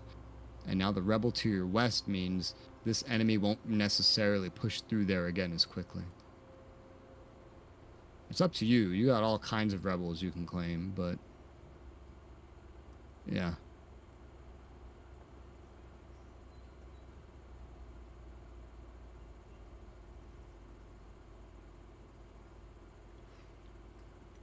Let's upgrade this small farm. My armies, I think they've all moved now. They've all done something. I've taken something new, which is grand. Next turn, I'll finish the first melee unit technology. I will end my turn.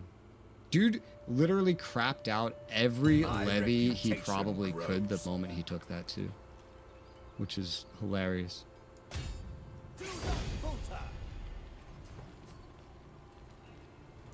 They're not going to stand a chance.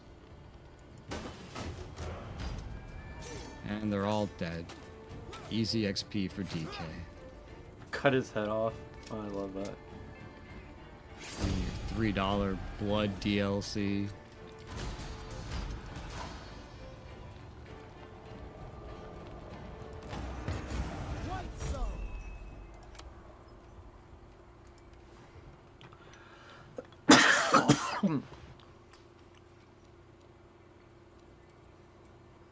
Oh, he damaged all my buildings.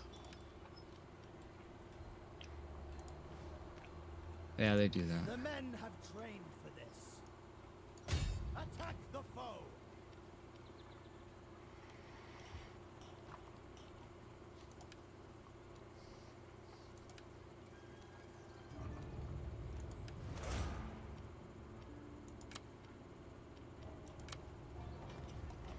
What I think is kind of funny, taking that back did not return all my food back. I think the farm went down a level, Yeah. so that would be why. Regardless, you have 2 farms bordering you that you can take. One to the east, one to the west. Is this guy actually going to go for that city? There's Guess no so. way he's actually going for that. I mean, I doubt you built any garrisons up, so to be fair, if you only have 8 defending and then, like, no garrisons built up, a stack of 19 could threaten it.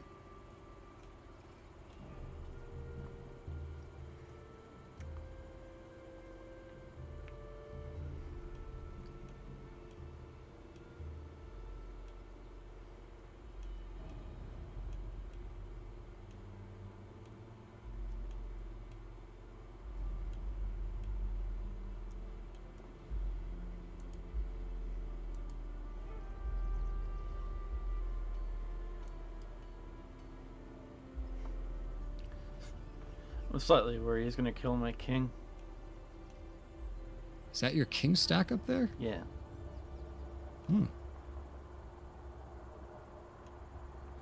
I think that's his goal, is to take my king out. So how do you want to handle it? I could join the war against Gwenning and then just, like, go into the reinforced range, because Alfred's up there. Or you could shit out a bunch of units up there. How would you like to handle it?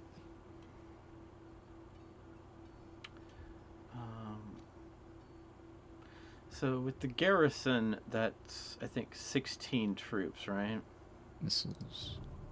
Let's see, with the garrison... Oh, yeah, you just have a trading post here. There's no actual garrison building. You got 1, 2, 3, 4, 5, 6, 7, 8. 8 units, so 16 with what's on top. Yeah. So if I shut out a couple of units, that would hopefully tip it back into my favor. Theoretically. I mean, his might all be full health, and then, like, yours might be levies. One of his is injured. half health. Yeah, okay, so he probably I don't shit know out what the some rest of levies. his army's at. So, yeah. It's the $1 million question is, what do you want Alfred to do? I'm just gonna shut out a bunch of units. Okay. Hope it works out for you. The men are ready. Just handing out priests left and right now. Well, if that's what you're going to do there, then Alfred will continue on his path to destroy your other enemies.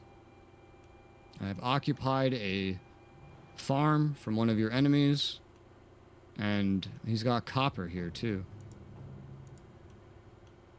By no means. And now that I've done that, I can recruit something, because this is technically my territory.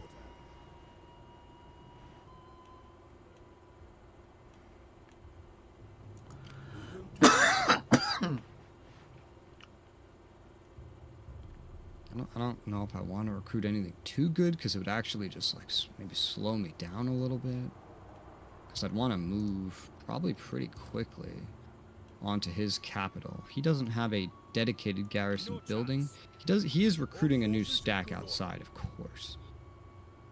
Well, I don't need to have them fully replenish it. Like, next turn, theoretically, I could attack his army outside the city and then kill it, depending how big it is, and every single garrison inside of it. This is possible.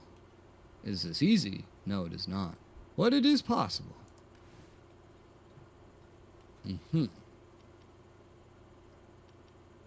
Let's see. I will recruit. We want some big boys. We want some boys that are big. I'm gonna get royal thanes and a retinue melee cavalry. Let's recruit that into the stack. Oh, actually, we have space for one more thing. What do I want to do with that? We're just not going to replace anything. That's what we're not going to do. Guess I'll recruit another Royal Thane, because it's just probably like the most elite unit that I can actually recruit here. Yeah, let's just recruit that, just to make this as big and good as possible. And then we'll see what I can do with that next turn. A risk of rebellion in palace, you don't say. Gee, I wonder why. We await your commands.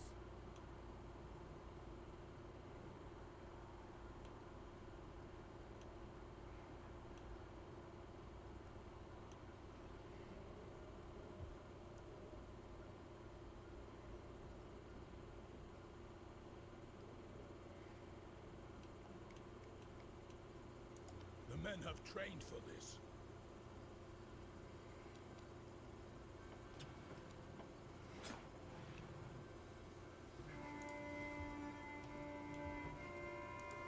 Could min-max this other guy a little more.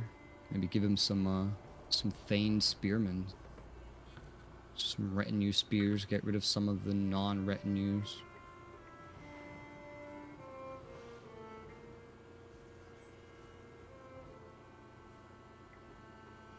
I think these are actually better. Yeah, these are better than the Sax warriors that he has. I could actually replace the Sax warriors with Thane spearmen. That's hilarious. That's an option. He could be a little more spear focused. Alpha could be a little more sword focused for right now. That's an option.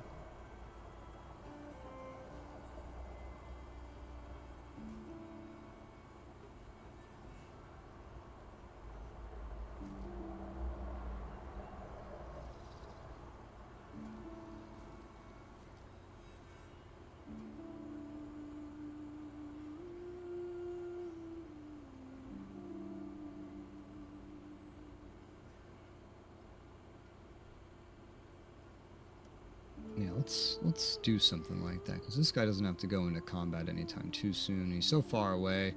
I need someone defending the south, so let's get rid of his Sax swordsman, and let's start replacing them. Yeah, with Thane spearmen. That's 9 spearmen total. I'll just throw another levy in there.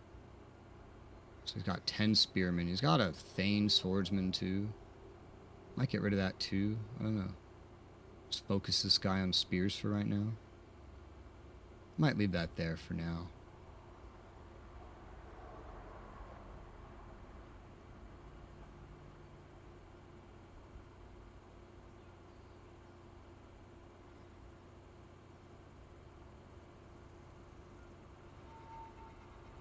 Thane spearmen are incredibly similar to Thanes.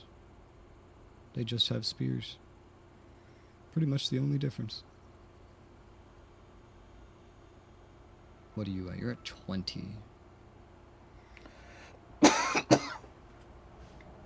Tell you what, we'll go a little thematic with this, right? We'll get rid of your Thane, and we'll replace him with another scout cav.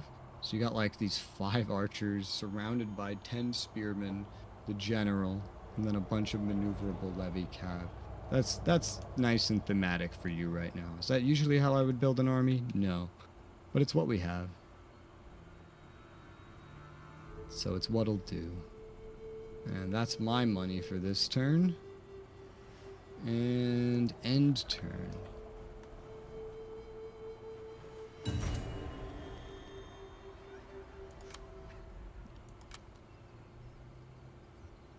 It's DK turn.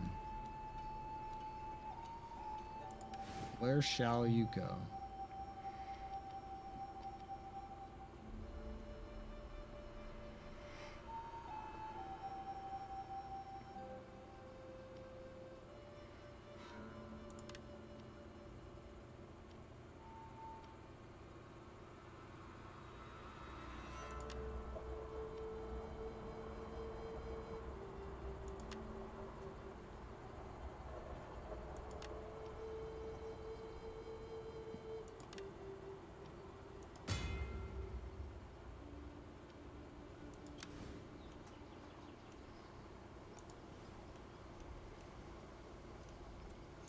The men have trained.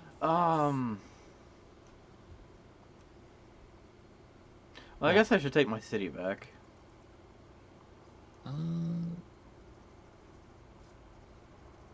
Yeah, you can either go west for that village or you can go east for another one. West might just be in your run range, which would make it more convenient than the east one. Because there's another farm village over there. But hopefully it just doesn't get taken. Because that would be in one of your provinces too.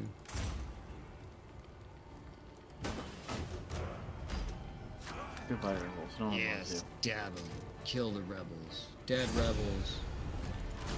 And then you get this is a farm place, right? It's a cloth place, which is still food.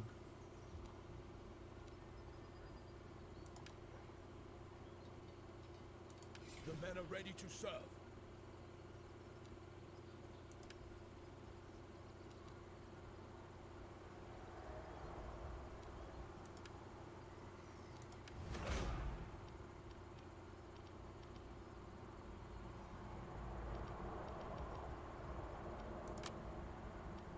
I was planning to thematically just leave Alfred down south, but you know, that didn't end up working out.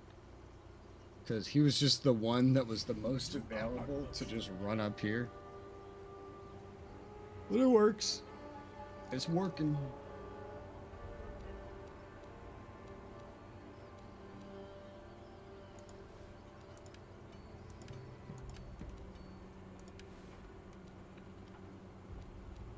Theoretically, just to get into the fucking city, this guy's gonna have to siege anyway. So I probably three turns, 2 at the least, would take him to build like a battering ram, just to be able to start a battle over it. And the city would probably last, without a battle, like 5 turns, which is plenty of time for you to get your stack up there. At border war again. Boy, do I love the military-industrial complex. All forces in good order.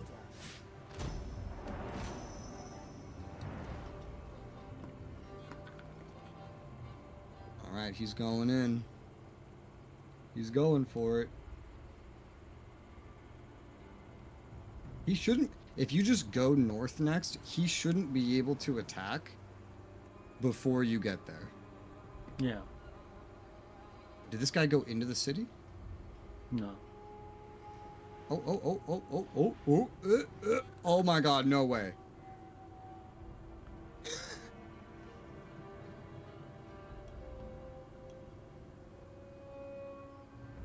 How utterly annoying. Does it, when you occupy these villages, is it putting you outside of them? It doesn't do that for me. I exited the village to get like an extra distance. Okay, you have to stop doing that. Twice this has really not gone in your favor. That's causing you lots of problems. I'm sorry, I'm used to an army having a zone of control. And I have not learned my lesson on this. We will do Yeah. Well, you'll learn now.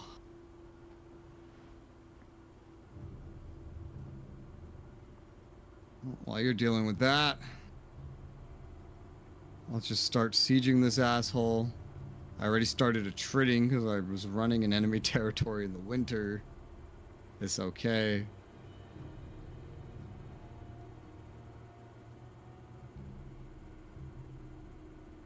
This place isn't advanced enough to stop me, I don't think, like this.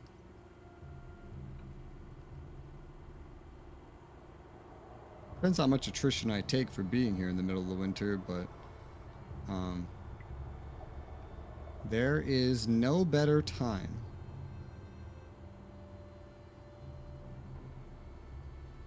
than to why the fuck, what the hell?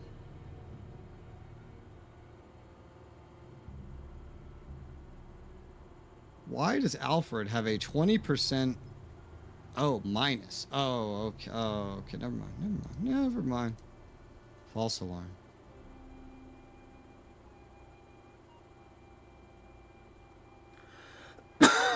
Not even the zone of control. Just the lack of the garrisons is the big different thing to me.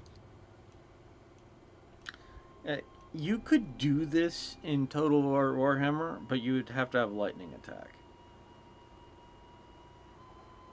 Yeah. Yeah. They wouldn't try to do it though. You'd have to have in Total War Warhammer 3. You'd have to have 3 ranks of lightning strike to do that. Because in Warhammer 3, they took the lightning strike ability and they stretched it. Let's see. What do I? You know what? This person's made the interesting decision of making my leader gain more XP. Not my leader, but you know what I mean. Yeah.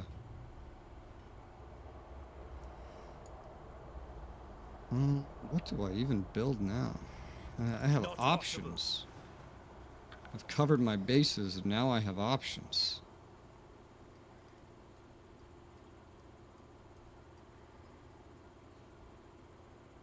Well, I guess we could go upgrade this grain silo.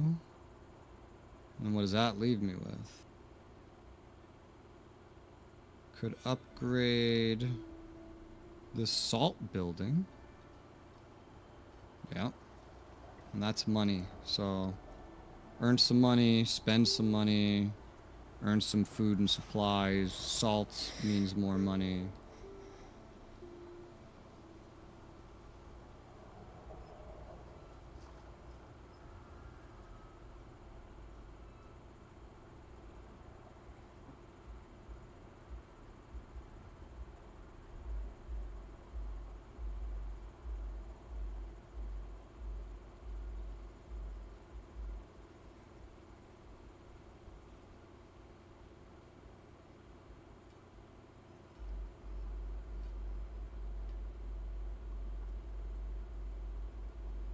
Oh yeah, alright, well that Eastern Rebel army is not a problem for you anymore.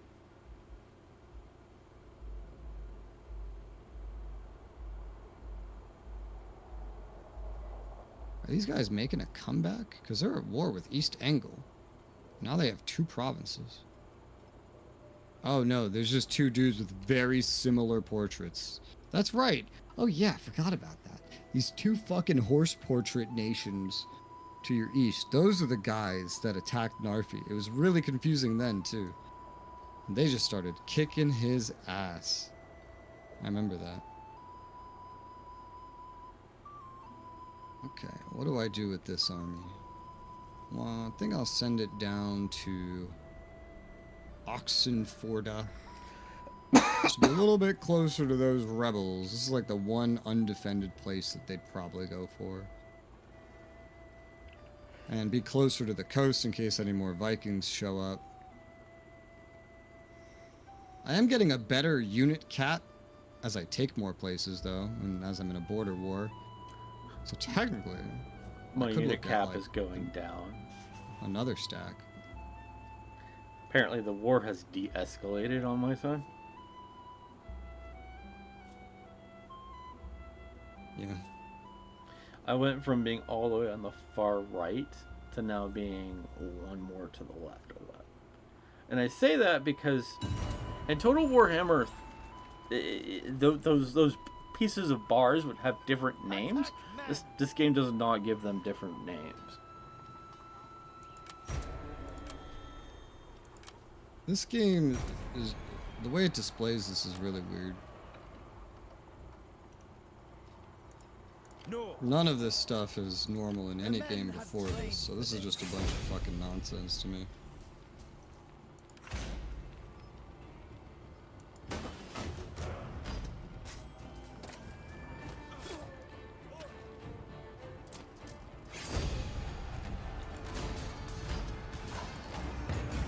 We shall. Right?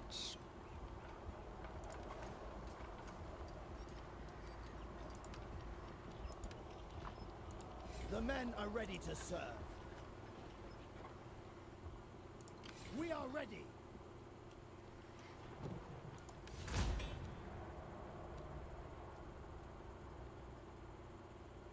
You didn't already have that back after that battle? I have Did it back. he? But it looked like you just retook it right now. It took after the battle. All forces in good order. Oh, weird.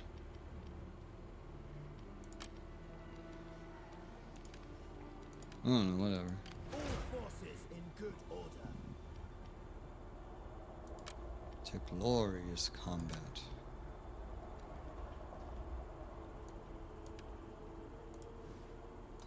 We will do our utmost.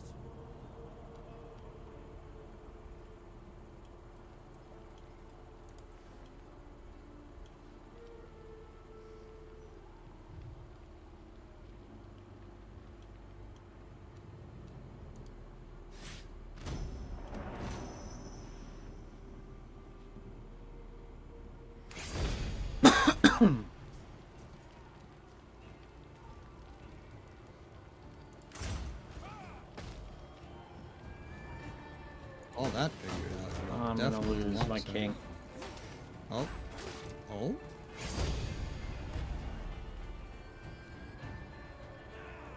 Oh, never mind.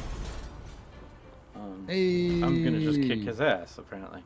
Nice. It was gonna shows that say, I was not likely to win that. If you died there, it'd be like, wow, that little snipe thing he did was unintentional, amazing long-term strategy that AI did. Playing on your fucking Warhammer 3 instincts to kill your king. A player couldn't even figure that out. I mean, a player probably could, but the player probably wouldn't think that far ahead. The AI didn't either, but just No. could have turned out that way. Attrition!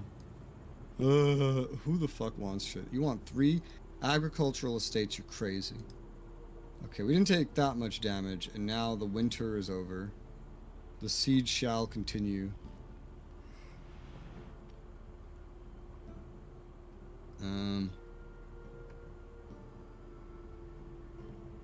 Oh, wait, what? Oh, I was reading this wrong. I thought these were turns, not labor force costs. These are the amount? What? Oh, shit. So that was all one turn. Oh, oh wow. Sieges are way faster than I thought they were then. Usually it shows like, oh, it'll take this many turns to make this, which I guess it does after you add them. Oh, so you could just get ready to siege in one turn. That's cool. That means I can attack this right now. Die, bitch! Bitch died. He died good. I've taken his main city. Aifwald. What? Random ass governor. Governance command. No, my general back here leveled up. Give him some quartermaster. Max out his quartermaster. Why did you level up? Powis governance is available. Who would like to govern Powis? We got a merchant. It's better than a warrior or a spearman. Here you go, sir, Mr. 25-year-old. Take this random exclave enclave, whatever this counts as. Repair the Great Hall. Repair the Tithe Hall.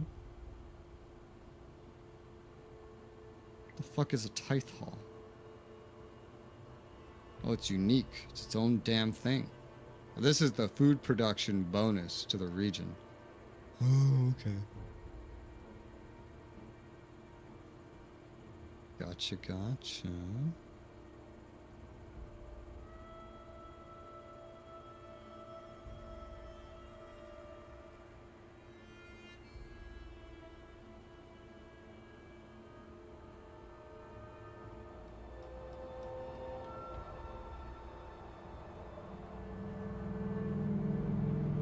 So I should be able to finish this guy off really easily at this point, I would think.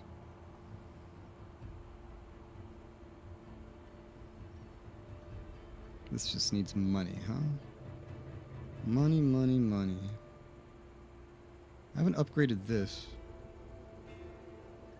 This will increase public order and church income. Well, it costs money, but will increase income from the church. At this level, I don't think that would actually be too worth it. Well, maybe. I don't know. What does this place need? I opened up a slot. It could use a granary. Let's build a granary there. I see the slot.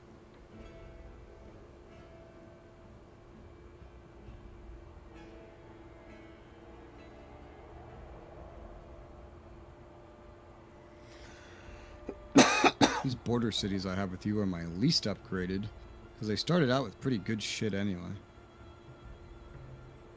One of them I can upgrade to level 3. I think I'll go ahead and do that. Open up another slot there for something.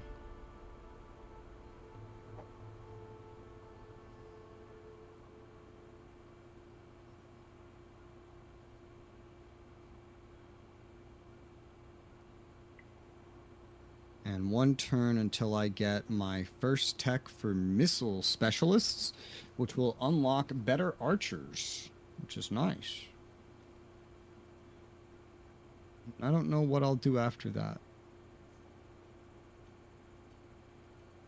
That technically was my first one siege battle, because the other battle I did wasn't a siege battle, because the whole fucking garrison marched out to a field battle.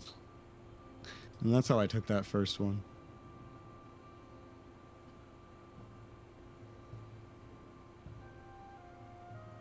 Well, in that case, I'll end my turn.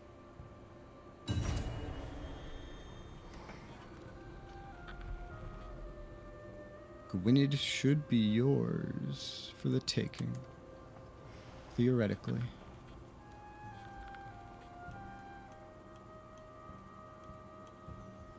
Assuming nobody else attacks you. At this rate, I wouldn't be surprised. We will prevail. Might as well get rid of this guy. He's marching out. Yep. And he's dead.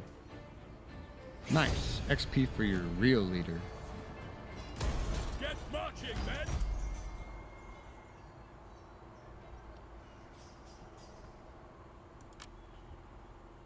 Gwynedd has a pretty nice capital. Like, it's just over there on a fucking island.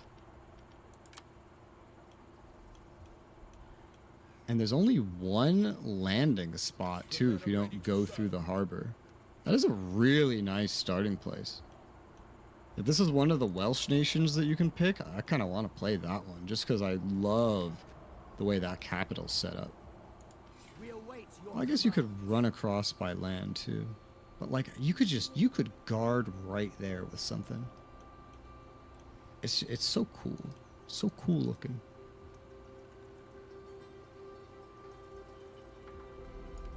Forward march!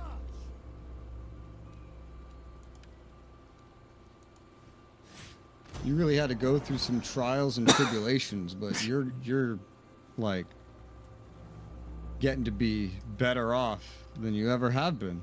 Yeah. Soon. You're not, like, you kind of are there just because you've developed stuff, but at the same time you're not, because you're still missing that one village to the south that has rebelled. Yeah. I'll come back for it later. If it's still there.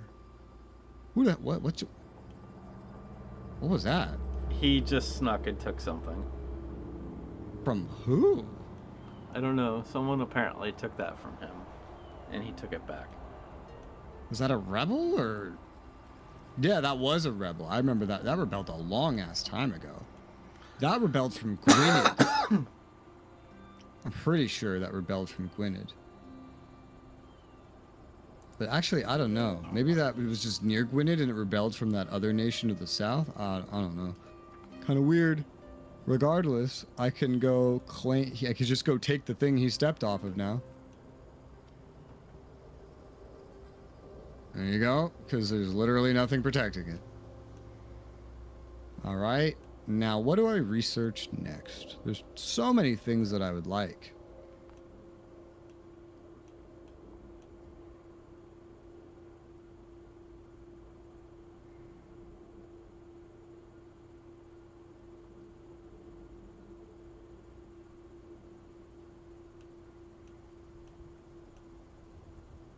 I'm gonna go for this irrigation. Gotta go through regional traditions. I get there and I get +1 public order in all regions, and that sounds pretty nice. So I'm gonna go for that. A lot of civics focus. I don't feel like I need the military focus. Not at the moment, anyway.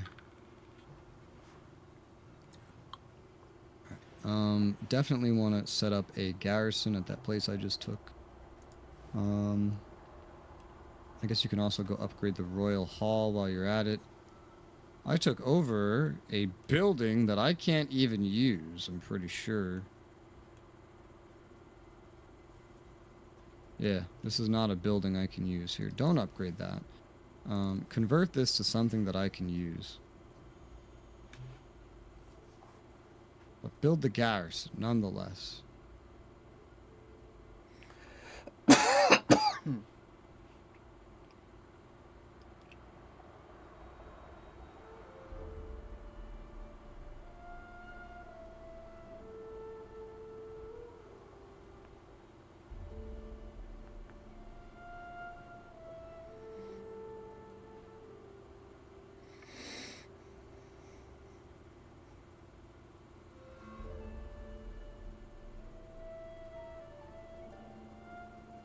Okay, this is a dedicated building that exists just to shit out noble estates. That's interesting.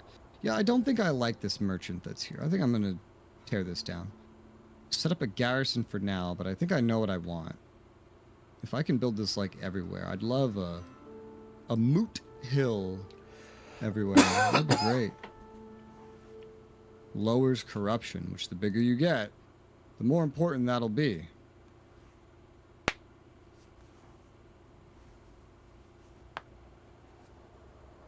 I don't know if that's like a one province thing. Regardless, what do I build?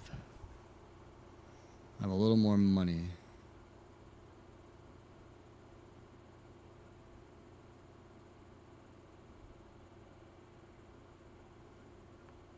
Let's build up this farm to be also level 3, just like this other one. Get a little bit more money, get a little bit more supplies, a little bit more food. I have a good amount of food now. Pretty decent. And my total levy cap is just going up, up, up, up. The bigger I get. Okay. And turn.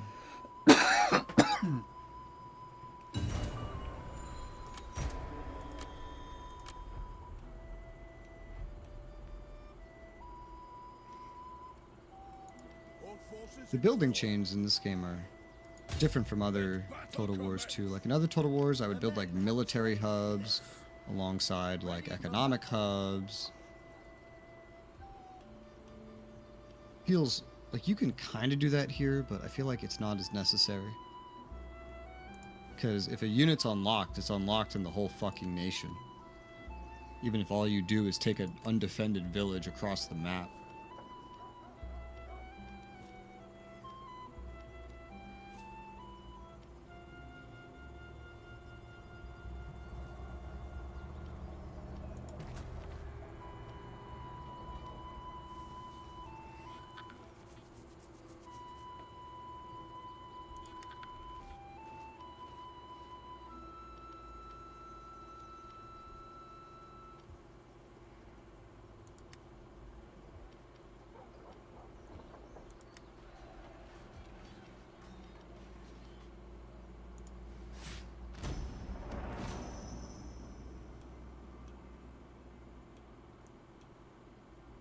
Surely you're not too proud to accept our gold.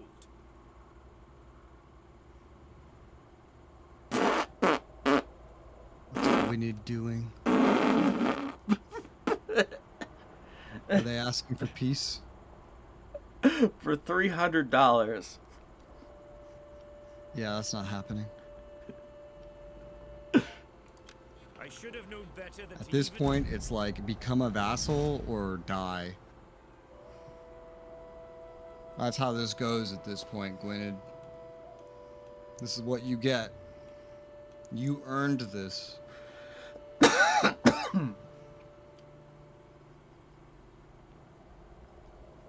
Dude, when it stopped on that horse face, I was like, oh god, don't tell me they're attacking you. Oh my god, bro. Look at this. The snipes. They're sniping like a whole nother nation. That's a big ass rebellion. Oh my god.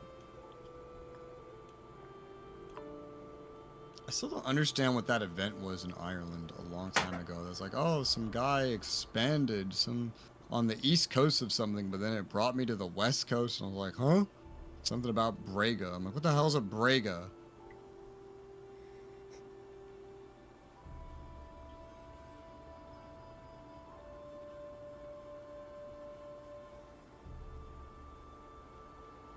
He's trying so desperately to survive.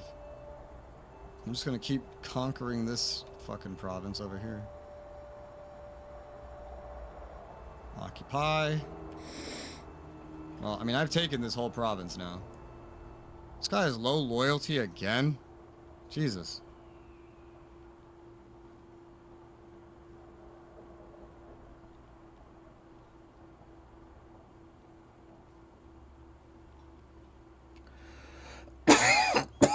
Excuse me.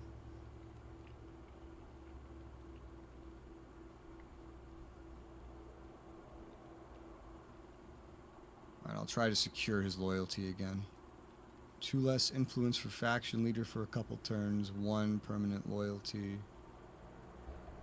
The hell is this? 10. No, fuck that shit. Oh, give up 10% of income for 2 turns and get 2 loyalty with them. No, I'll just take the lower influence. Because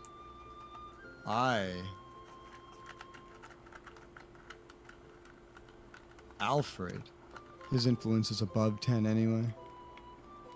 I'm actually just like amassing estates for him at this rate.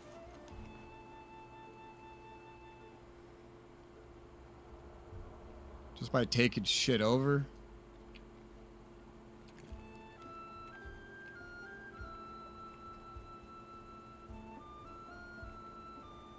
I could probably calm this asshole down by just giving him an estate.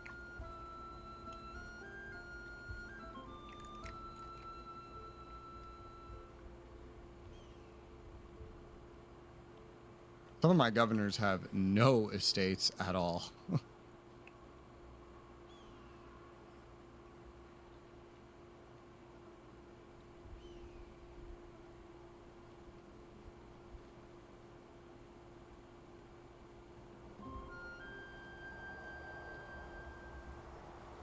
Well, this payment thing I'm doing is fine for now. This is a whole ass another farm I got. Jesus Christ. We still do want to upgrade this, so we'll do that now.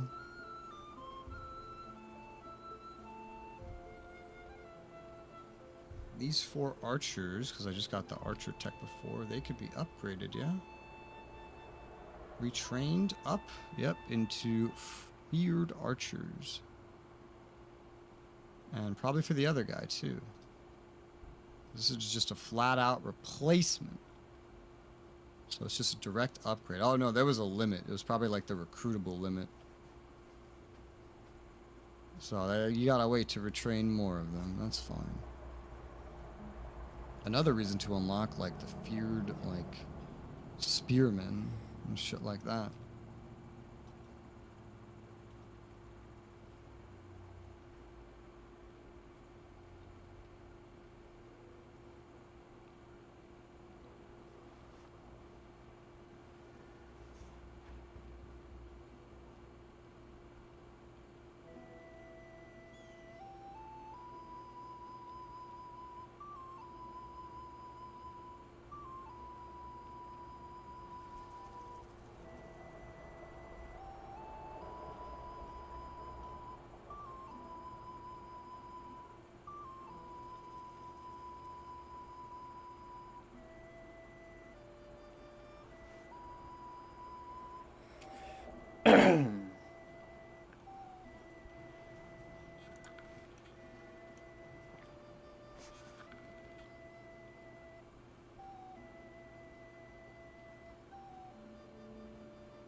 Oh, I see. Yeah, there just are no trade treaties. You just have trade with fucking everybody that has a port. I see.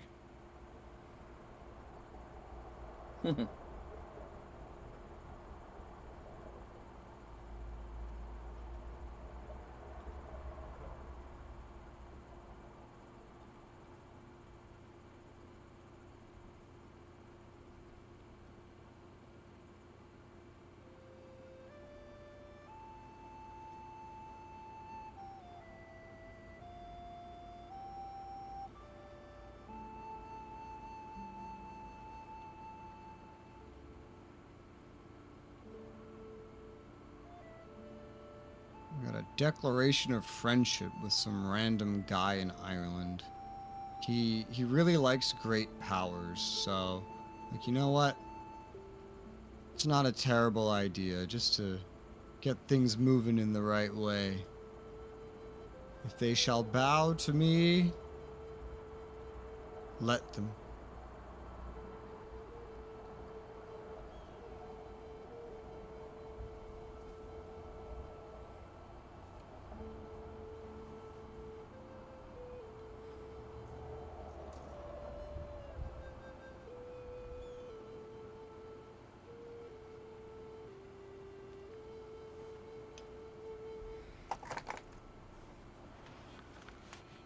Get another declaration of friendship with the faction next to that. I don't plan on attacking them anytime soon.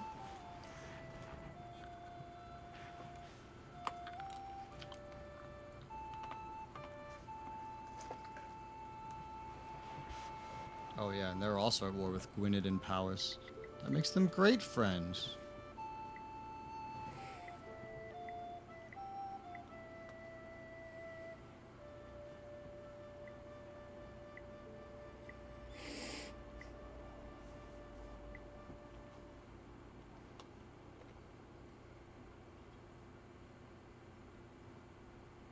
And there's a nation that's friends with one of the friends I'm making. I could get a treaty with them. It's like just these two right here.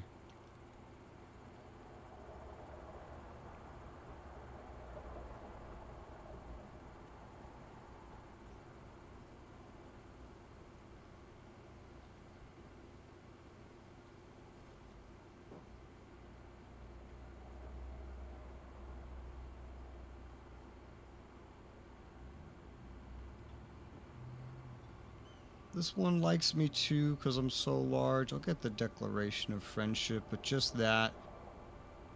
Because I feel like we may end up fighting them eventually. I mean, all I've gotten were Declaration of Friendships this turn.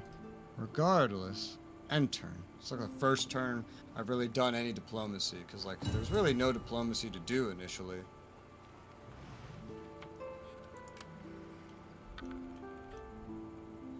But it is DK turn. Yay.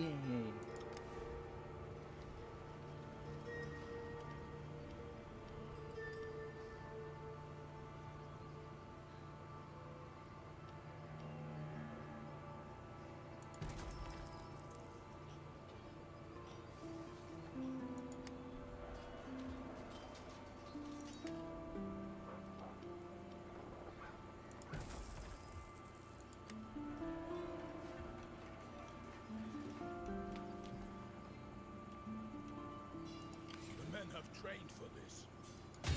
To glorious combat it will be. Time.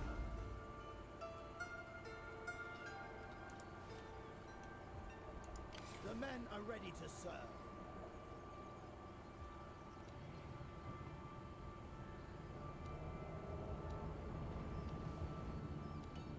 Now I'm getting more impressed by the lack of crashing, by the way. Like, did I play this and then I needed to turn on, like, Windows 8 mode to not crash, and then, like, time passes, and then driver updates, I don't know, Windows updates, and now it's, like, the exact opposite? Is that... That's weird, but, whatever.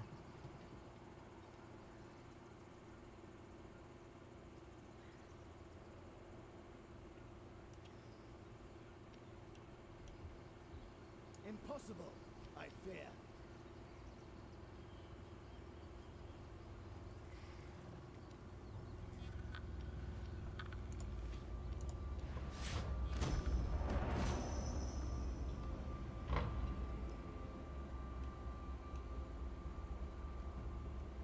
Oh my god, bro.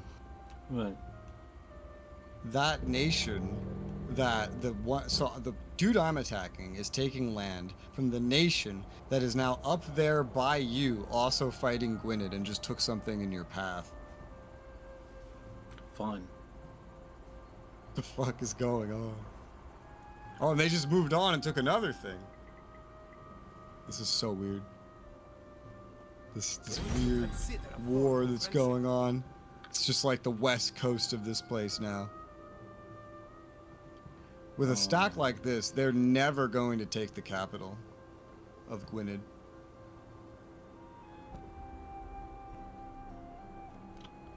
I got some bad news. What? The diplomacy screen has opened up again. Oh no! As I declare We friends. seal the deal with me. Oh. Oh. That's the guy that I just declared a friend. Maybe that like pushed him along or something. Maybe. This is also one of the two guys that invaded Narfi when I played with him.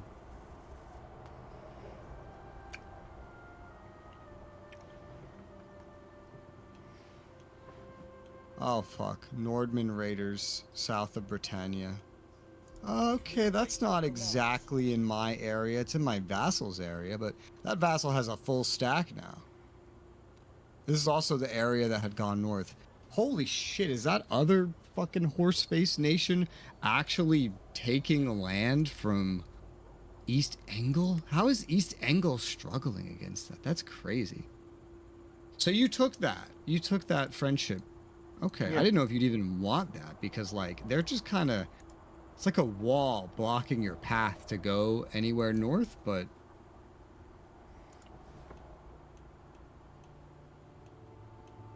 So, it was Jerby. Jerby doesn't even like you. They hate you. They hate your guts. I think I've had enough people declare on me at this point. Though these people on my left, I might have to beat them up. What they've done is very inconvenient. What they've done is not sustainable, though. That 6 stack isn't gonna last.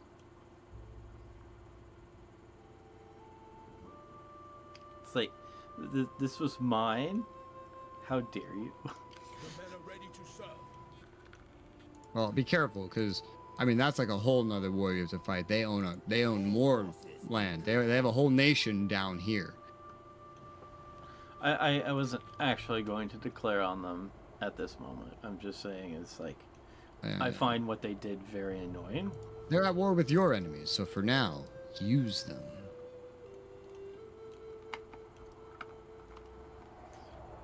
Okay. Yeah, Which it's funny means that I'm not face... probably going to get anything from this giant war I've had. I doubt it. Except this Like, village. That's nonsense. Because that would be implying that this fucking 6 stack is gonna go capture the capital of Gwynedd. Meanwhile, this nation is failing to even deal with that 5 stack of Powys that went down south, which is now going back up north towards their 6 stack. I find the idea that somehow this 6 stack defeats Powys and takes the capital of Gwynedd to be extremely unlikely. I've just accepted that anything is possible in this game that I thought was impossible or improbable. I don't know if Powys, I'm just gonna keep going north, but we're just gonna keep an eye on that. It's okay. I need to rebuild my supplies.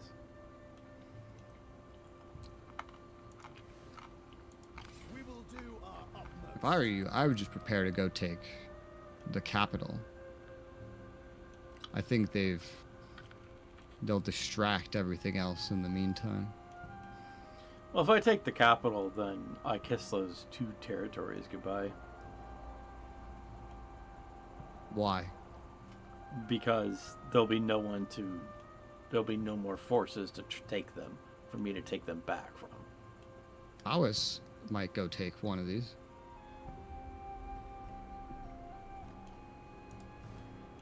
You're forgetting Powys. These guys are at war with both nations. We await your commands.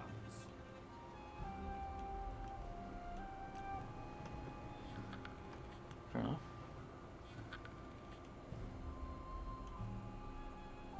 Alright, I have a lot of money. Let's upgrade my capital. 10 fucking turns to open up a new building slot. My goodness.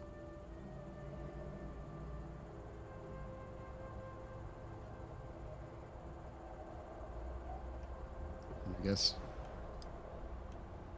That is so interesting how the 2 horse-faced nations, though, are not, like, allies this time. Last time, they became allies.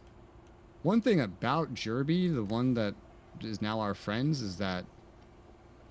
So, words mean nothing, much less likely to join his allies in a war.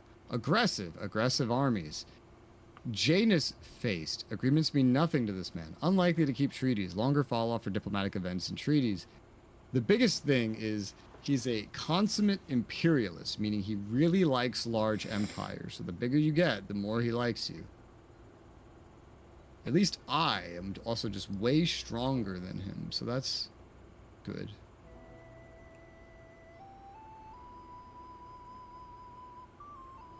He could become a friend. Maybe. He could become our friend. It would be interesting.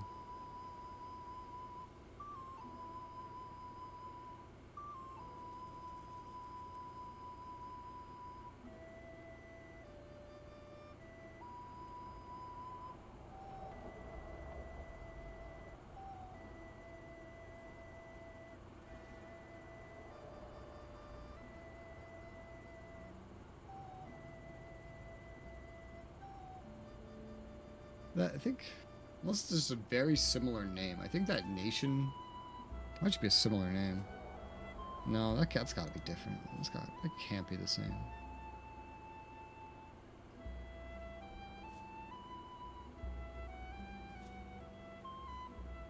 I don't think there's any diplomacy I need to look at for a while, so I'll just go ahead and end my turn.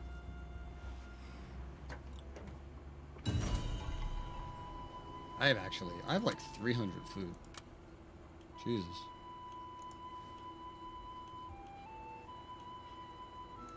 The men have trained for this.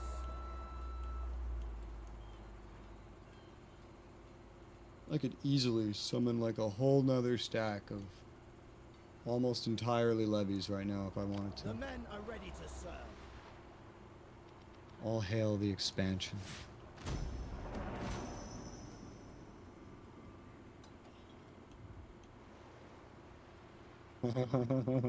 Well, there's a Gwynedd thing you can take. If these guys don't immediately go take that one again. Because, of course, we're just doing the sniping. We're just doing the sniping today. Yeah. What's Powis doing? Oh, they're just setting up. Okay.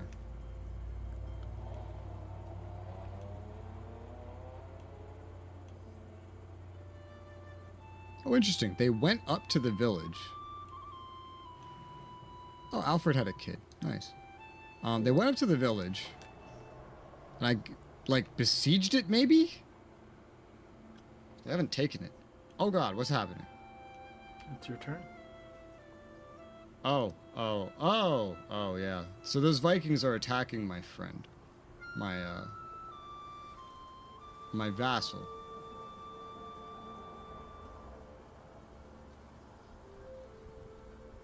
Okay, enter war naturally. What's going on here? Who are we paying off? Hrothwald? I want to give him vengeful. I have plenty of influence. Just pay this man off. I guess I'll just go... I guess I'll just go try to finish off Powis. Now that they're kind of in that one spot. They're weird to micromanage because they could easily just spawn something and then like go through the hills and claim a village and suddenly spawn an army.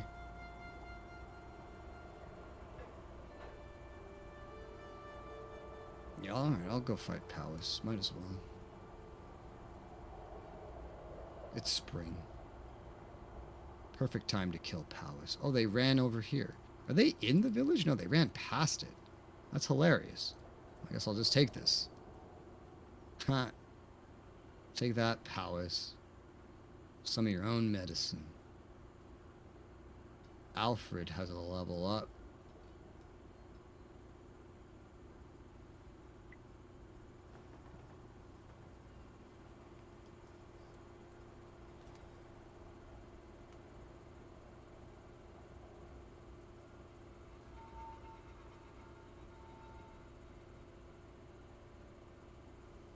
I'm going to give you a level of champion to get your command up. The higher the command level, the higher the bodyguard size. Interesting. That's even different from the previous games.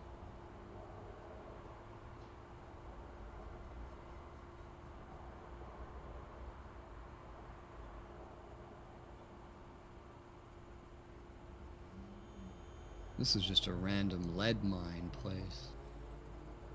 That doesn't matter too much to me. There is a non-zero chance, by the way, that one of my vassals is going to take that thing that rebelled from you, just so you know.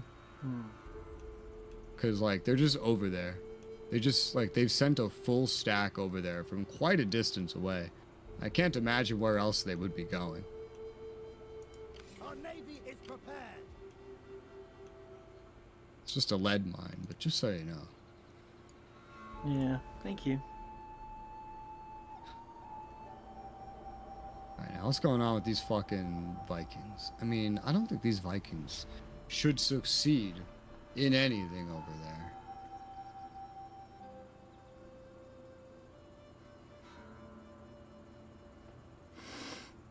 You never know. Did I just run out of money when I was upgrading these? Is that what happened? That is what happened. Okay. Good to know. Good to know.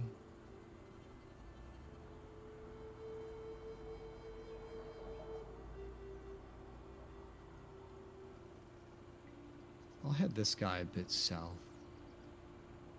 You shouldn't be too far out of the way to help with anything that needs helping with.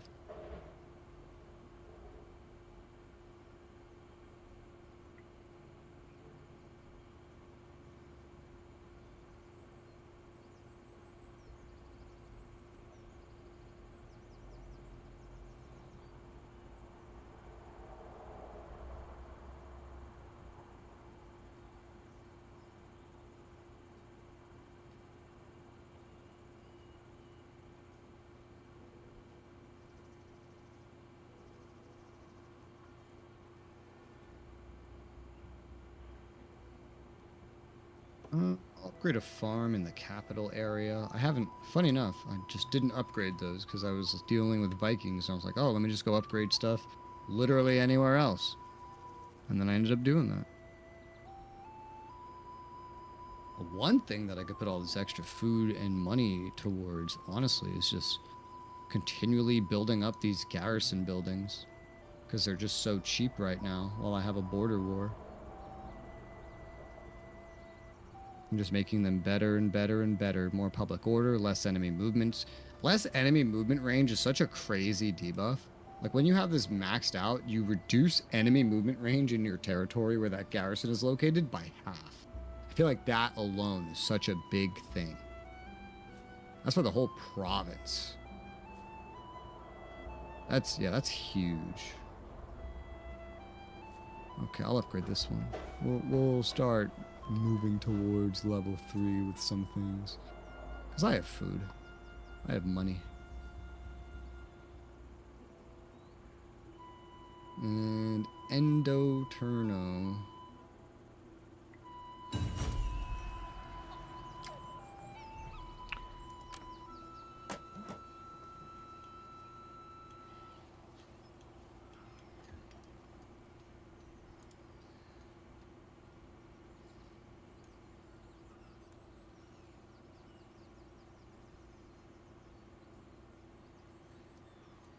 Is this under siege? What is this? The settlement doesn't even look like it's under siege. No, oh, they sacked it. You can take that settlement, dude. They sacked it. They didn't besiege it. Easy, bro. Oh my god. You can retrain some of your units. Did you notice that? The men are ready to serve. Like, all of your coral spearmen, even that Thane spearman. I think that's what I'm seeing. Yeah, that's the retrain. You've probably like researched the better version of them. I don't know how retraining works. So like, click on the dude that's in the village, and then like click on one of the coral spearmen, for example, and then there's like a retrain button. Oh. Anytime you see that little upwards yellow arrow, it's whenever you research and upgrade to a unit, you'll be able to like do this. Yeah. Now you can't do it with the other army because you're at sea, but when they're in a village and you want better spearmen, easy. I think you've gotten a lot more military tech than I have. It's understandable why. It's almost like someone. That... It's almost like a whole bunch of like jerks appeared. Yep.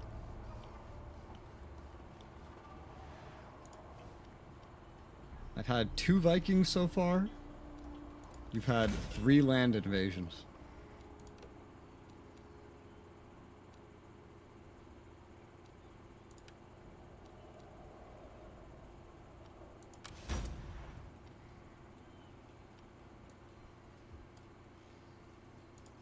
Ships ready to sail.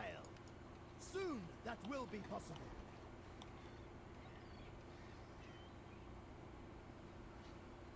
That's the fishing wharf too. That's a good one.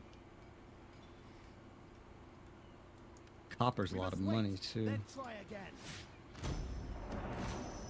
Although you'll definitely need the city to keep the public order there in check, because mines reduce public order a lot if you go for, like, the top route where you actually extract more resources.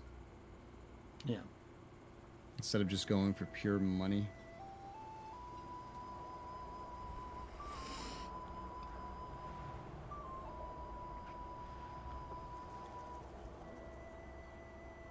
You're attacking me. You must be desperate. Oh, did they reclaim that other one to the south? They did. Oh, so this is your last ditch effort. Alright, goodbye, Powys. You're finally dead. Fare thee well.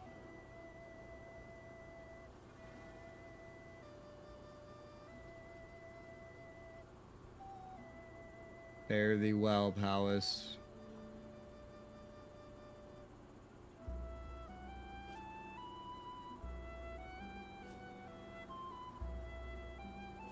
I'm just gonna kill them all. Kill the captives!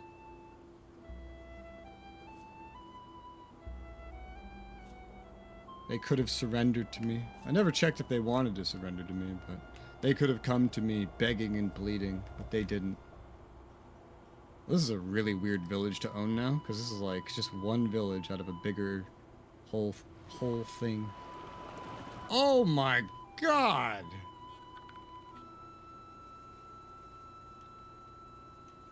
Well, it's just 3 factions died this turn. Oh, bro. Oh, shit. Who's doing that? Rebels? Rebels are besieging Manchester to your north. Dude, these fucking Vikings just destroyed the army of my vassal. That's crazy. Probably because he sailed out to fight them. Don't sail out to fight Vikings, you dolt. Jesus Christ. But what about that guy who really, really likes to sail? Don't sail out to fight Vikings, you fucking But he idiot. needs to sail. Don't sail out to fight Vikings. It's a terrible idea. Who the fuck does that? My other vassal will almost certainly take this one lead mine that you lost. He's just sacked it, so he'll probably take it. Governor, have a priest. Everybody needs some priests. Okay, so this place is what? A lead mine? Like, literally, I could not build this up, the extraction route, if I wanted to, because it would destroy the public order for this place. Even now, the public order for this place is not going to be, like, good.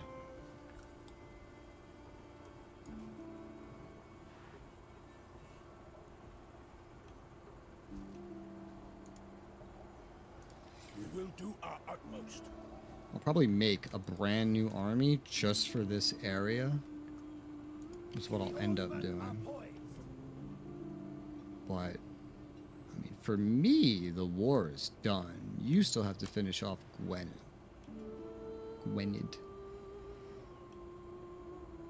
I might eat this little fucking land cores dude.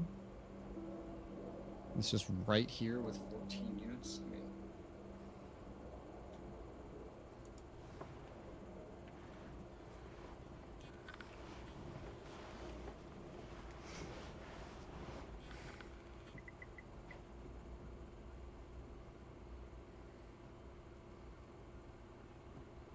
he despises the English. Oh, shit. Oh, this guy. Yeah, he's got to die. Can you believe it, DK? He despises the English. That monster. That fucking monster. Yeah, I'm not going to upgrade that thing, because it could rebel at literally any moment. I'm going to raise a new army, though. Do I have any grown-up family members yet? Well, I got a new kid, but none of my kids are old enough. But, like, some of my relatives had kids that are old enough now. Aethelwold and Aethelhelm. You'd make a pretty good general, probably. Aethelhelm, you're older. What's your traits, bro? What are you? You're a good leader. Less loyalty. Wow. Upkeep reduced for all units in the army. Oh, that's hot.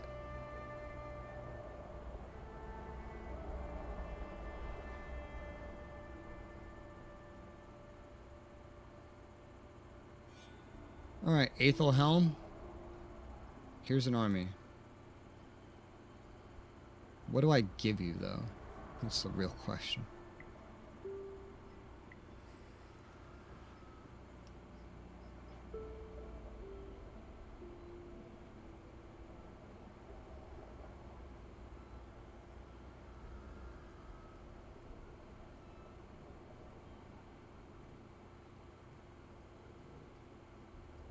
One, 2, 3, 4, 5, 6, 7, 8, 9, 10, 11. There's a lot of melee units.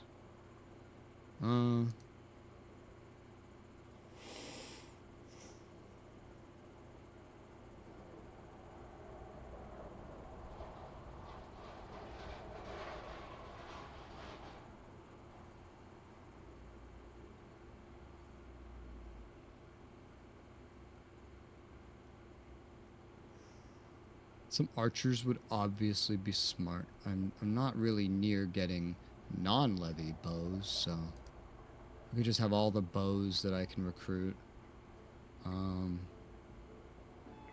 mean, it'd be so easy to just give you a bunch of axe levies. Although now that I'm in a distant war, I can't have as many levies. So, gotta keep that in mind. Let's just do these bowmen for now. Because they're, like, inevitable.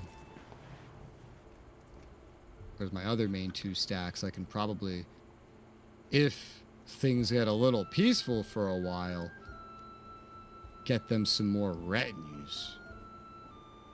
Let those retinues build up. Here, let's upgrade this other farm to level 3 in the capital region. And upgrade this Potter over here. This Harry Potter.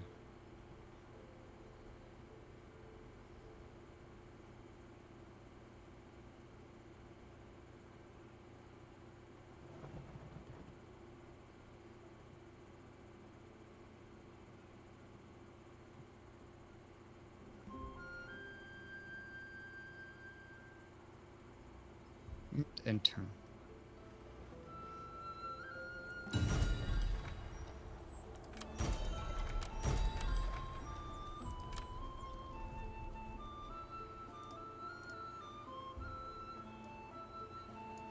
We can take them.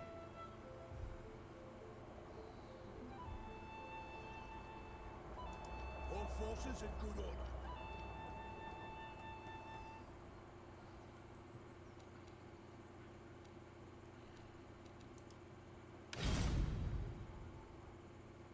Isle of Man is just like its own fucking nation, huh? Its own Viking nation. Of course it's Vikings. Oh no, they own a lot of stuff in Ireland. I'm guessing they conquered that, because holy shit, that's a lot.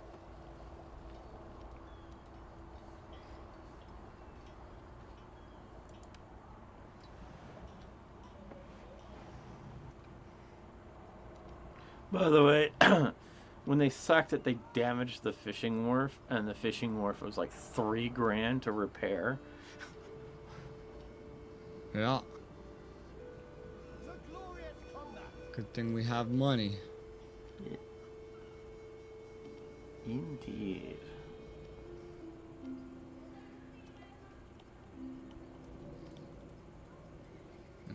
No matter what, you are officially larger now than you were at the start of the game.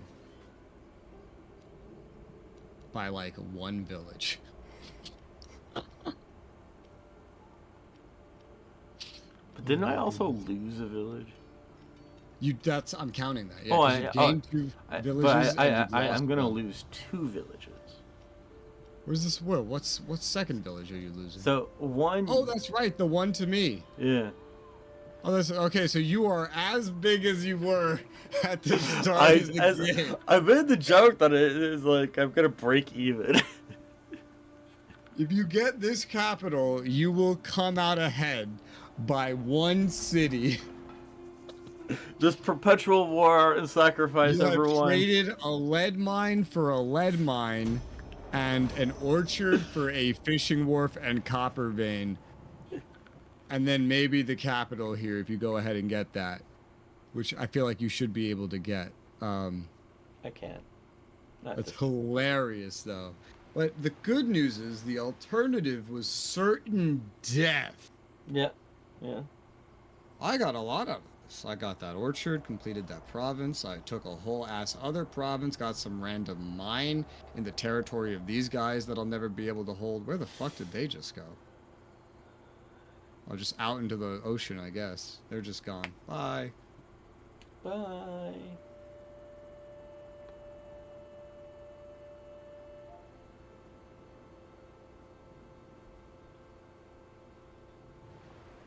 You never know. That thing they took in that province, that might just rebel.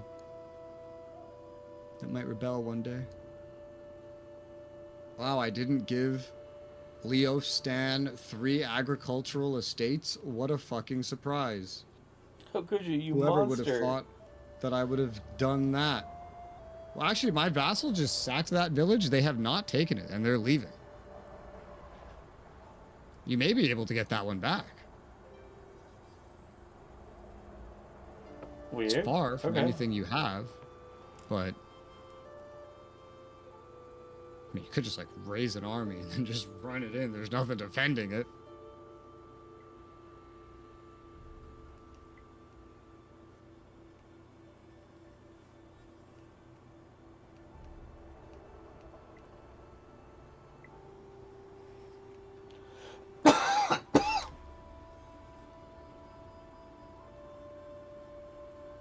Or all Anglican.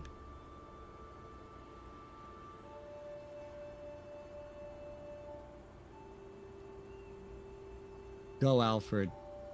I'm gonna conquer this little guy right here. I'm gonna conquer the living fuck out of him. On my way back down south.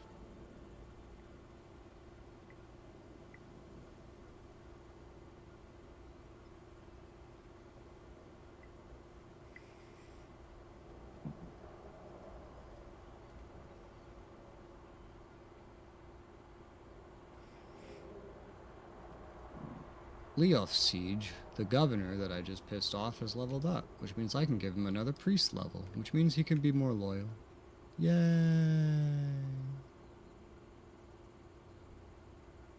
That's always good. Yeah. Where'd those Vikings go? Okay, they're just sailing around down there. I swear the symbol they have has been used in other Total War games, but I can't think of where right now.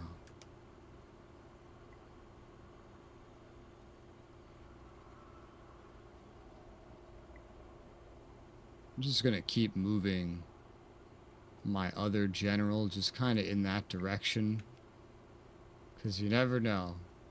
My vassals may need my help.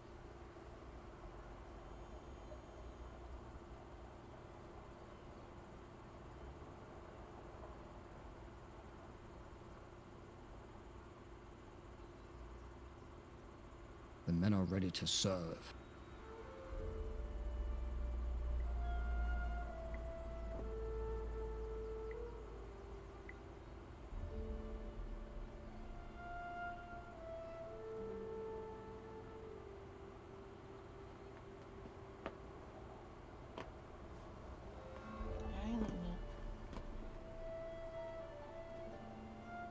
The Nunnaminster.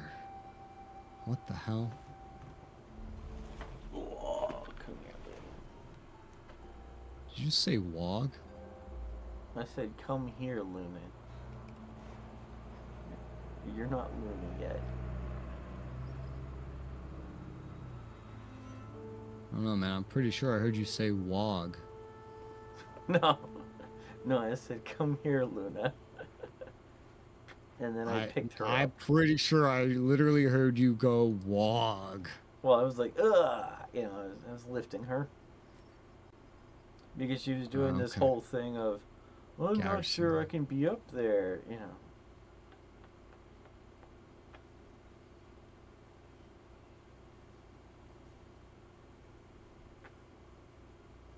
Actually, don't upgrade that garrison yet. We'll wait until I get a border war again. Because I'm about to get one when I'll declare war, and then I'll upgrade a bunch of garrisons, and then I'll attack. That's what I'll do. Min-maxing. This is how we do it. This is how we do it. For now, I'll upgrade the Church of Saint Swithun, 10 more fame, like 100 more income, 2 public order, and more food production from farms, pastures, and orchards. Takes 8 fucking turns to build it, but it's a very good building. I mean, it's providing more than 10% of our fame. It says we have 194 fame. I wonder if that's like both of us. It should be. Okay. But I just know we have to hit 532. Like, can you open your objectives right now? Sure. And tell me how much fame it says you have? 109. 109. Yeah. Okay, so actually, they're individual. Why is a cooperative victory not combining our amounts of fame? One of us has to hit that level, apparently. That's not cooperative in the slightest. It's not how that works. I mean, it's an allied victory. It's retarded. It could Is be what it the other is. way around, in which, if you achieve that, I lose the game. Well, that'd be even more retarded, but especially because we're I co-op. had a but game yeah. that went like that. I was in an alliance with a bunch of people. I think it was one of the Galciv games. Yeah, because they probably got like, because allied victory is only done militarily. So if somebody that's allied gets like a, I don't know, like a wisdom victory or whatever the fuck, then they would just win by themselves. That's why I hate that kind of fucking ending type.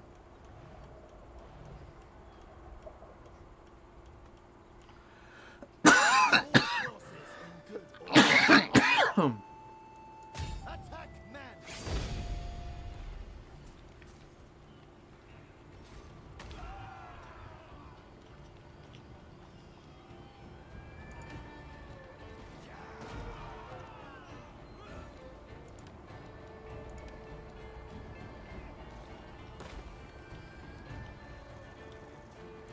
To glorious combat!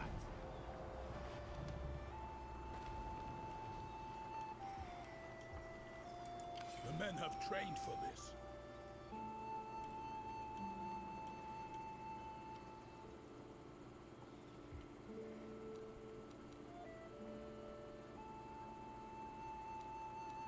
I think actually. Oh. Steam. I don't What? care that someone is playing Mission Impossible. I was about to hit the economy button and Steam overlaid. Apparently they moved the overlay from the bottom right to the top right. I turned that shit over. I turned that shit off so many years ago.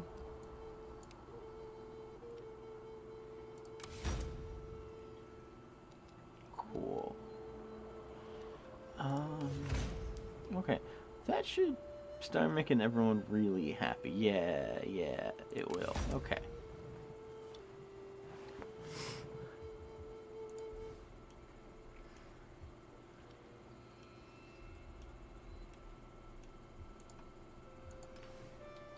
The fuck is Soul Hackers 2? What the fuck is Soul Hackers 1?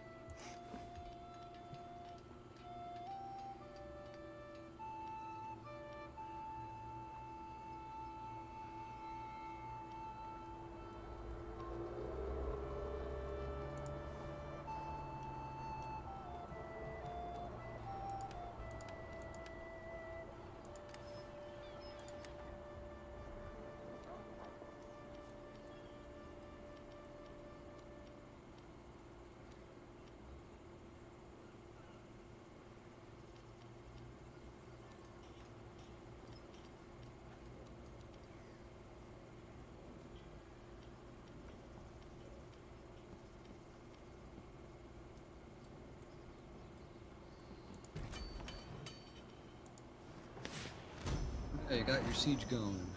Yep. You should be able to just auto-resolve next turn. Yeah, it If you says have the it's siege. gonna. I'm not gonna be able to siege them for I think 2 more turns.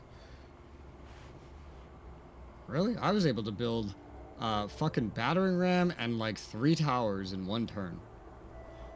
Okay. It suggested to me it was gonna take 3 turns to build a single battering ram, and That's how I read that too. oh, Right? because it did. That's Gotcha. the labor force requirement. No, Okay. that's it. Doesn't it seem like that's what that means? That's how I would interpret it, but I think I Yeah. base that on.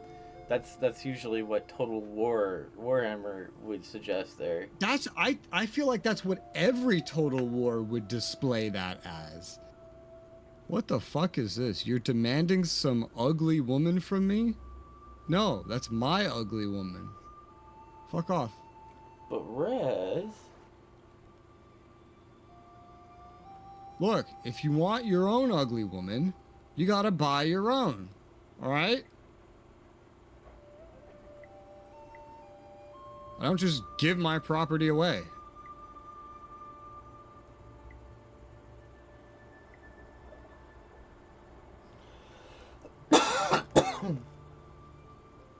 Get your own kitchen appliance. What the fuck was that? Oh, okay, oh, great. Ooh.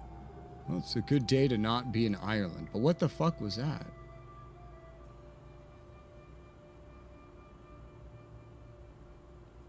That looked almost relevant.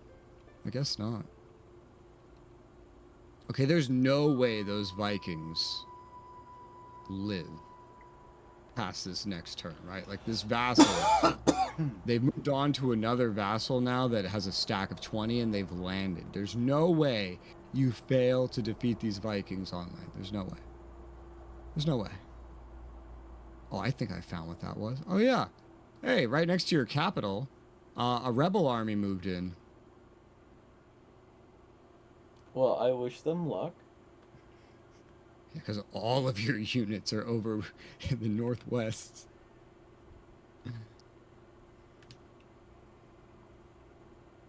At this point, I would definitely just like take your leader at this point, like your king, and just start running him southeast. You're gonna get one or both of these villages from the rebels at this point if you just start moving. Okay, I'll do that. I mean, you want to grow his more perfect opportunities.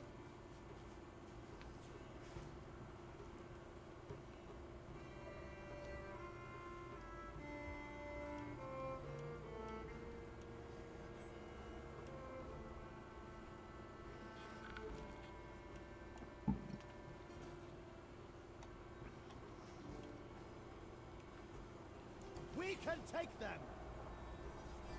So you already have feared spearmen. I'm not even. How the hell did you already get that? What? I find it crazy that you already have the feared spearmen. I do? Oh yeah. Yeah, you. That's why you had that upgrade. Yeah, it's the 3rd spear research. I guess I might go for that next.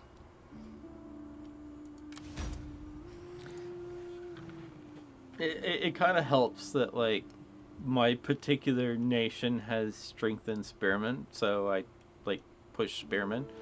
All swordsmen are like I don't get all my swordman units appear to be retinue only.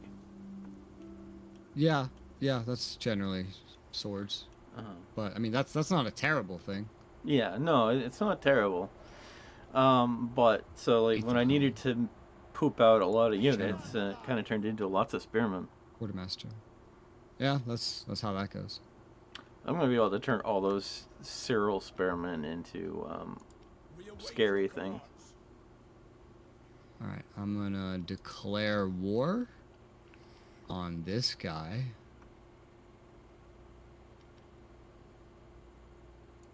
I will declare war To get my vassals in, I have to call allies. This will not affect you at all. Okay. Let me make sure of that before I actually. This will not affect you at all, no. Because I'm gonna just kill him this turn anyway. I'm just doing it like this so I can build cheaper garrisons.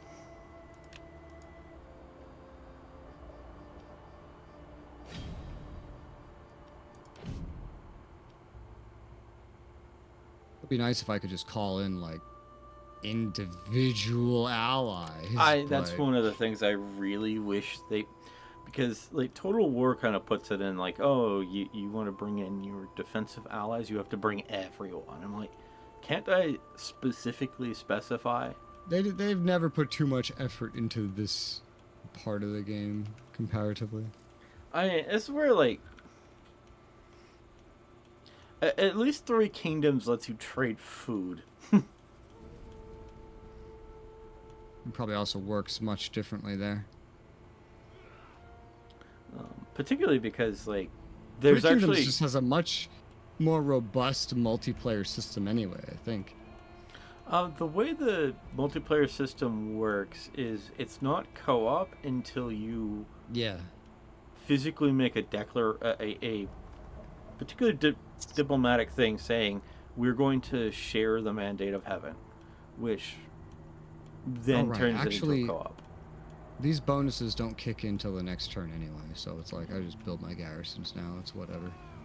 But I think what's interesting is there is an option in Three Kingdoms that is missing from so many Total War games. The ability to continue to trade something for 10 turns. So I could say, I'm going to give you 5 food every 10 turns. And every 10 turns, you're going to give me like $50.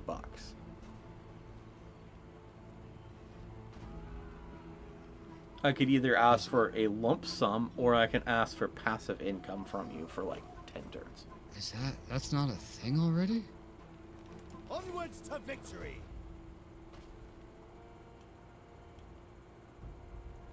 Oh yeah, I guess that's not a thing. I thought that was a thing already. I've not realized that wasn't a thing. So like one of my strategies I used in Three Kingdoms was convincing people to buy my food and give me passive income.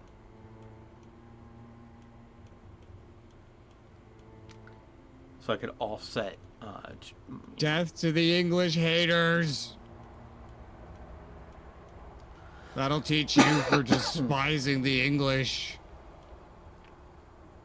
Yeah, those monsters. And I will need to repair this before I can convert it. Repair this. This should end up with a good amount of public order. Even if this is the only thing. See, I wish, honestly, that I could just give this to one of my 2 vassals that otherwise own the rest of this fucking province. Because I don't need this. It would be better in their hands. Can't do that.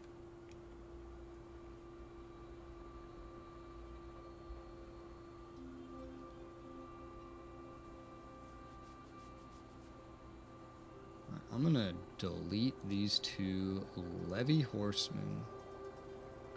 Oh, can I not do that right now? Oh, wait.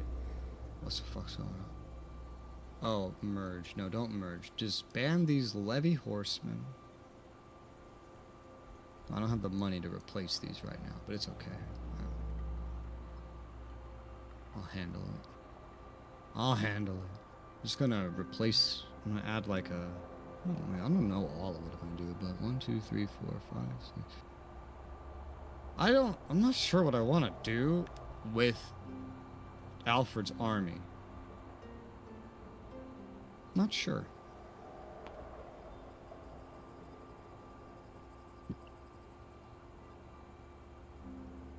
I'll also delete a coral spearman from it. So replace this stuff with... I want him to be like all retinues by the end.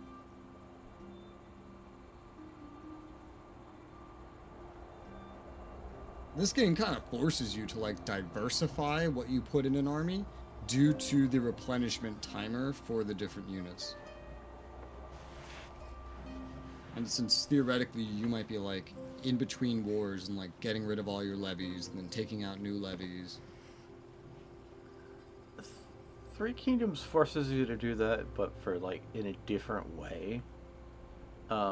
Because certain generals can only recruit certain units. A strategist generally gets most of the siege weapons. Generally. Yeah, there's like this weird color system, and like certain units are associated with specific general types. But you can only have each army is made up of 3 generals, up to 3 generals, and each general has their own recruitment. If that makes sense. There's a trait called Crisis King. Hmm. This one loves a drama, could turn every situation into a crisis given half a chance. All diplomatic events have a higher impact than normal. Longer fallout for diplomatic events and treaties. I see. Amazing. Crisis King.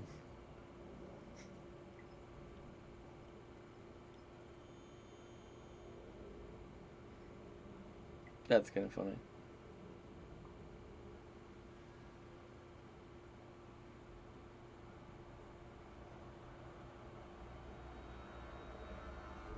I'm gonna get a defensive pact with someone. Not the Crisis King. Don't worry.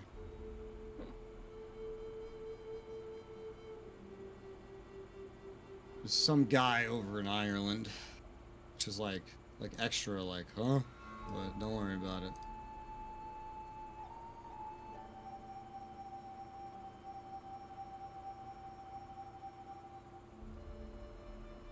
Well, Jerby is definitely set to like me more over time.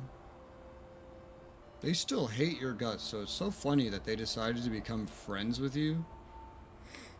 It's like, I figured taking that would just ensure that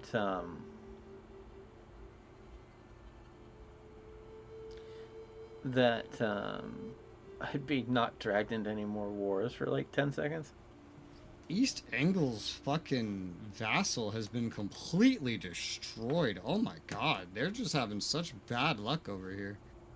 Holy shit. Yeah. Okay, interesting. Interesting. My men yearn to prove themselves.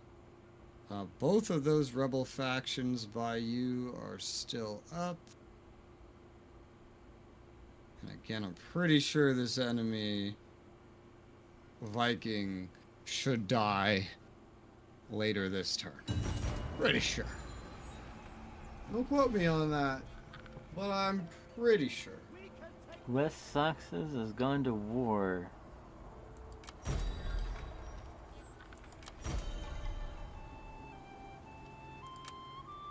What? Oh, just me killing the guy I killed. They're already dead. We can take them. Onwards to victory. It's like, hold on. What?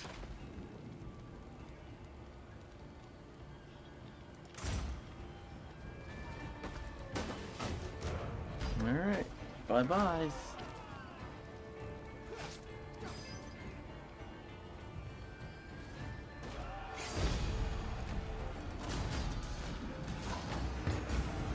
Agreed.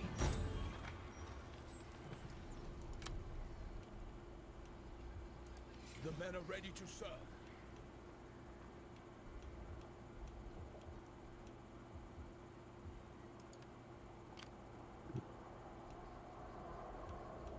Oh, you took the capital. Look at that. You're ahead now. Yay. Do our utmost. Yeah.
Is there any disadvantage of handing over something to a governor? Like in a state? Yeah. No, like a what do you call it? Oh no. So the governor is Yeah. so like for one you're gonna need to like hire a new character or something. But the governor is basically like the bonus you get for unifying a province. Okay. Like it'll come from the governor. Whatever governor you assign there. Then they'll level up, then you gotta keep them happy, and then you can etc. So it's like you don't want to leave a place with no governor.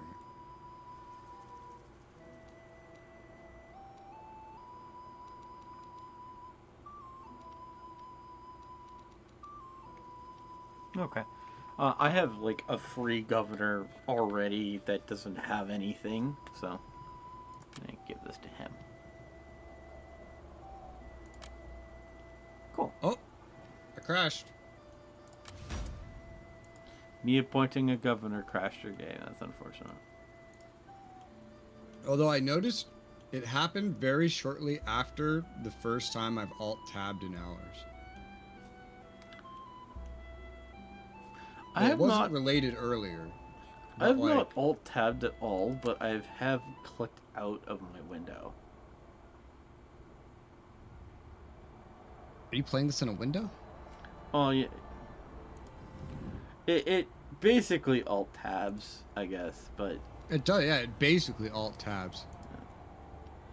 That wasn't like the cause earlier because I also didn't alt-tab at all, and then that shit happened. But well, I guess I'll be redoing my turn again.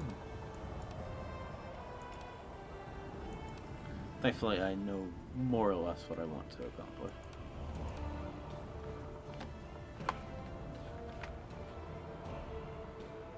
I guess I was technically in full screen this whole time. Alright, so I got borderless window mode up. Maybe that'll help. I can't believe we're 36 turns in. That's crazy. So we've definitely beaten. Me and Narfi got 16 turns in. Look, I'm gonna take a screenshot for you. If I can, if that's how this works.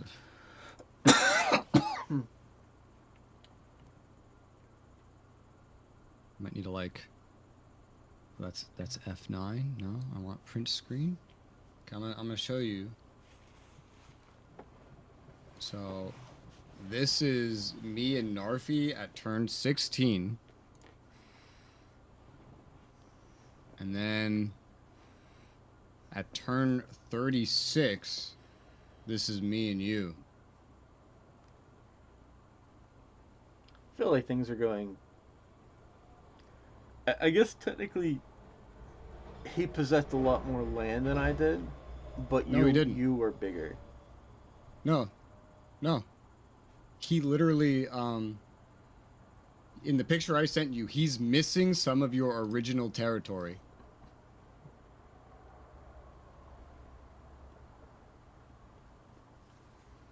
But you're in a much better position in our game. Yeah. Which ultimately is one of the more important things.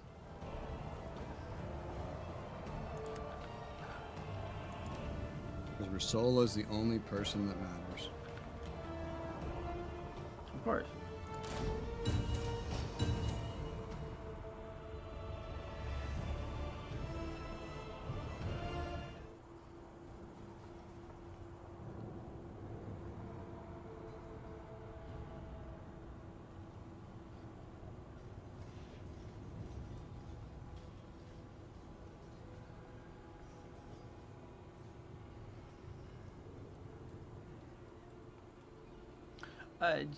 Oh, never mind.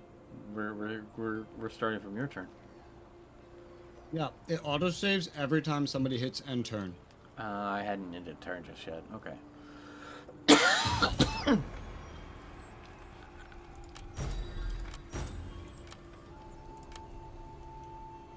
We will prevail.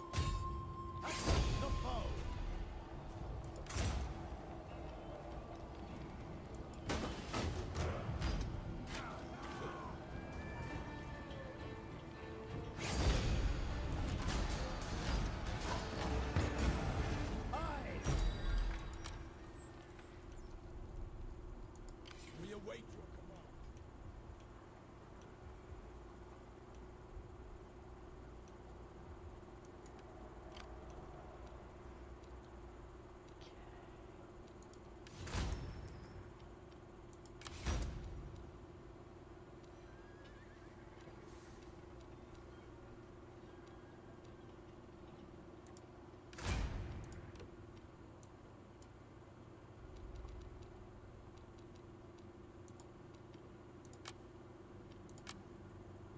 Oh, I just crashed.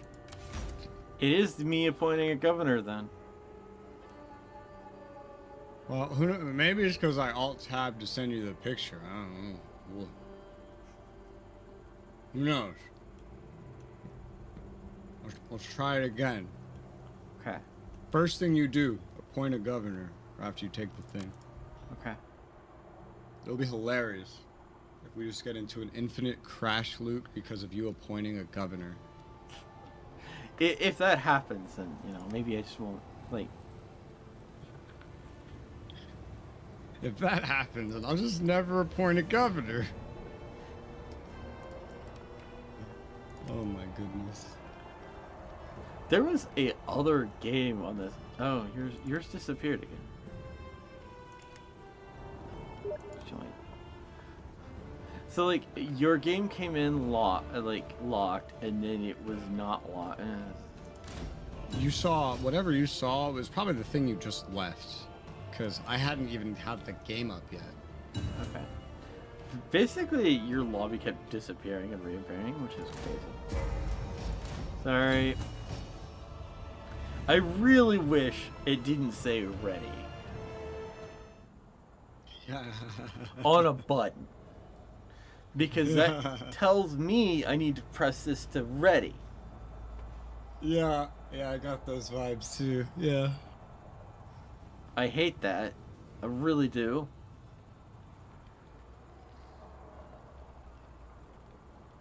Swear to God, if you appoint this governor and it crashes, I'm gonna throw a fit. We will prevail.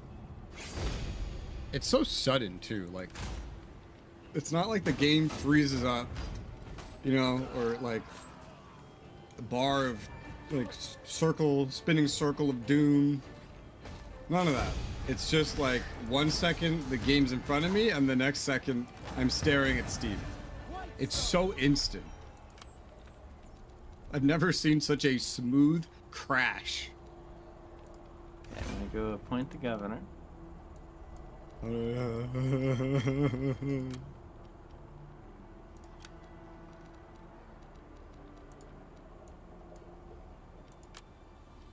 Okay, I just appointed the governor. I'm still in. I feel, well, we'll see what happens, but I'll just try to never alt-tab ever. I mean, you once really I launch should. the game. Like, what is this fucking, like, DX9 shit?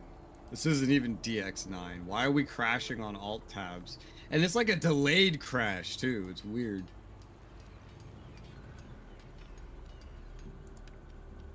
I have 3 monitors. You want me to not alt-tab? You know how used to alt-tabbing I am? You know I didn't know the phrase alt-tab until like 15 years ago? Are you saying that this is a dirty habit you have? I think it's a pretty clean habit. Oh. Everybody alt-tabs. Is that what the youngsters are doing nowadays? No, they're doing your mom. I find that highly doubtful.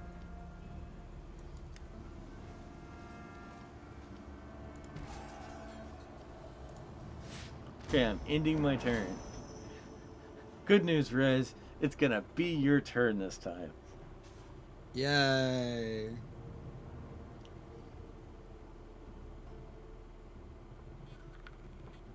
You better fucking kill him. Okay, you did.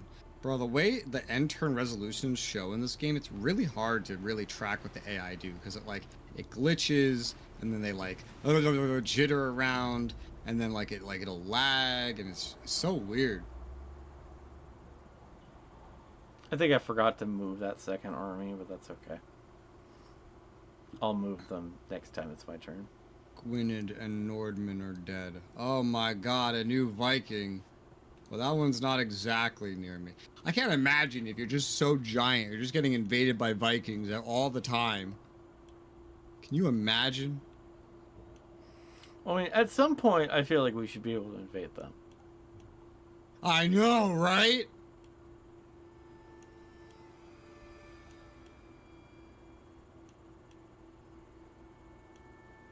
Put those dirty Vikings in their place.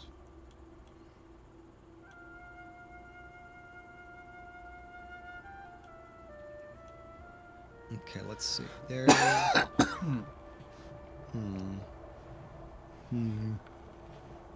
So now I'm at peace. I am at peace. I am also at peace. Wow, it's been so long.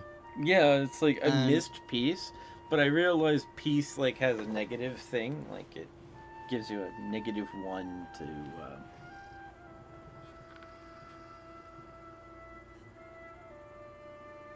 well, my peace isn't giving me any negative anything. When I looked at this before, there was like this -1 influence, but not anymore. This game's weird. I don't know. When I was at the border war, like there was an influence cost at being at peace, but not now. Okay. Now it's if I apparently become more aggressive. I really hate that the modifiers move on this bar. I feel like the bar is broken, but I don't know. It's like a dynamic bar, which is very difficult to read because then that means you don't know what happens when things escalate. Also, the other bar, like, cause like it should work just like the food bar works. Yeah.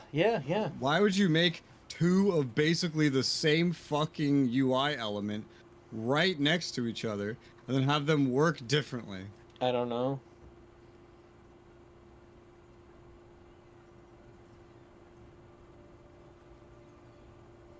I want to remind you something. Total War has been reusing, like they have not made a new game from scratch since Shogun 2.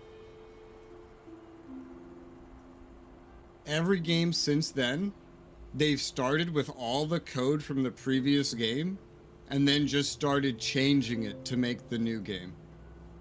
Because it's faster and cheaper that way. And making new games from scratch, they were losing money. So it's just think about that.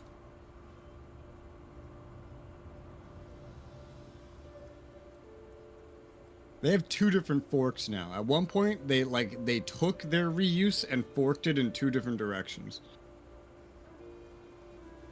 I think they went like one way is like Warhammer, and then the other way.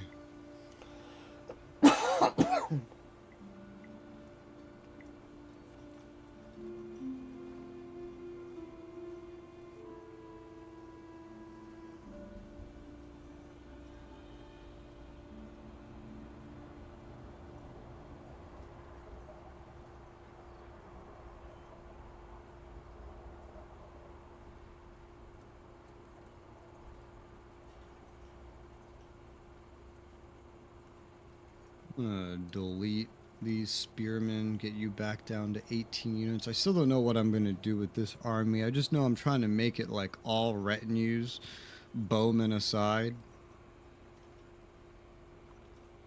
I'm going like super heavy on swordsmen for Alfred's stack. Royal Thanes and Thanes right now only. Getting rid of all the levy spears. I'm giving him all the Thane horsemen and all the king's men.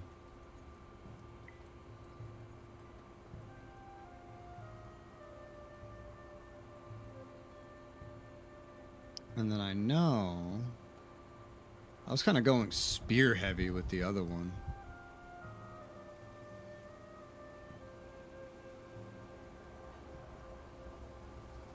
And there is available a new Thane Spearman, so let's just get rid of a Coral Spearman and then push in a Thane Spearman.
right now, I have 5 available slots for garrison, not garrisons, for levies.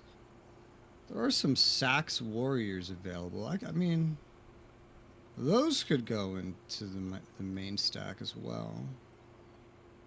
He's just not in a place where he can recruit right now.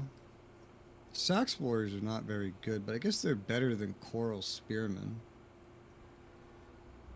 I don't know.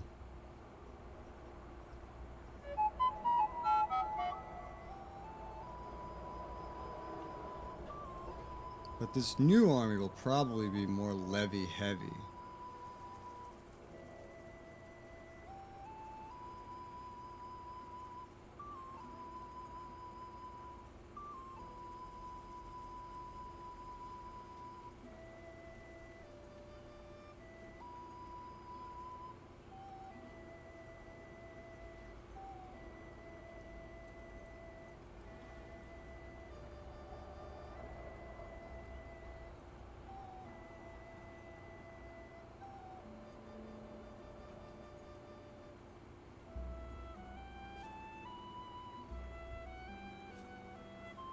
Give this guy another feared bowman.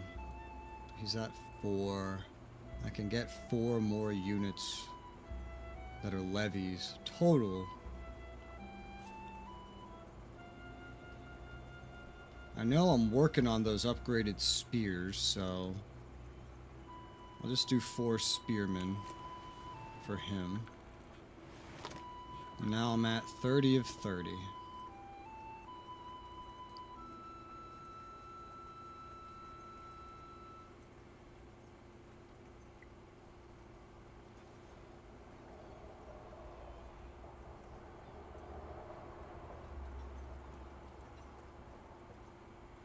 Now garrisons are so expensive.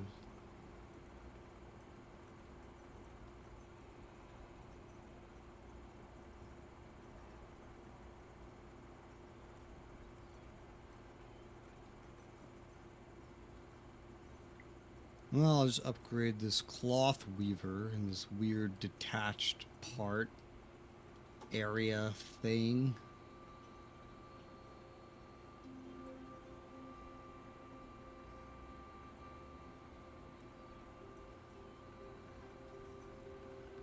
And then I'll end my turn.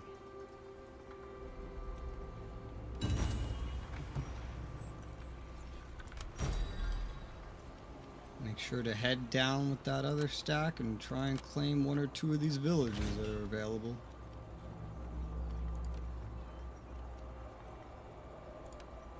Grow further.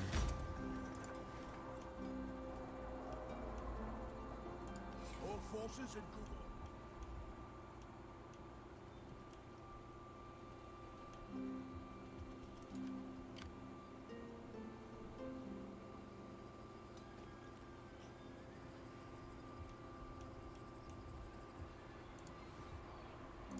The men have trained for this.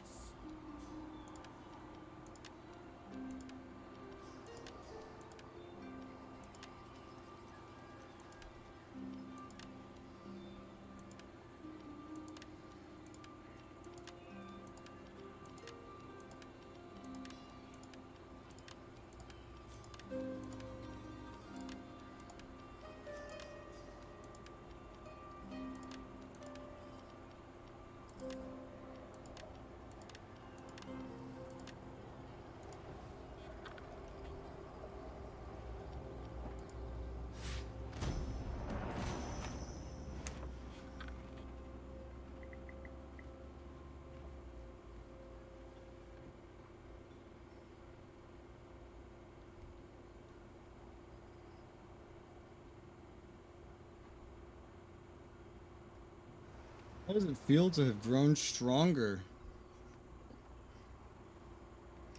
Yeah, I'm very lucky I had such a strong economy. That was the only reason I was able to stay afloat.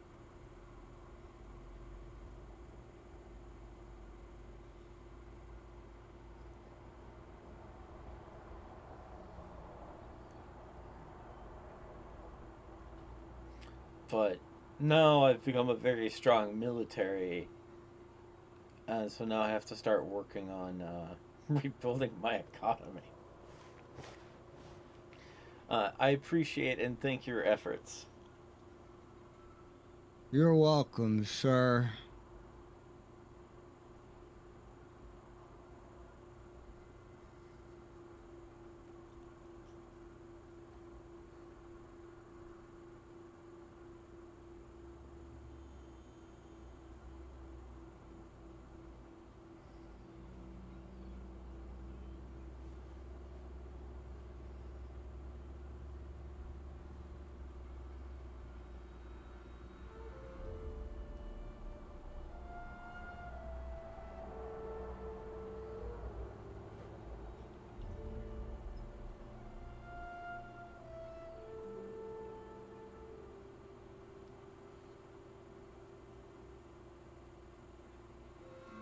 Oh, a church is something you can build like fucking anywhere.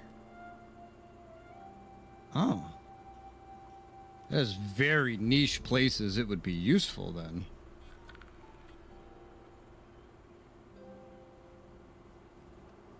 Oh, but it is one of the buildings that can lead to fame, I see.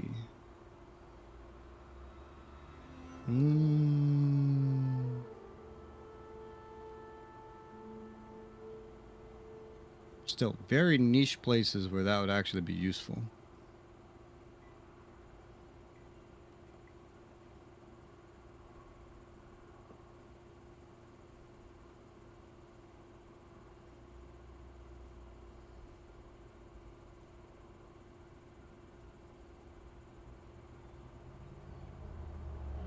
Okay, I feel like everywhere should effectively get a moot hill.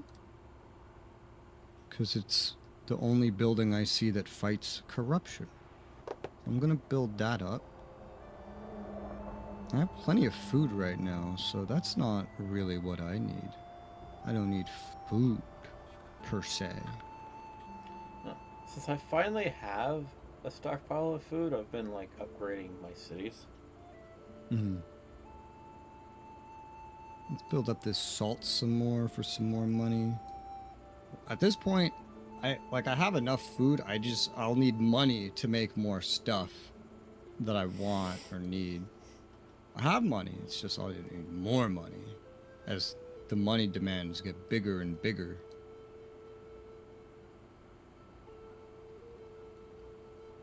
And in 4 turns, I'll be able to upgrade those coral spearmen.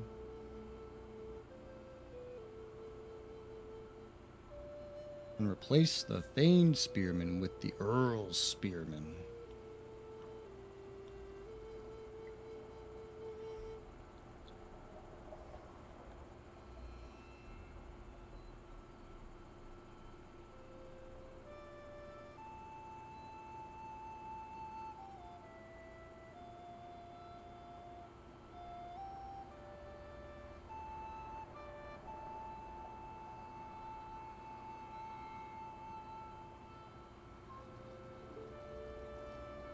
Alright, end turn. I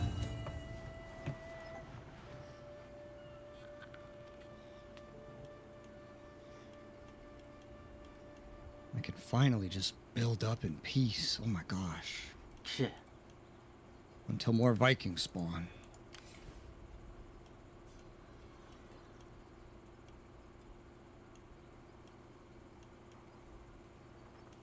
I could also prepare to just attack something else. That's totally another thing.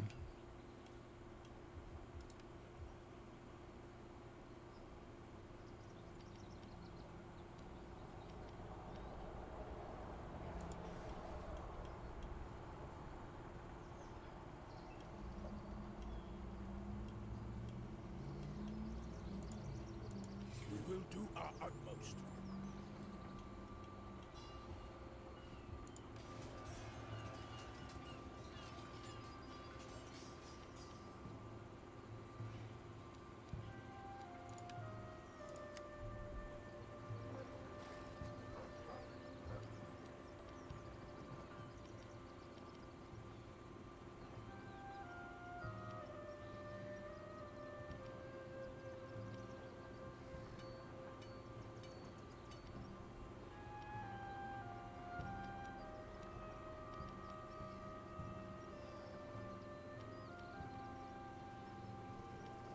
forces in good order.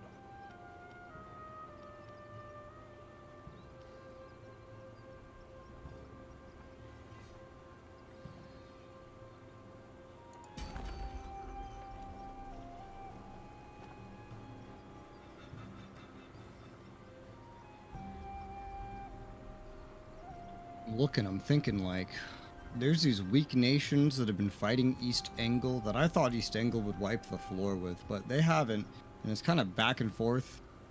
They wiped out East Angle's vassal, and I was thinking, you know, maybe I attack one of those, and I realized, you know, their existence has made it so that there's like a very narrow pathway leading into East Angle from my nation, and I wonder if I attacked East Angle from that pathway, I'd probably get a lot done. I could take London.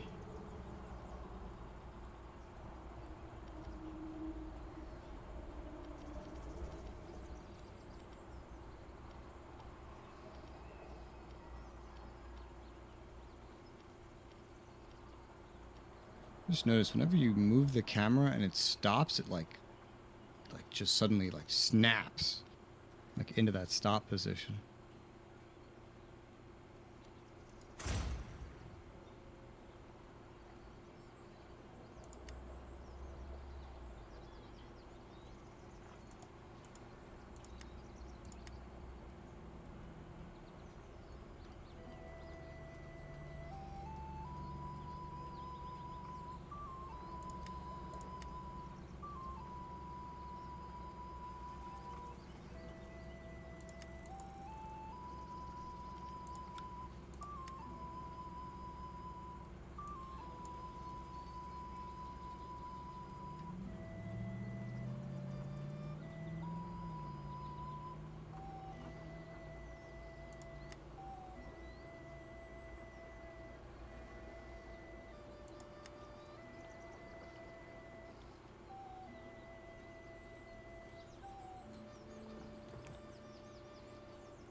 What is water wheel under on the building browser? It's gonna be something under the main city, I assume. And it may not be in every city. I mean, I was just trying to find it in the building browser to learn about it. Oh, I don't know. You're doing more research than I am. Tell you that much.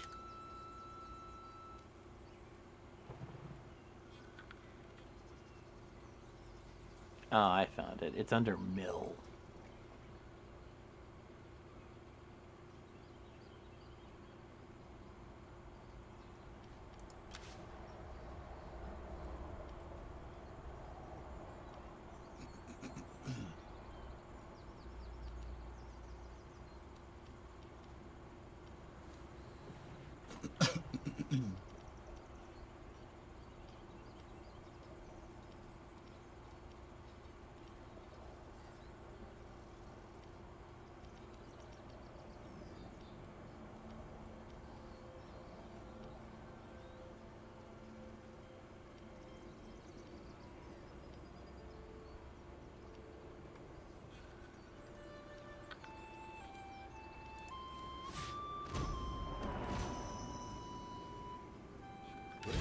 May be of mutual benefit. Oh, how unfortunate. East Eagle, how concerned should I be of them? They don't border you. So, going to war with them would be okay? Are they attacking you? No, I'm just kidding. They want to be my friends. Oh. I was considering attacking them. They don't like me, but we don't have to attack them. We could, if they're being friendly with you, we could just attack the ones... I could just attack the ones that are attacking them. Okay. I'll accept their declaration of friendship then. Shall we Yeah. seal the deal? If somebody likes us. It's a rare thing to treasure. Hold dear. East Angle doesn't like me. This was Total Warhammer. I'd have to like give them like 10,000 gold or something for a trading agreement. They're not as strong as they used to be, considering their vassal got completely wiped out, but...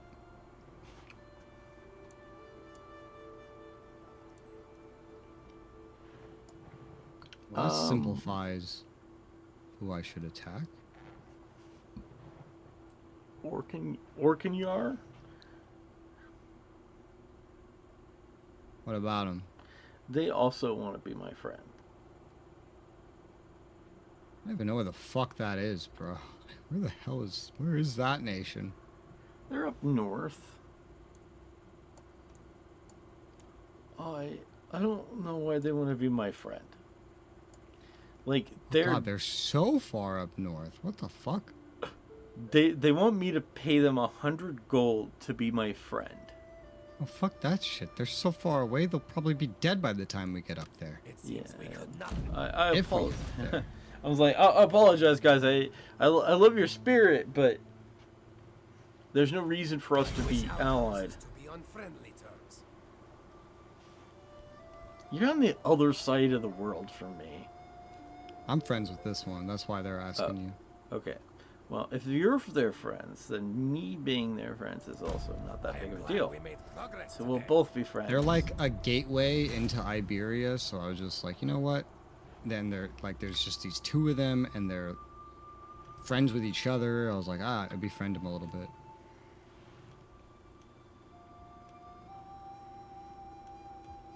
Okay, so one of those places I took over has something that needs to be converted still. Where was that? It's right here. This church needs to be converted into something I can actually use. So right there, let's grab that. That's going to take 10 fucking turns because it's level 4. Oh my god, is that taking all my money? It's taking all my money to convert it into something I can use. Okay, great. Well, that's where all my money's going this turn, it turns out. Jesus Christ.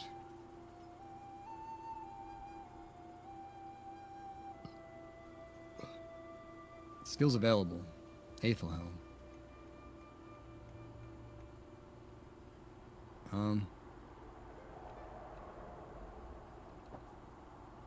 I'll just give you Quartermaster again. Don't do that.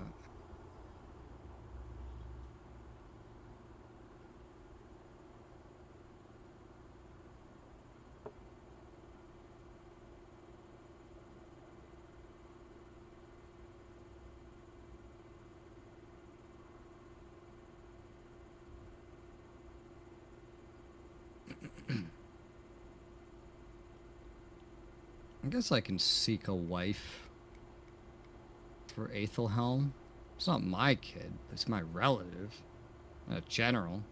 If you have kids, I can just turn them into stuff. Who's this bitch? +2 loyalty to husband, +2 faction allegiance. Loyal. Oh, nice. Yeah, you definitely take her. That's like probably the best wife spawn ever. Have a little more money. Aethelwold could use a wife too.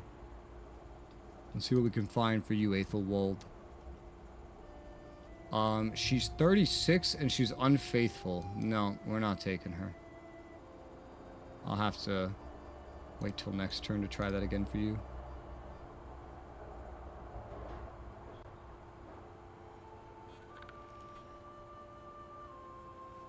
Well, I'm thinking, like 5 more turns, and I think that might be a good stopping point. Okay. So these two are allied with each other. Yeah, I could fight. Only one of them is fighting East Angle anymore. That's interesting. But East Angle's fighting 2 factions? Who's the other one? One that I don't even know who it is. Oh, it's probably the new Viking. But these two are like, that's even combined, there's just like 4 territories. They would be an easy target.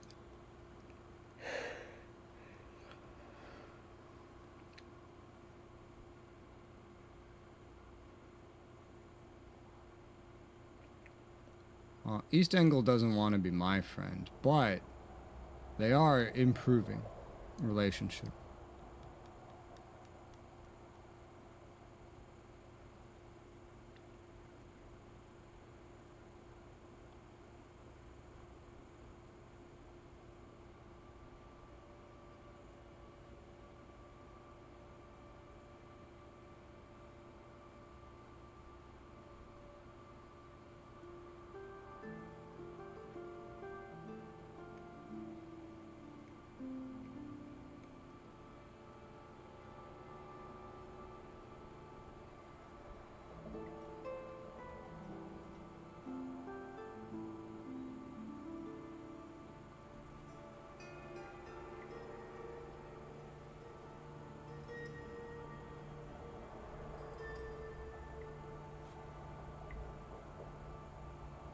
Alright, Alfred, you go over here.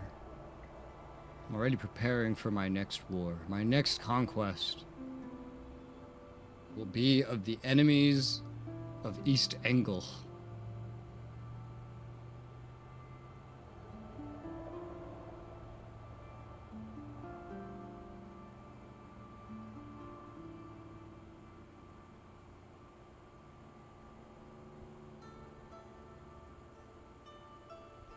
Meanwhile, I've spent all my money, got my general a wife,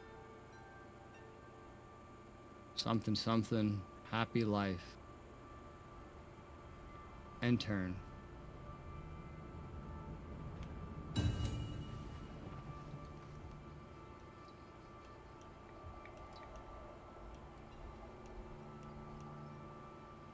By no means.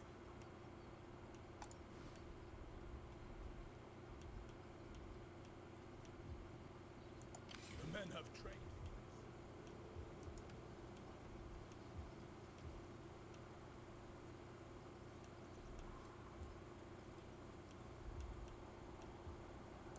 We await your commands.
Oh, I encountered those Vikings. Ah, they're besieging East Angle. Man, East Angle's not doing great.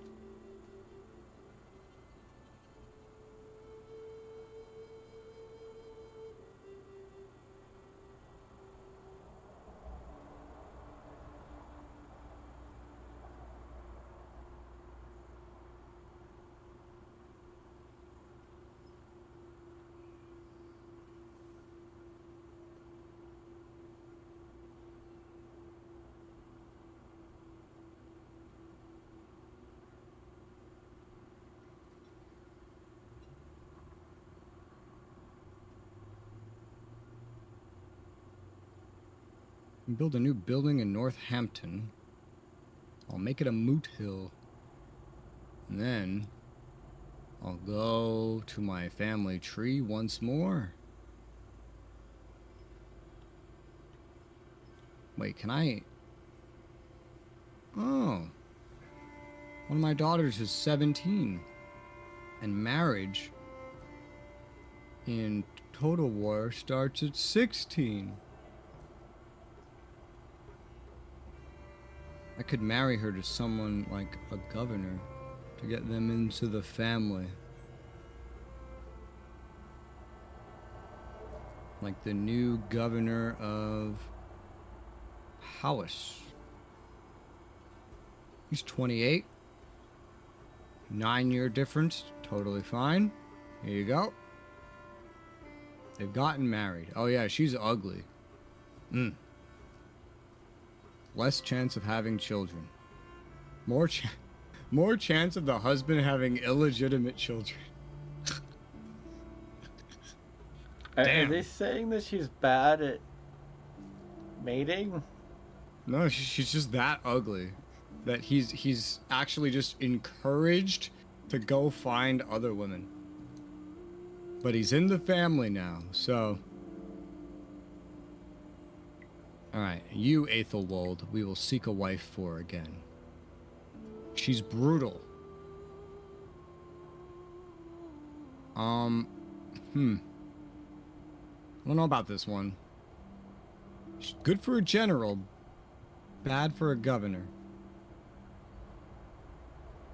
Not really. With the loyalty,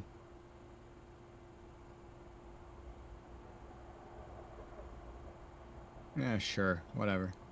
To make brutality is the spice of life, as they say. This woman is every bit the savage, with a taste for blood that's difficult to sate. People obey her husband for fear of what her influence might mean for them. Nice.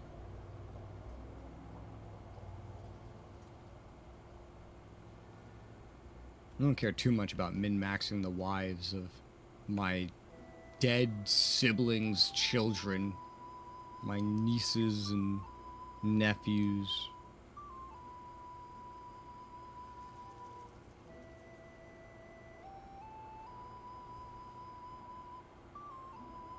Leofstan. I heard you should get another priest. Well, the priest also lowers enemy campaign movement range. Well, isn't that just funny? Isn't that just fantastic?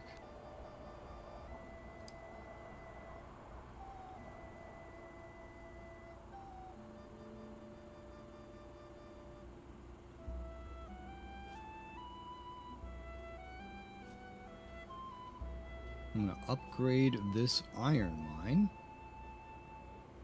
Oh, cool. That makes garrison buildings cheaper to build and maintain. More iron to trade, more money from industry. Less public order, but that's fine, because this is the place with numerous churches. And at this point, I actually don't need food, I need money. I've now spent my money. Everybody that needs to move is moving. And I end my turn.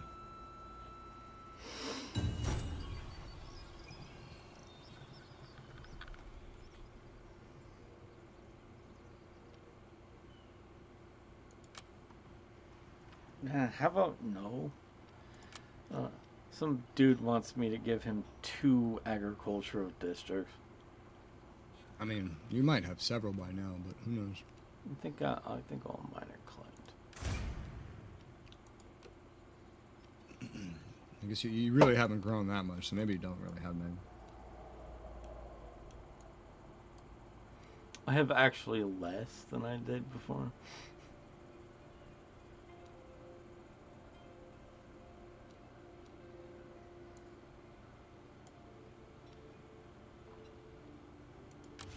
Yeah, I can't help him with that. I only have 2 agricultural districts now. I used to have like 5.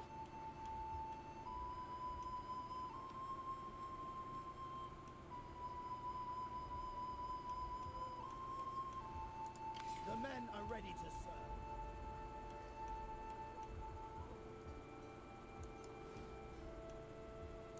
The men are ready to serve. I'm earning 1,000 gold a turn from my vassal kingdoms. That's nice.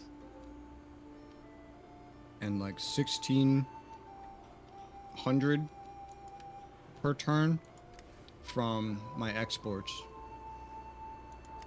I like how they're just like, well, people are just gonna trade with everybody anyway, so you might as well just make it so you trade with everybody you see.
What the fuck?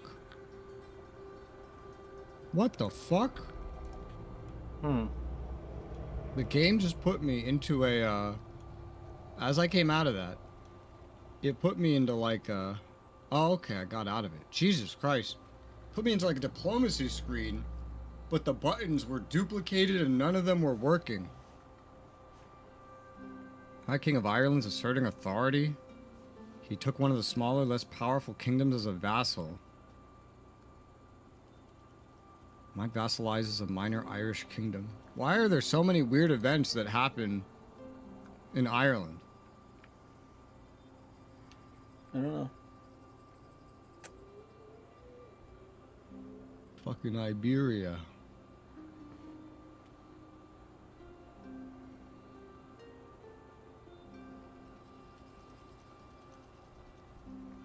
Aifwald, my buddy, my boy, my man, my general, my bro.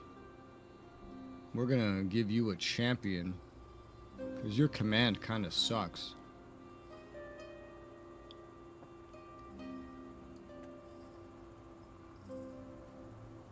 Cuthred, my governor, my pal, here's a priest. Learn some loyalty.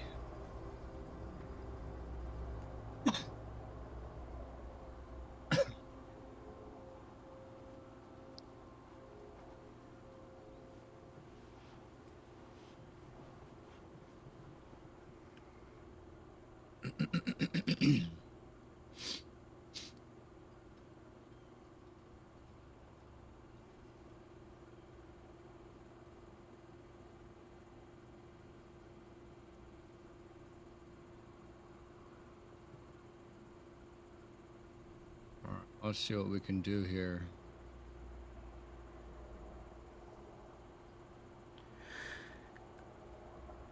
Get rid of one of these spearmen. And replace him with a royal thane. And then I'm also going to add on a thane horseman. Don't really know what to do with this other slot. Could have added another archer. This is not usually how I build stacks. What am I missing that I would usually put there? Maybe like siege equipment that I just don't have yet because they're not unlocked, or like also heroes that I'm like just don't have access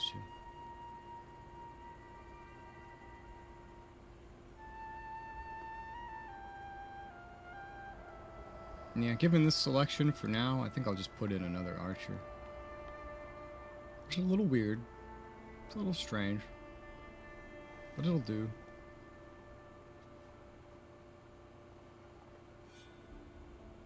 As for you, there's really nothing new for you. Your kit's about as good as we're gonna get it. So you're gonna head over there down the road. And you... would go from right there, huh? Let's put you. What is this? Fuck. Why are there so many bridges? Put you like right there. Right across the way. I'm getting into prepared invasion positions. Assuming East Angle doesn't show up and take one of these first anyway. This place is still only level 2. Let's make it level 3. I see why it's level 2. It doesn't need to be level 3, but let's make it level 3.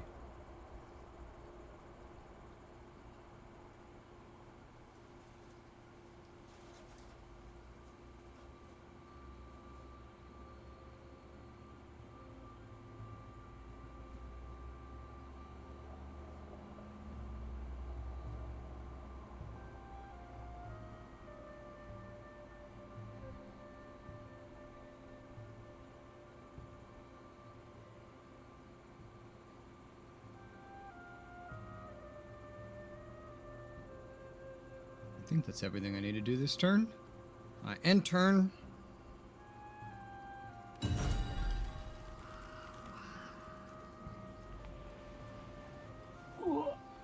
Let's see.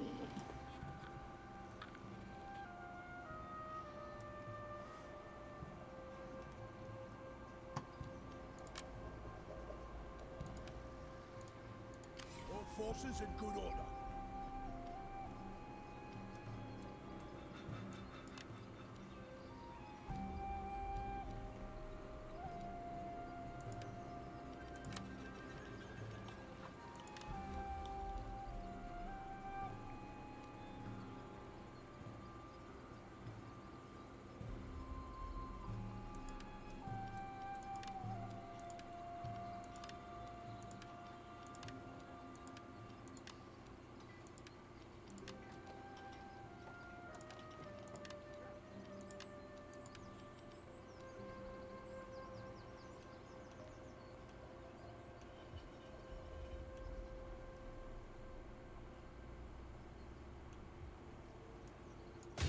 Glory awaits us.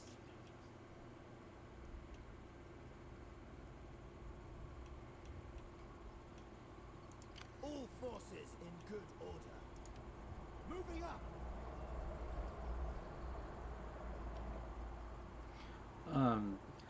I think I can only go one more turn after this. Okay. Only one more, and then DK dies in real life. Yeah. I would say into my bed, but I'm not gonna sleep on my bed. I'm gonna go sleep on my couch.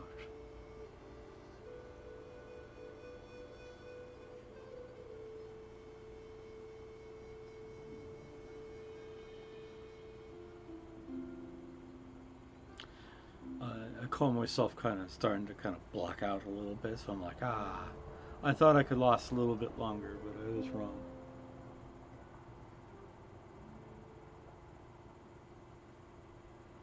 Though I'm very surprised because I've had like 0 sleep since yesterday. Bravery or strategy? -3 to all missile infantry units added to recruitment, +2 axe, +2 sword, or missile, sword, axe. Go bravery, because I don't have very good missile units to recruit, nor are there any that I want. Whereas, swords are all very elite types of units. Not an option. So bravery. That's what we want. We await your commands. I guess me and the other guy are racing to take out those rebels. I think he'll beat you there. Hopefully he just wants to sack it. There's still that one to the south that you lost. That's just my vassal sacked. Regardless. Oh, I unlocked the better spears. I just got that tech.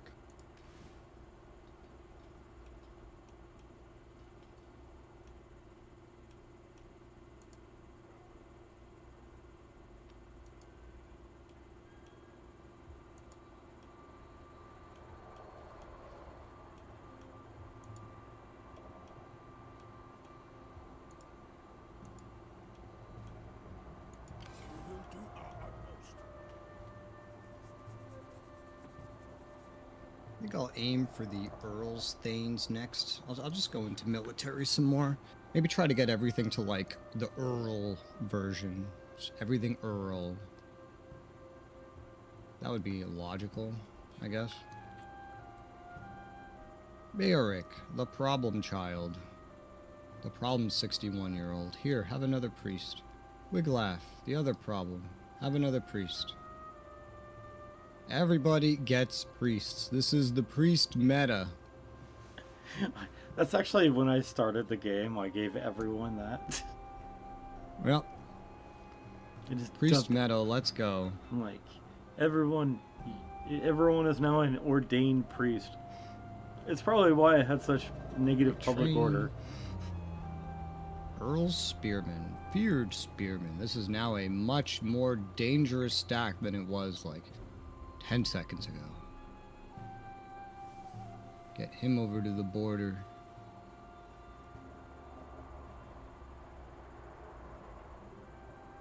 You're not ready to go anywhere just yet, so I could just stick you in here. And then there's all these sword. Oh, it didn't refresh the royal Thanes. That's so sad. But it refreshed the Thanes. I could, like, get rid of these two. Yeah, get rid of these two random levy spearmen. Replace them with two more Thanes.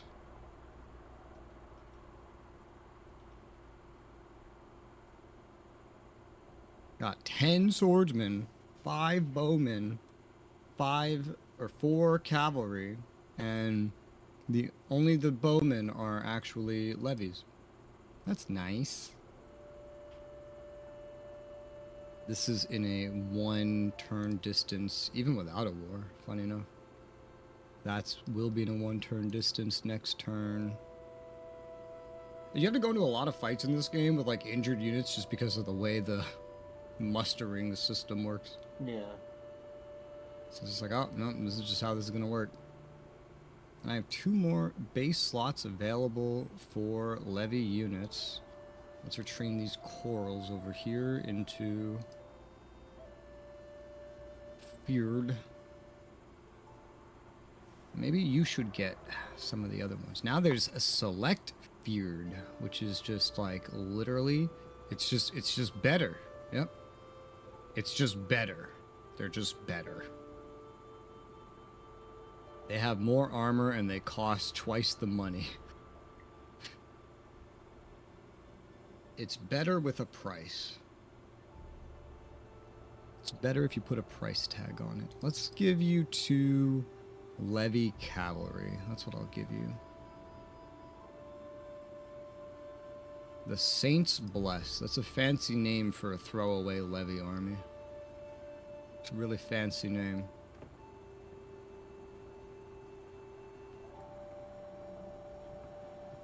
What shall go here? Let's say a moot hill. Place a moot hill. Look, I'm actually like just making less money because I'm just building like things that consume money and troops. But it's okay. Do you want me to save here? And we end here? We can end at the start of your next turn. Okay. Then I will... That'll be perfect, because that'll be right as I'm about to declare war. So next time I could just start by invading some bitches. Well, see, that's an exciting start for a thing. There's no way you're getting to that village first. Leave none alive. There's no way. I wouldn't even have done that, because like if they take it over, now you're going to be trespassing. I wonder, is he going to declare on me? I hope not, but I mean, he borders you, and at this point, you could solo him. He's at war with somebody else, but he also likes you. Oh, by the way, hey, you're 20 stack. You see that? You see that other rebel? Yeah, you see that? Yeah, yeah. You're going in its direction. Yeah, I see that. They've been besieging that for like 15 fucking turns. I swear to God. I know that's not possible, but it felt like it. I understand. Easy fucking city, like, capture right there. Look. And then you got that other village to the south. You're growing. Things are looking good. All right. How the hell I'm gonna hit 500 fucking fame?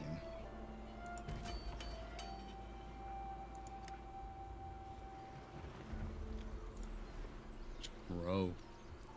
It says researching technologies. I don't know which technologies give fame unless it's just literally all of them. None of them say they give fame, so I'm assuming it's just literally all of them.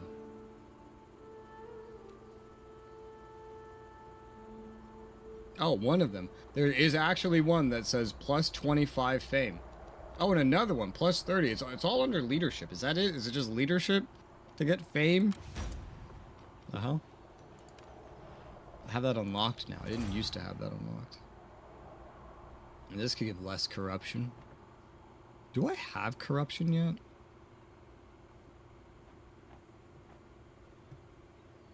This doesn't have the usual province view that most Total Wars have. So it's hard to tell. Oh, there it is. So it's just under money right now. There's a moot hill there. Where do I not have a moot hill? Yeah, there is corruption. It is something the moot hill can fight, though. Okay, so the moot hill is just totally worth it, because this is just going to get worse. Looks like I have a base 8% corruption right now. Yours would be lower, maybe like 5% or less. Is it? I'm assuming. I haven't looked.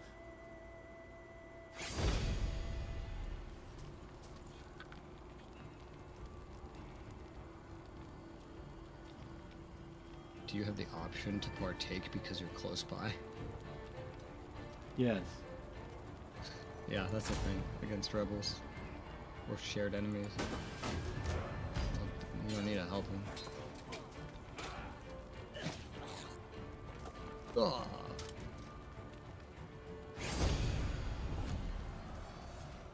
And do they keep it? What do they do? They keep it. You're officially trespassing.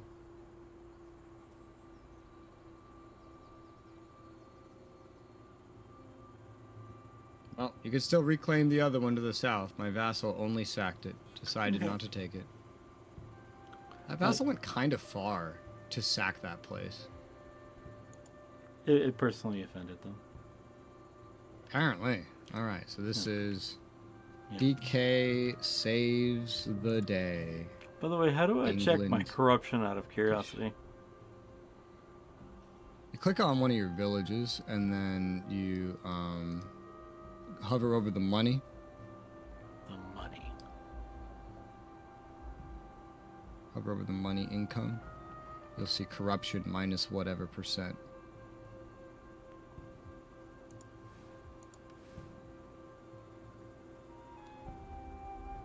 0% corruption. And that might be a location where it's being modified out by something, so you might want to check a couple others. That one's also 0%.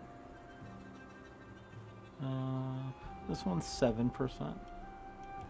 Okay, so you might have 7 base, or something might be increasing that.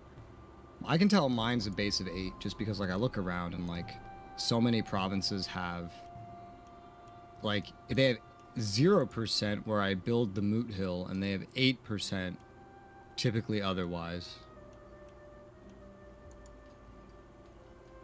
Well, I have like this one is 0 because there's the governor has a wife that reduces corruption by 10%. I wish it would show me the modifiers for those. You know what's so funny? Previous Total War games did that. I don't like because there was a fucking view of the whole province, like the whole. Oh no, there is one actually. I can pull it up right now. I think you just can't pull it up when it's not your turn. There's like a details, and then I can see corruption penalty. Yeah, so mine is 8%. Okay. Also, this is how you would turn taxes off for individual provinces, is that details button. Yeah. Whenever you need to, like, raise it. It's like, there's, like, one problem province. Good to know. All right. Well, I think I've that already stream went saved it. really well. Crashing aside, but now that I'm out of the compatibility mode, it feels really like all I need to do is not alt-tab. Ever. Yeah, never again. Never. Nope. Well, to my chat, I say I hope you all enjoyed this stream and that it wasn't too terrible. My streaming software has thrown out like 39 errors telling me that I'm using more than 20% of my CPU, which apparently is concerning to it.